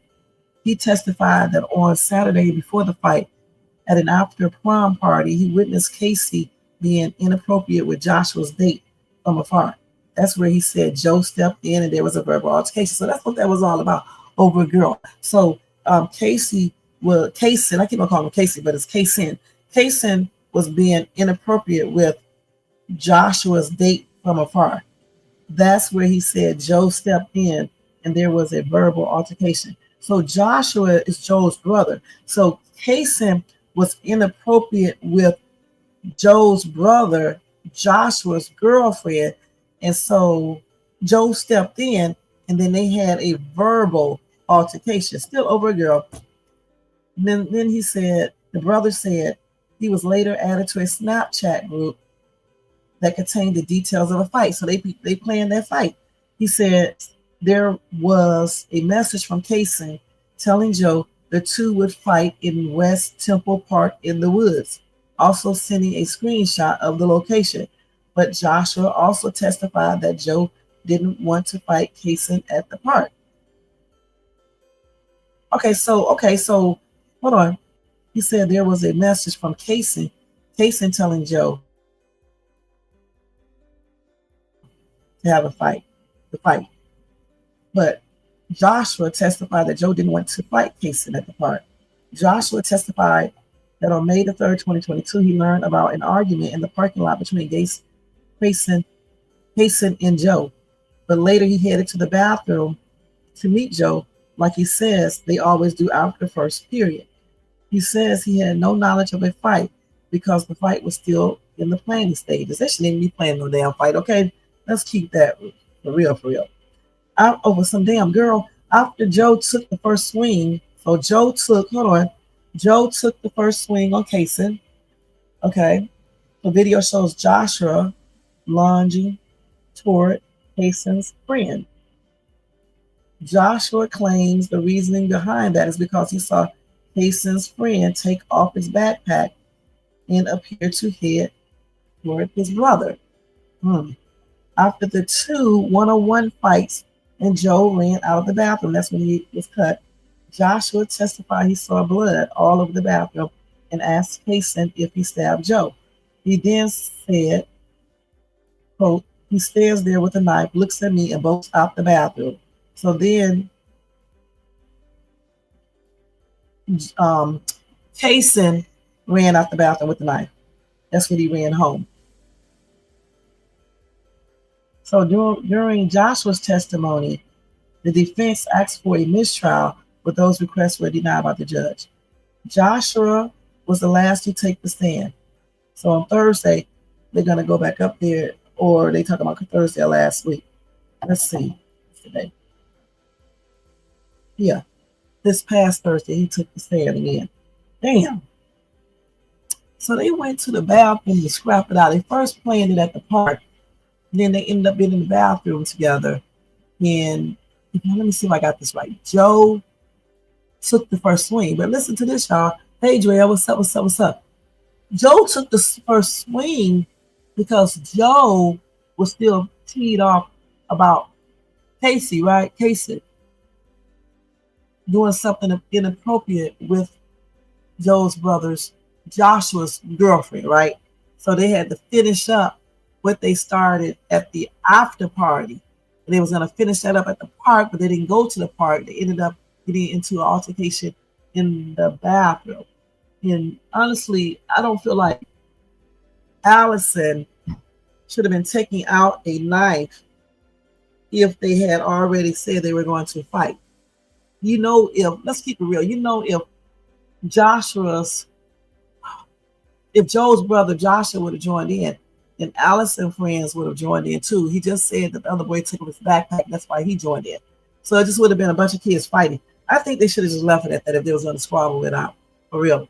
I don't think Allison should have ever, pulled out that knife at all, because he went there to the bathroom, just like the other kid was in the bathroom, and they had already planned out, if I got this correctly, they had already planned out to squabble up at the park, and it ended up that they squabbled up in the restroom, right? Because Tissues, you follow this, right? Is that correct? So yeah, I really don't think he should have been pulling out a knife, because he knew there was a slight possibility that all their friends are going to join in, and everybody's friends is going to join in. They just would have had a fight. Security would have been called in there, and it could have been over and be done with. And whoever lost. I don't really think they should have been meeting up at all, fighting, period. What should have happened if he did something inappropriate to the girl? I know y'all already say I'm living in the Twilight Zone, but here we go again. What should have happened is if something like that happened at the after party, the prom after party, okay, maybe when they got back to school, if he was still doing stuff, or even if they didn't still do stuff, I think he should have reported it to the principal of the school, okay? I just think it should have been reported, and then they could have went from there. Then maybe they wouldn't have got into the altercation in the bathroom. I don't know. As far as the park, though, I don't think they should have been meeting at the park either. But I really don't think Allison should have took out that knife, regardless if he had a knife with him for protection for whatever reason. I don't think he should have got weapons because nobody else had a weapon. And they all agreed to be there, okay, to squabble up. Maybe not at that particular time. I don't know for sure because I didn't read the whole case. But they all knew what was going on. So why would you read? If you know that you're planning on to squabble up and you say, I'm pretty sure they said no weapons, okay, well then don't bring no weapon. Okay, it doesn't matter if you're scared. You shouldn't even be planning anything if you're scared. I don't know. Like I said, this is crazy. It's similar because they're both kids and they had, a knife was involved. But as far as the altercation itself, it's a tad different. But I see what they're saying. They just saying that nobody's paying attention to this trial because they're too entangled in Karmelo Anthony's case in Austin's situation. That's what they're saying. That's crazy though, man. This is weird. Damn. So it's going to be interesting to see how this turns out. I mean, I can't say with this case right here because there's a lot of stuff that's involved in this case right here for sure. With them fighting or getting into a verbal altercation outside over one of them touching the I think Allison touching Joe's brother's girlfriend or doing something inappropriate, and what that was, we don't know. Okay, so it is what it is. So they did have a GoFundMe for Kason too, I think. Yeah, if it's the same person, maybe a different person. But yeah, that's a trip. So we're gonna be looking at this too, okay? They said that Kason and his friends were minding their own business though, and that Kason didn't want to fight. And Joe, that's what Joe's friends testified. Joe's friends testified that the boy who got out alive. Joe's friend testified that Kason and his friends were minding their own business, and Kason did not want to fight. That's a trip right there. That's Joe's friend saying that about Kason. Okay. I don't know, y'all. Hey, oh boy, that's crazy. That's crazy, y'all. I don't know about that though. Okay, let's see here. It's hard to say on this case right here.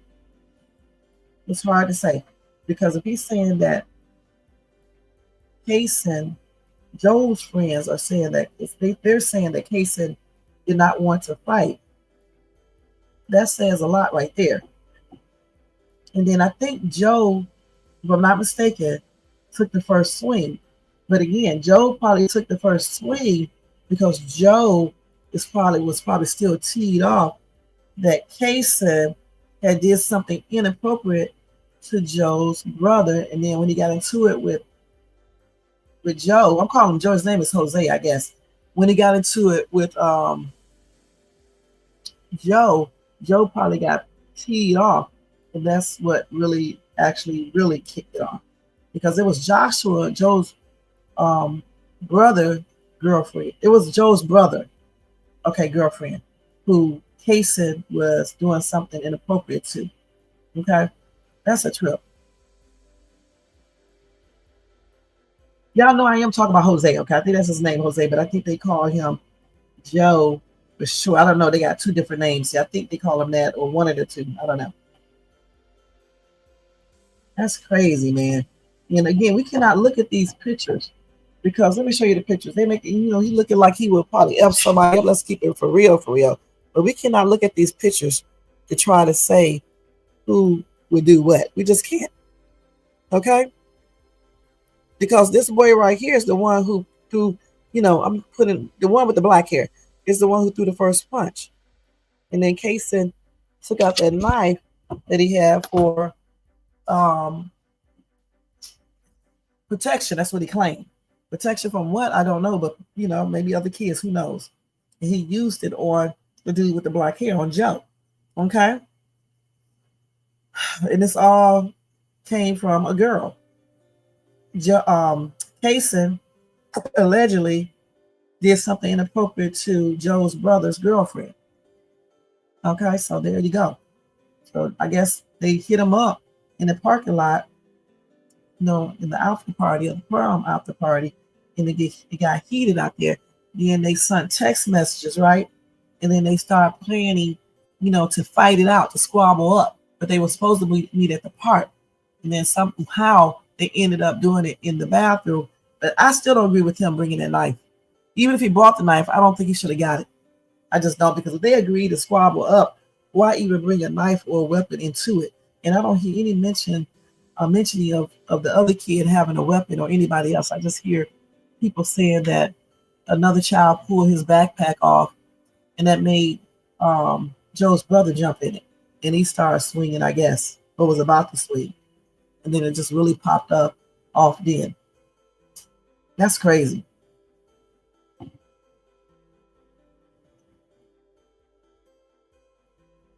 Somebody says, so this guy attacks a fellow student in a restroom with a group of friends and ends up unalive, and you want the kid who was attacked to spend the rest of his life in prison. If you would have left the kid alone, he would still be alive. It's his fault, not the actual victim. I actually think it's both their faults, okay? I'm just going to keep it real with you guys. I was sick of y'all just blaming the one person in certain situations. I actually think it's both of their faults, okay? Because the thing is, if they already got into the altercation out in the parking lot, in a verbal altercation, and they cussed each other out, then just leave it at that and stuff. And if they felt like this boy did so much, why didn't people tell the proper authorities? So if he did something really inappropriate, even if he didn't do something really appropriate, it was inappropriate enough where you can call it extra assault, they could have just went on to the school and told the school people in there, and then they would have called the police. This little kid would have got arrested for that, okay? Instead of, this other one losing his life. So I don't know why people don't just go and tell the proper people about these type of situations. Okay, instead they sending each other text messages, or somebody sending somebody text messages. They was a shady text message together, arguing probably, and set up a date to fight it out. Okay, so if you're gonna do all of this, you're gonna set up a text messaging system, and y'all decide to, squabble it out. Then it should be like, no, you don't bring no weapons, and nobody else don't need to get into this altercation either. It should be rules set there. You know what I'm saying? Rules, and no fighting in schools. That's crazy. Let's see what else they said. And then, of course, like I said, somebody says his picture says it all, but this picture doesn't say it all. All right, I mean, because I thought he was the aggressor in the bathroom, when in reality, Joe is the one who threw the first punch. Right, that's what I'm saying. Why did they go to the bathroom? And he definitely did escalate, because I don't feel like he should have had that knife, though. I just don't. I mean, the fight should have never happened. Okay, but if you two did agree on a fight, it should have happened just where they said it was going to happen at, and no weapons should have been involved. No other people should have got involved either, because all of that escalates everything. But boys gonna be boys. They're gonna do what they want to do, just like people do, and they're not gonna listen. And then when they don't listen, when they don't try to de-escalate anything or use common sense, this is what happens. Okay, point blank. Again, after the altercation in the parking lot, because this dude inappropriately touched the dude's brother's girlfriend, that if it depends on what he did, it should have been told to the teacher's principal or whatever the case is. They would have called the police. He could even call the police himself, all right, and told them, okay. Or if he didn't want to do any of that, after you get into the verbal altercation, y'all decide to get into y'all little squabble up. Do the squabble up and say, agree not to have weapons. Agree not to fight until you're alive. Somebody just fight to see who the winner is and be done with it, okay? And nobody jumping in. You got to set up ground rules, you know what I'm saying? And no fighting in school. I don't think he should have pulled out no knife, since they were, basically, doing all this stuff with each other, over what Allison did by, being inappropriate with Joshua's girlfriend, which is Joshua is or was Joe's brother, period. Hey, oh boy, respect to you too, huh? Thank you so much, honey. All right. That is crazy. You're right. It was a mutual combat. Self-defense thing is weird. I don't know if he's gonna be able to pull that one off. I really don't, because he went in there just to have a fight. I don't know. It just depends on all the other circumstances. Well, I'm not a lawyer, so I don't know. It's crazy. They claim that he did not want to fight, but he was in there. Okay, that's weird. That's no witness, and that's what some of Joe's friends say, that Casey did not want to fight. And then since Joshua said all this stuff, he said they were asking for a mistrial because of what Joshua was saying. So it could possibly still go that way, but it was denied at first, but we just don't know. But I am going to be following this case. I think you told me about this 2 tissues the other day. I know somebody else brought up this case as well. But yeah, this is a hot ass mess. So I'm definitely going to stay on top of that one to see, how it turns out, and any other information that's tripped out. But it's a tad different, because they went there to fight, regardless if somebody changed their mind or not. They went there to fight at first. It's just on everything. He should have never been touching that girl inappropriate. And I wonder, what did he do to her? That's what I wish I knew. I don't see it nowhere. Do you know what he did to this Joshua's girlfriend tissues? Because I don't know what he did to her. Maybe he was touching her or something like that, but then they could have called the police. That would have been extra assault. Okay? People don't do that, though. They don't want to snitch. They want to take things into their own hands. They don't go tell a teacher. They don't go to the coaches. They don't do anything. They just do whatever they want to do. And that's exactly why we see things happen the way they happen. Sometimes you need to go tell, point blank. You just really do. Doesn't make any sense. That's a shame. My condolences are sent out to Joe's family and friends, and his family and friends, or anybody else who knew him. And my prayers are sent out to his family. Okay.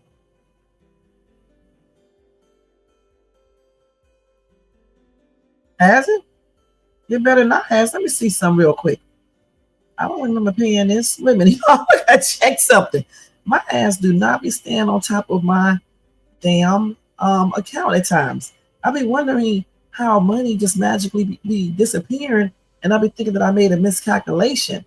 Instead, it was never a miscalculation here. I just didn't realize this bill was paid out of my account. Let me look and see. I didn't know this bill was paid out of my account. Let me check this and make sure. Oh, fuck. I'm sure these stupid ass people right here. Yeah, hold on.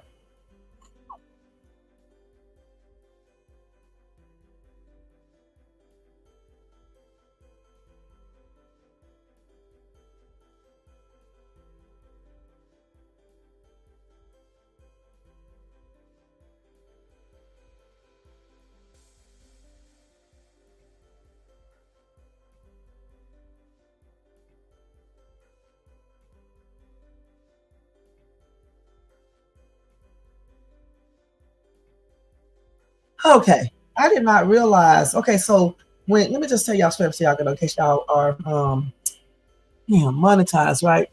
Okay, so Google, when they pay you between the 21st and the 26th, I believe, you know, like how some people pay you on Monday, but you don't see it to Tuesday. No. Google asks when they pay you on Monday, early Monday, that money shows up on your account the same day. And I actually forgot about that. So I had an automatic payment coming out that I wasn't intending on paying right now, and it came out automatic. But damn, because I forgot to check it. Talking to y'all on this thing, I forgot to go in and check my account. Forgot all about it. But that's okay. It's cool. That was a damn trip. I didn't even know they had deposited anything in my account. But that's how Google pays. If they say you get paid on the 21st, even if they do it early in the morning, it's going to be on there on the 21st. At least on my account, they do. Okay, so it is what it is. So there you go. So that bill got paid by itself. So that's why I'm not doing any more automatic payments. And that's why I got a whole nother separate account. So they won't be doing anything automatic. That's why I hate when people make you do automatic payments to get certain services. You know what I'm saying? I hate when they do that. So now I got a separate account that I can do that from. You know, I just forgot that Google is still hooked up to that account. And I did not want to pay that yet. That's okay. Damn. But anyway, I guess I should have been checking it. But I actually forgot all about it, to be perfectly honest. I actually forgot the day was the 21st, too, until I saw it. But anyway, you said no kids, so they haven't disclosed much information. Right. They haven't told us everything. We don't know what he did to this girl. Probably was, I don't want to say. Maybe he touched her, though. That's why I used the word maybe. Maybe he touched her or something. I don't know. He might have touched her.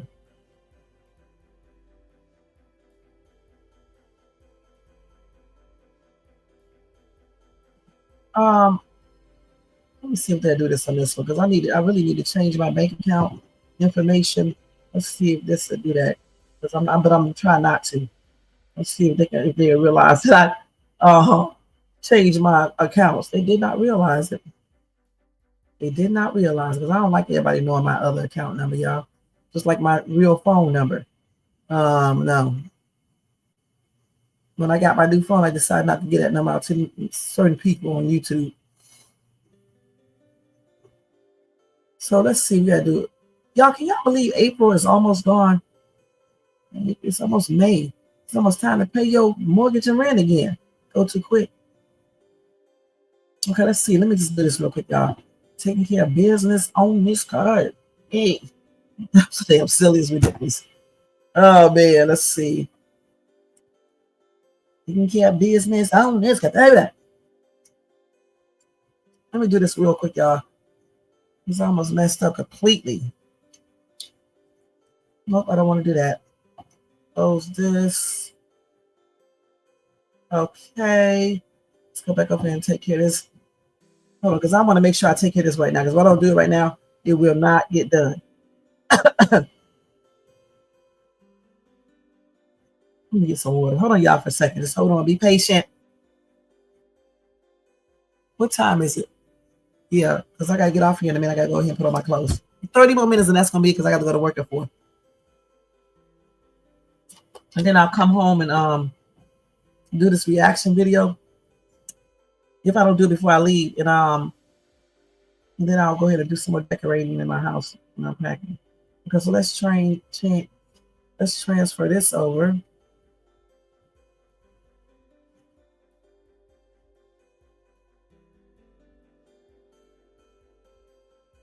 Hold on for 1 second, y'all. I gotta do this.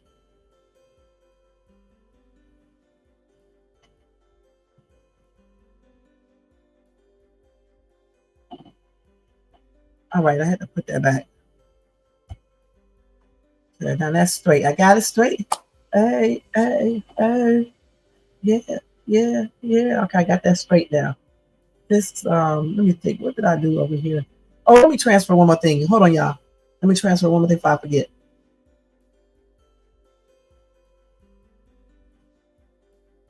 Yeah, they was notifying me the whole time. I just wasn't paying attention to everything. Because I was talking about Karmelo. Hold on, y'all. I got to take care of this real quick.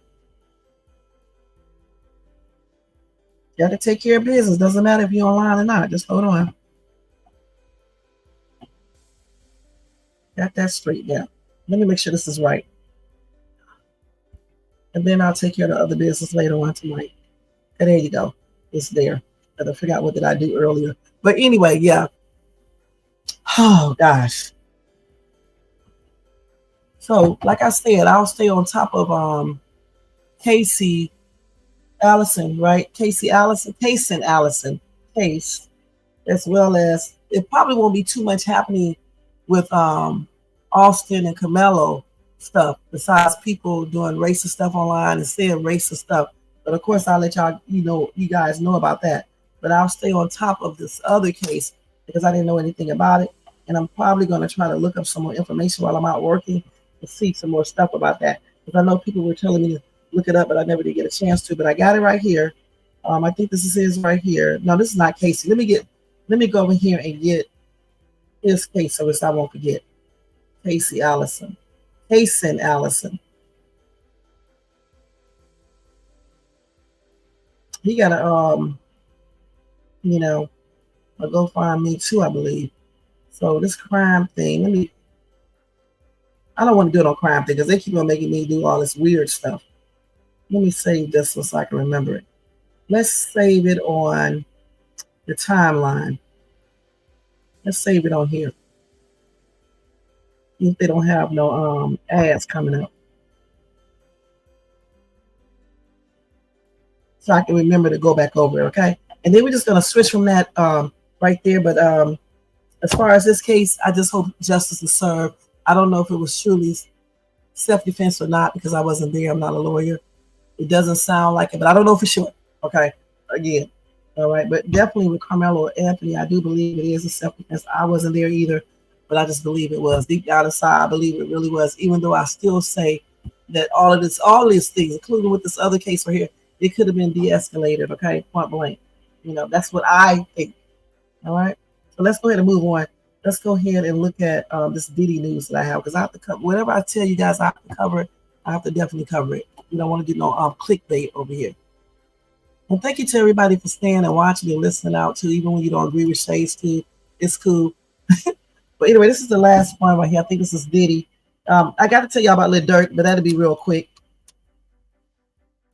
So this is Diddy. Okay, hold on. I really don't have to type this because I still got his name up here. That's right. Because y'all know I'm covering him all the time too. Okay, so Diddy. Prosecutors seek to use an alleged victim's 911 call, y'all, against him in court. Damn, Diddy, come on now. Okay, the judge already denied his request to delay his trial for 2 months. This trial will start the day that they said. I think it was May, the 5th and 11th or something like that, or the 7th and the 11th. It will start then. Okay, I hear you. Y'all see what I go through over here? Y'all see this name? Okay. So they said we did see a lot of updates in the federal criminal trial of Diddy, like I just told you, for alleged trafficking, racketeering, and transportation to engage in the P word. All right. Let's see. So amid prosecutors' efforts to question former employees under witness testimony, they requested to introduce a curious piece of evidence in court. Now, according to All Hip Hop, the government claims an alleged victim made a 911 call in December of 2011 after Sean Combs allegedly broke into their Los Angeles home. So who is this alleged victim? Who is this victim, you guys? Because this call was made shortly after discovering the break-in, individuals' two statements are nevertheless admissible because they were made close in time to when he observed the break-in at his home. And that's what acting U.S. Attorney Matthew Podolsky reportedly stated. Now, in addition, prosecutors alleged this 911 call shows the alleged victim's mental anguish caused by Sean Diddy Combs for which they believe this is a supporting piece of supposed evidence.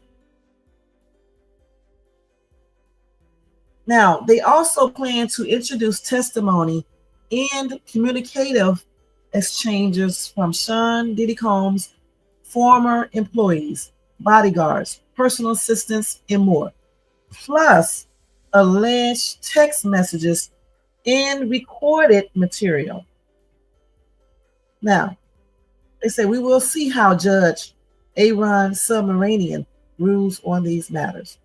So they got former employees, bodyguards, personal assistants, and more. Personal assistants and more. Plus, they have the alleged text messaging and recorded material that they're going to be using.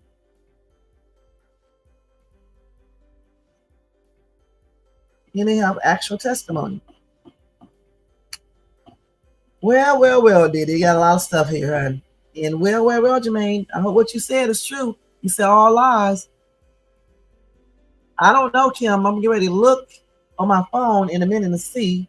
I don't know, because they keep on stopping my sharing. So I'm going to stop showing stuff right now.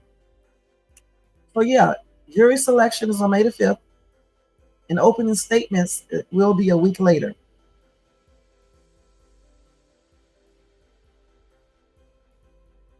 And they are allowing people anonymous alleged victim testimony.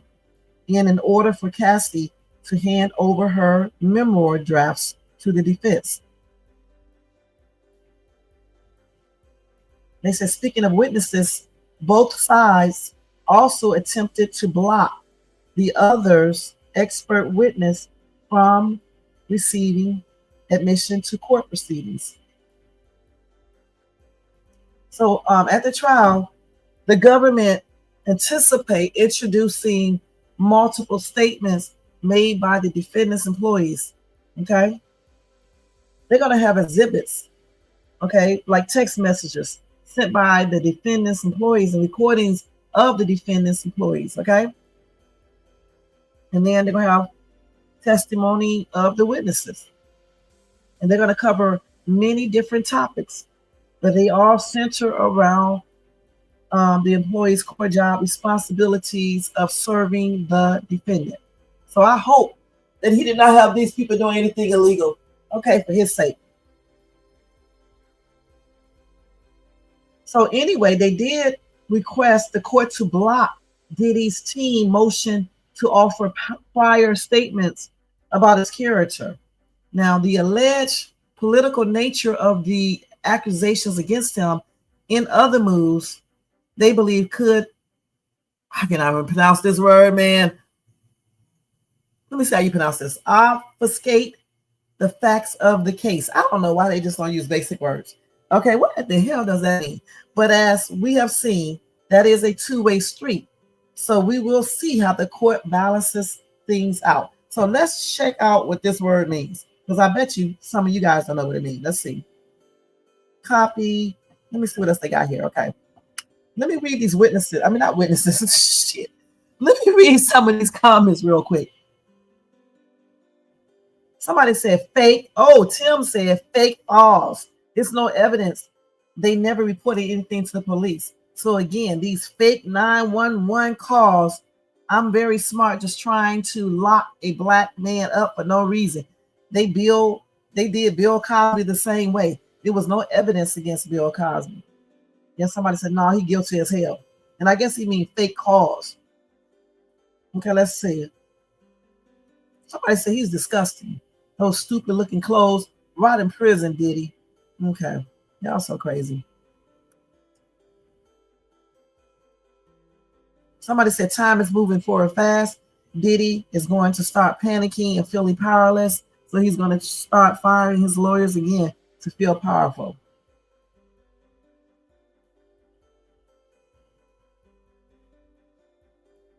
Somebody said ready for the trial to begin to be done. I know that's right. Another commenter said, I hope they take all of his money from him and demand all of his stuff be sold to pay off all of the victims for the crimes that he committed against them. And I bet he will hire and fire attorneys right and left to prolong it. Okay. But anyway, let me see what that word means first. Okay, y'all. Okay, let's see. damn, this man unalive 11-year-old girl in his home. This dude is old as hell, 80 years old. I told you it doesn't matter about people being old. They still be doing stuff, y'all. 80 years old, he unalived this 11-year-old in his home. And don't tell her what he did to this little girl. Let me just see real quick. Let me break from this real quick. I got to see what this is about. Wait a minute. So this South Carolina figure, man, allegedly shot and unalived the 11-year-old girl at his neighbor's house where he intended to unalive everybody inside. 80 years old. Hold on. He first shot his 76-year-old wife. Okay, then he did the girl. This happened on April the 16th. This is sad. 80 years old.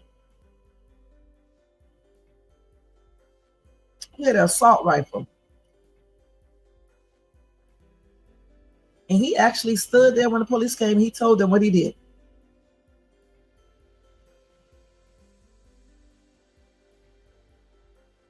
Wait a minute, hold on. Let me go back. What is this dude's name again? Hold on. Let me check out his name. Okay, hold on. Let me read this real quick. So yeah, Leonard, 80, was charged with murder after he allegedly shot his wife, 76-year-old Felicia Leonard, and an 11-year-old girl, Ashley McFarland. So yeah, they said they responded to a shooting at the home in Sumter, a city around 45 miles east of Columbia, at 10:32 p.m. on the night of April the 16th. Witnesses reportedly identified Leonard as the man who entered his neighbor's home and began firing a weapon. According to Sumter County Sheriff's Office, Leonard was reportedly disgruntled about his neighbors shooting targets in their yard and repeatedly complained to the police. Now, days after making a recent complaint, Leonard allegedly went into his neighbor's home and opened fire. Sumter County's Sheriff Chief Deputy Hampton Gardner said at a press conference that Leonard was wielding an assault rifle and carrying a second weapon when he entered the house. He came in there like a home invasion. And that's when he struck and unalived Ashley, who passed on instantly. That's the little girl. And then he shot Ashley's father. And her father was trying to stop him from shooting others. So other family members intervened and started to fight, tackle Leonard to the ground, and then they restrained him until police arrived. Now they did say it was 10 to 11 people inside the home, and Leonard's intention were to unalive everybody at the residence. They said his this right here was unprovoked, senseless, and something like this should never happen. They said when officers got to the scene, Leonard allegedly told them that he also shot and unalived his wife, who was found unalive of a gunshot wound in Leonard's garage. Okay, that's where I was getting confused because I thought they would say that he unalived himself. He also shot his own wife, who was found unalive in the garage. That's why he shoot his wife though. Okay, let's see. When asked about a motive for the alleged shooting, Gardner told the press that Leonard had been calling the police on his neighbors for a few weeks because the people on Floyd Drive were target practicing in their backyard.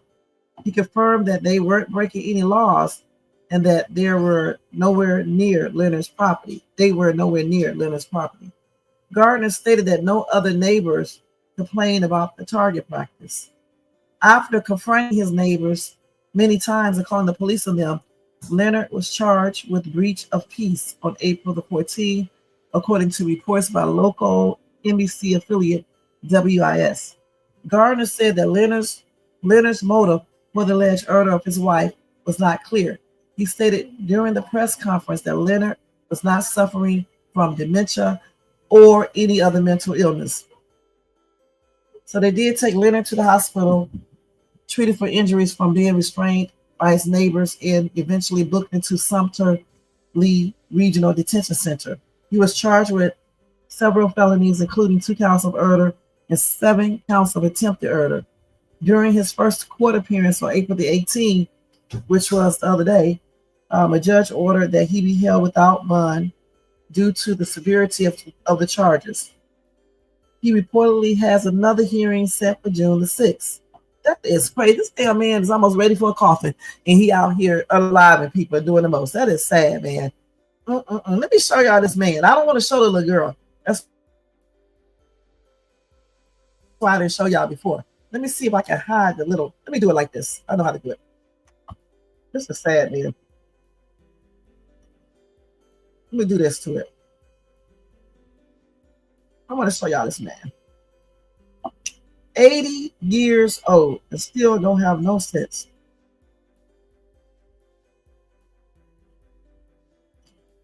He should be enjoying life and just enjoying life and stay out here getting mad because they doing target practicing and stuff. That's crazy. Who does? That's what these people crazy. Let me show y'all this dude. Wait. This is this man right here, y'all. Looks are very deceiving. I'm going to say this again. Very deceiving.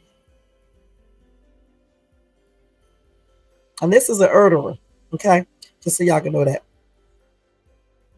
I didn't even have to cover the girl's face up because I didn't realize that. I forgot when you do this, you can do that. But yeah, my condolences are expressed out to these victims' families and friends and stuff.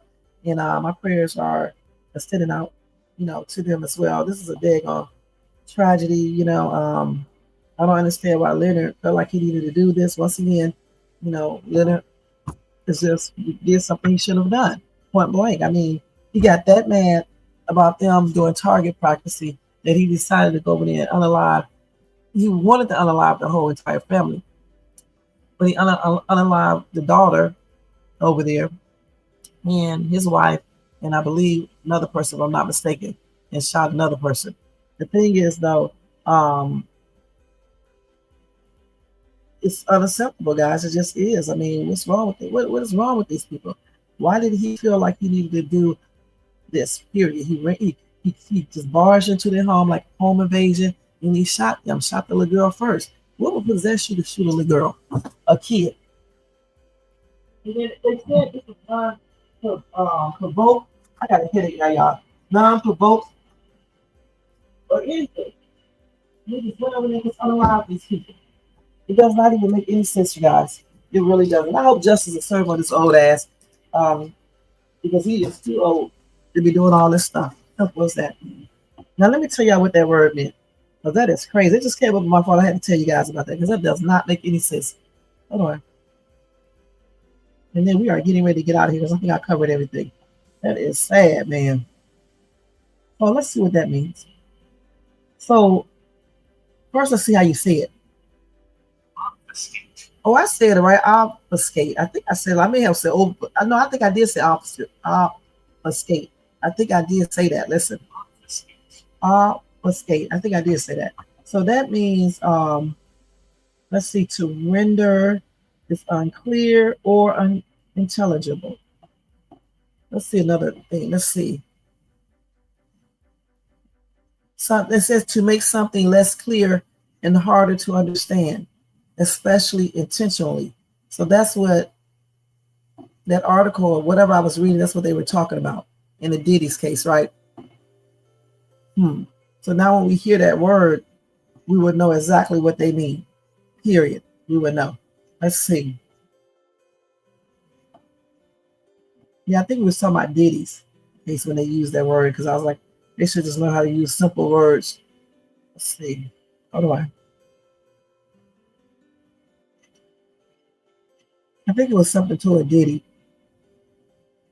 Let's see, hold on, y'all. Let's see. I'm going through here looking. I think it was something to him, though. Yeah, I think so. But regardless, we already know what it meant. What it means, I mean, let's see.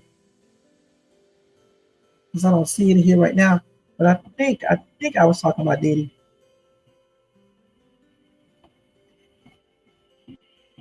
Yeah, it was. They said the moves they believe could obfuscate the facts of the case, okay? So we was talking about, let's see. could distort the case, I guess, make it less, less easier to understand or whatever the case is. They think if they blocked Diddy's team motion to offer prior statements about his character, because if you let that out and people are saying, let's see.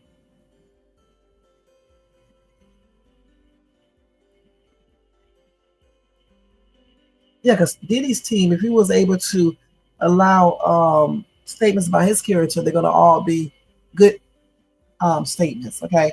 And so the judge believes if they would have granted that, that could basically encourage, other things that may not be necessarily true about his character, basically making you think Diddy is a good guy, just by listening to all these different statements about his character, when in reality he's not as good as they trying to make you guys believe. So that's why they did not want to, the judge did not grant that, okay, the team's motion and stuff. I think I'm right when I said, I think that's exactly what it means, okay? So it is what it is. They tearing Diddy up all types of ways, y'all. They really are. Okay, so I think that's it. I think I covered everything. I told you guys about the small plane crash that unalived 2 people in Illinois, okay? I told you guys about that already. You can look that up to get more details on that. Oh, Bebo, that's the only one that I did not do. And then that's it after that. Let me go ahead and do that real quick, Bebo. I told y'all he had a video on TikTok. I'm not going to show it, but he had a video on TikTok when he just got, shot in the head, right? And he was talking while the EMS was assisting him and stuff. And he was telling us, what happened and all of that. Let's see. Let's spell his name. Shit. Let's see if I can pull him up right. Yeah, there you go, right there. This is him right here. I think this is him right here. He looks different in that picture on TikTok. Let me just put this up here. Let's see. See if I can pick up the story. This is not him right here. Let me just go to TikTok, okay, and get it off there. But I'm not going to go to it on here. I'm just going to do it on here. I'm going to be, like Jermaine said, ghetto and just throw it. Let y'all listen. Let me go to TikTok and get that real quick. TikTok. Let me turn this down because I know they can have our music. Yeah, my phone is about to lose thing, so let me hurry up. Is that dude's name Bebo?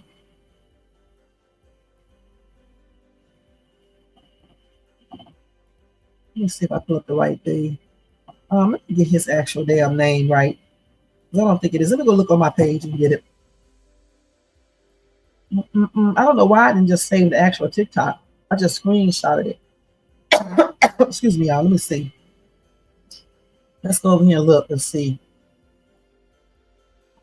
I did not screenshot, I did not share the actual thing that I had to post. Let's see. I bet I spelled his name wrong. Let's see. Yeah, B-E-D-O. I did have it right. Dallas, Texas rapper Beto was shot in the head. I do have it right there. Let's see.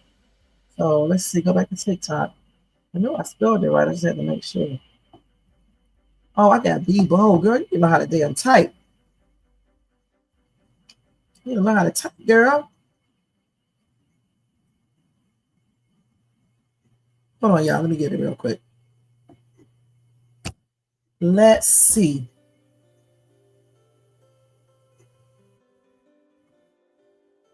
These people are crazy, man. Let me see. I'm trying to say they may have taken it down because he probably didn't even supposed to be putting it up. Let's see, Beto. Let me see, Beto rapper. Let me see.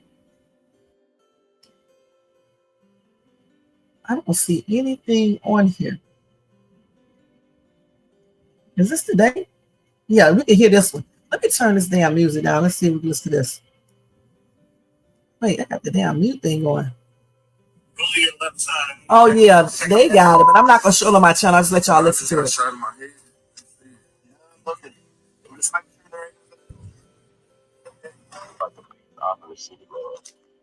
It's like I don't understand why when you such a cool nigga, like for real, but like I don't really just see why niggas just don't be like, man. You wanna know why? Oh, we're not. Listen, we're not playing that. Okay, let me go ahead. No shots at none of you niggas. So y'all just feel for the innocent little girl, man. The feds is finna be on y'all. You know what I'm saying? You niggas is finna go down. You know what I'm saying? I better not come out there and involve myself in none of the nonsense you niggas got going on right now. But when the smoke clear, oh my God. Oh my God, when the smoke clear. Yeah, okay. Hold on, let me stop this real quick. So he said that he was shot in the head a month after his best friend was unalive. Okay. I don't know who he is, guys. Okay. It just simply came up on my thing when I was looking through TikTok and stuff, and I saw it. I was like, who the hell is Beto? And I just started looking him up and stuff. And so hold on. Wait. Looks like he's been talking to a lot of people though. They said Beto goes ballistic on Sauce Walker and TSF drivers around Dallas looking for them.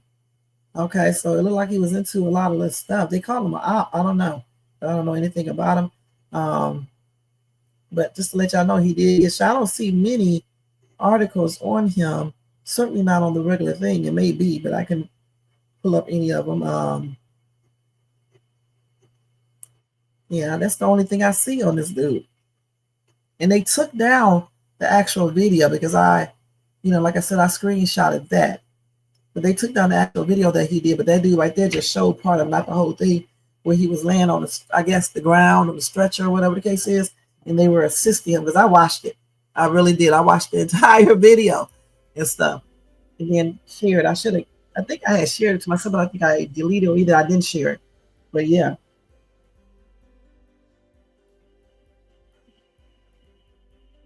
And they say he's under homicide investigation though, too. So when he was shot, they claimed it was a phone, chain, and money holdup. I don't know if it was or not. Okay. Let me see what this dude is saying right here. Let's listen. Shot. So 12 of them pretty much took a detective, an investigative detective. They took Beto's chains, they took his phones, and they also took his money as well. He's not going to be able to get his phones back or his chains back or the money as of right now. Even asking for it because they said he's under investigation. He might be under investigation for what?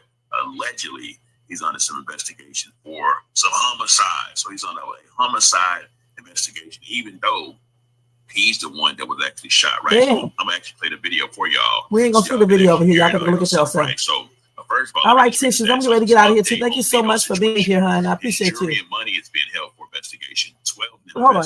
And you said before you left, wild part is OJ may be innocent. You know, there was a call between Nicole and her mom the night it happened, and that phone call has been sealed for 75 years. Suspicious, right? It sure is. OJ is a whole different situation, though. You know, crazy situation. Period. They are never going to release these phone calls. If they do, it'll be 100 years later, and none of us will be alive. Thank you again, Tisha, for being here the whole time. I appreciate you. Have a good day and see you later, hon. Okay, let's finish this real quick. Him for homicides, even though he was shot. A detective is mad at him because he wouldn't give up any information. He's being treated like a suspect instead of the victim.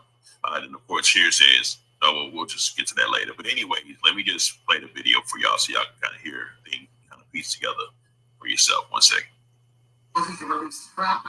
Hold on, he said like he saying now he can't release my goddamn puppy.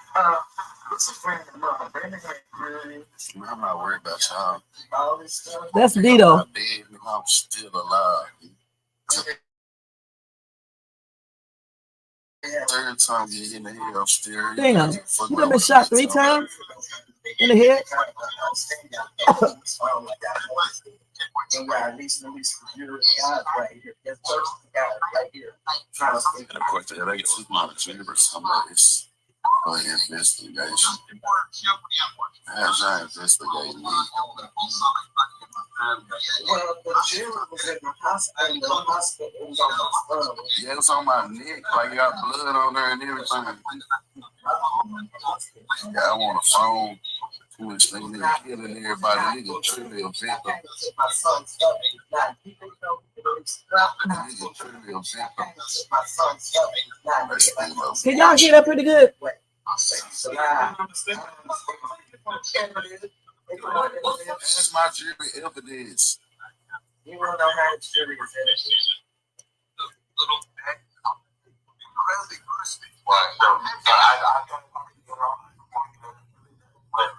Hey, today.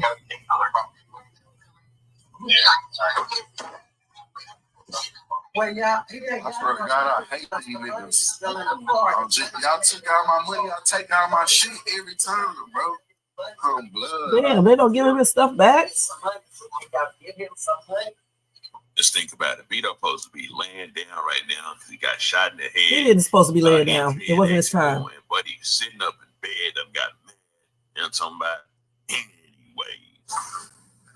I'm sorry.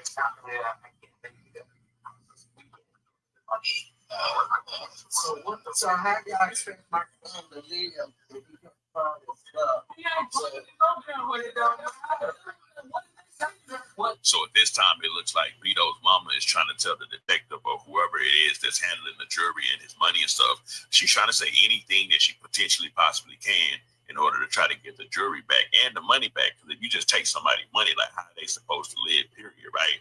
And then, of course, trying to get the jury. She's like, hey, man, listen, what do we want to do something with the jury to get some paper out of that to liquidate it? Or to Damn, what no? You mean tell me he got all his money on him that he got no bank account or anything else? Yeah, I'm talking about.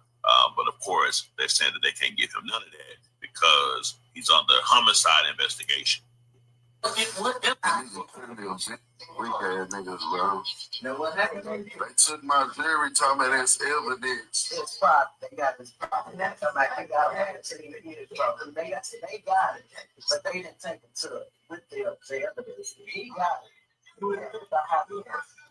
They keep it in the phone for evidence. What is really got to do? What is our home got to do with anything?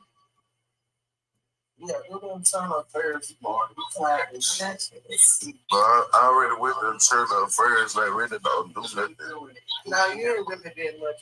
And then for those that don't know what internal affairs is where you go to if you want to say, hey, man, listen, y'all police department is doing some foul stuff. And I took my money, took my jury, took my phones, and they didn't get my stuff back. However, Vito said, hey, man, listen, I done talked to them in the past before, and they ain't about nothing. You know what I'm talking about? It didn't really work through, in which, you know, his mama said, nah, you got to follow through, but you got to keep contacting them to stay on their bus so then they can get on their butt about it. You know what I'm talking about?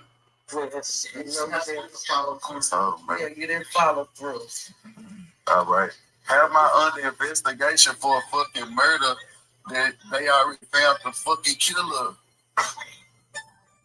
Like I'm lost. They just said they're running investigations. That's what. They just taking my phones for. They taking my phones for homicide. Wherever you go. But they taking my. Anyway, so if you don't understand, right, I think he explains it a little later, but so one of Vito's partners was actually killed right in front of him like a while ago. You know what I'm talking about? I actually saw it on Instagram somewhere. He was killed in front of Vito. Man. So I don't know if they said that they believe that maybe he was involved or something like that, but even further in this live, which I don't think that part's actually posted on here, but he was even like, nah, they found the killer. Like, yeah, at first they were trying to look at me because they're going to look at whoever was around, but they actually found the killer and a girl that was with the killer who's now actually snitching on the killer. So, and some of that should be completely closed, should be nothing with that. So I guess they're trying to maybe look at Vito's phone to see if he had any type of involvement with that at all. You know what I'm talking about? For homicides that already been figured out, and I don't think I've ever do with it. When you come out the jail, you already have a strong little long way. That's what you got to say. Free this parking lot. That's what the guy said now. When I first came here, it's just the chase that he be trolling me like. Okay. So Vito situation. Now Vito, who was actually shot up, of course, there goes the video of him being shot up, who's actually been shot in the head multiple times. Damn. Now may have actually found himself inside of an investigation of homicides that actually took place in the past, which they found the killers for. But I guess maybe they're thinking he potentially helped set something up, which he's already came out and said, no, I didn't help set nothing up. Like, this was just an incident that actually happened. I don't know why they got my phones, why they got my jewelry. I want it all back. I also want the money as well. So with all of that being said, I'm definitely going to keep y'all updated on the rest of the entire story and everything else that actually goes on, right? Okay, so he's underneath for investigation for a possible homicide. He is okay. Hold on. He was shot in the head. I didn't know he got shot before in the head many other times, but hopefully whatever situation he got going on, hopefully he get himself together and hopefully he does not have anything to do with all these that homicide they're talking about. And this is probably the second or third chance. I don't know. I just hope he get himself together. Okay, point blank. And he did record everything on live videos and stuff. That's how I saw that he was not alive. That's how I saw that he got shot in the head as well. But anyway, my prayers are sending out to him for him and everything, and hopefully he makes continue to make a full recovery, and hopefully gets himself out of these situations where people to want to even shoot him in the head and stuff. And as far as this the homicide allegations or whatever, hopefully that's not true and they give him back his property and stuff. And I'm still asking a question. I hope I'm just not a question. I'm still making a statement. I know good and damn well he's not carrying all of his money on him. Okay, that's crazy. And now Lil Durk, and then that'll be it, y'all. I forgot about Lil Durk, and that'll be it. Damn, Vito. So Lil Durk is trying to use YouTube. Let me hurry up, Lil Durk, because I gotta put on my clothes. Let me get off my live. Hold on, y'all. Let me do this back. So Lil Durk is trying to use. Hold on, Lil Durk. Excuse me, y'all. He argues he's in jail because of YouTube fan pages, and he should be free. All right, that's crazy. He should be free. So Lil Durk's attorneys are trying to get him out of jail or get his murder for hire charges dismissed altogether by claiming that the federal case against him is mistakenly based on videos from YouTube fan pages. Okay, so multiple motions was filed on Friday, April the 18th. They point out that prosecutors used a section of the Babyface Ray and Durakia track, Wonderful Wayne and Jackie Boy, as evidence the rapper sought to commercialize the murder of Savius Robinson, cousin of Quando Wando, with whom Durk had reportedly been feuding with, but that Durk had nothing to do with the version of the song the feds referenced. They said that Lil Durk had previously explained that the lyrics to Wonderful Wayne and Jackie Boy were written many months before Robinson was unalive, so he could not have been discussing it in his verse. On Friday, he added an additional wrinkle to his argument. So, they said the bottom line is that there was a video that was filmed showing defendants' rival screaming, "No, no," that was placed over these lyrics. That's what the prosecutor said. Durk's team claimed on Friday that the version of the song with footage relating to Robinson's murder was not created or posted by the rapper. He said the internet users who posted the videos are apparent fan pages maintained by people with no affiliation to Mr. Banks or only the family incorporated, they wrote in a filing. It is unfair, misleading, and just flat out wrong for the government to suggest that Mr. Banks is responsible for these video audio edits or that they evidence his purported commercialization of a murder that he supposedly ordered. Okay? So his lawyers are asking for the rapper to either be released to home detention with a bond package totaling just over $2 million in cash and equity in real estate, or ultimately for the indictment against him to be dismissed. Durk is charged with placing a bounty on Quando Wando and recruiting people to find, track, and unalive him. In an attempt to unalive Wando, prosecutors argue Robinson, who was a passenger in his cousin's car, was unalive. Prosecutors claim that Rondo and Dirk began feuding when an associate of Rondo shot in unalive King Von. All right. So that's what he's trying to do, you guys. He's trying to say YouTubers who did some editing and all that stuff made those videos up, and it's not from him or his team. So we will see if they will, get him out on bond or what. We will see.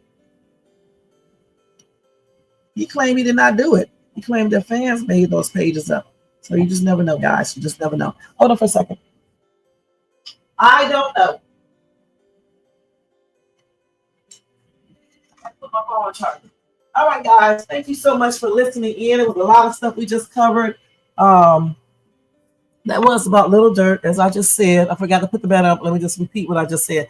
I said Lil Durk team went into court or filed a petition to ask for his case to be dismissed or him to be let out on a bond, okay, with house arrest, monitoring, and all that stuff. Because they said that YouTubers, content creators, or whomever edit some videos or whatever, or edit something and put it over his other video, and it was not from him. He said that he made those songs before the actual unalivings and stuff. It had nothing to do with the situation.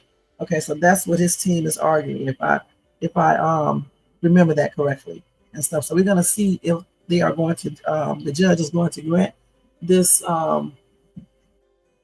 new thing they filed, or if the judge is gonna say please and say no. We will see, and I will keep you guys updated on that. Okay. So I want to say thank you to everybody for showing up. We've been on here for 5 hours, a long ass time. We spent 3 hours talking about Karmelo Anthony in Austin and stuff. That was a good live, good debate. Thank you to Jermaine. Thank you for Tissues for MAGA. Thank you to KMB for stopping by, showing support. I'm trying to find your name, KMB. I saw it a few minutes ago, but it disappeared. Here it is right here. Okay. Let's see what else do we have here. We also had little Jessica bring her ass in there. I'm thinking that was the kid. So Jessica, you need to stay off this page, honey, if you're underage. I told you that before, little girl. Okay. I don't know why Jessica is not in school. You know what I'm saying? And just on this damn channel. And y'all know, give a damn well, I'm not racist. And honestly, that look like the little kid right there, y'all. And stuff up there doing the most. All right. So Jessica, you need to stay in the kid's place, honey. Okay. You need to stay in the kid's place. The man was teed off with the stuff. Obviously, he was like BS. Excuse me, ma'am, BS. Okay, Jermaine. He said, "Come in this check so I can kick you out." All right, Jermaine. And thanks to everybody in the bushes, everybody watches us in the replay. Old boy was in here too. Thank you, old boy, for coming by. Andrea, thank you too for coming by, showing support. I appreciate y'all. All right, let's see what else. I think that was it. Everybody in the bushes, everybody watches us in the replay and everything. I should have put a header in the beginning of this video too, when I had to go off and stuff. But it is what it is, y'all. Thank y'all so much. Let me just tell y'all, if y'all enjoyed this content tonight, a lot of content, make sure you thumbs it up. Also, if you are not subscribed to the channel, please subscribe below if I can find the stuff. You gotta go through this long list, you guys. I'm telling you. And if you, I said thumbs up, right? Yeah, I said thumbs up. Like the video if you enjoyed the content. Okay, then I said subscribe to the channel. If you're not subscribed, hit the bell notification so you can be notified of any upcoming videos. Make sure you share and leave a comment. There you go. Damn, you guys. And don't forget, if you want to show additional support for the channel, you can do a super sticker, super chat, or cash, or either a membership for $4.99 or a cash app to $Shades2. Other than that, y'all, let me go and take all this stuff down. And I want to thank you guys. I'll see y'all back tomorrow, not tonight, because we did a 5-hour live, y'all. Damn. But at least we was talking about stuff. At least we were just up here talking about the same stuff over and over again, or talking about people and calling them bitches and other things like that, and other YouTubers. So that's a good thing. All right. So let me see. Let me get the right damn thing to put up here. I'm trying to look for it.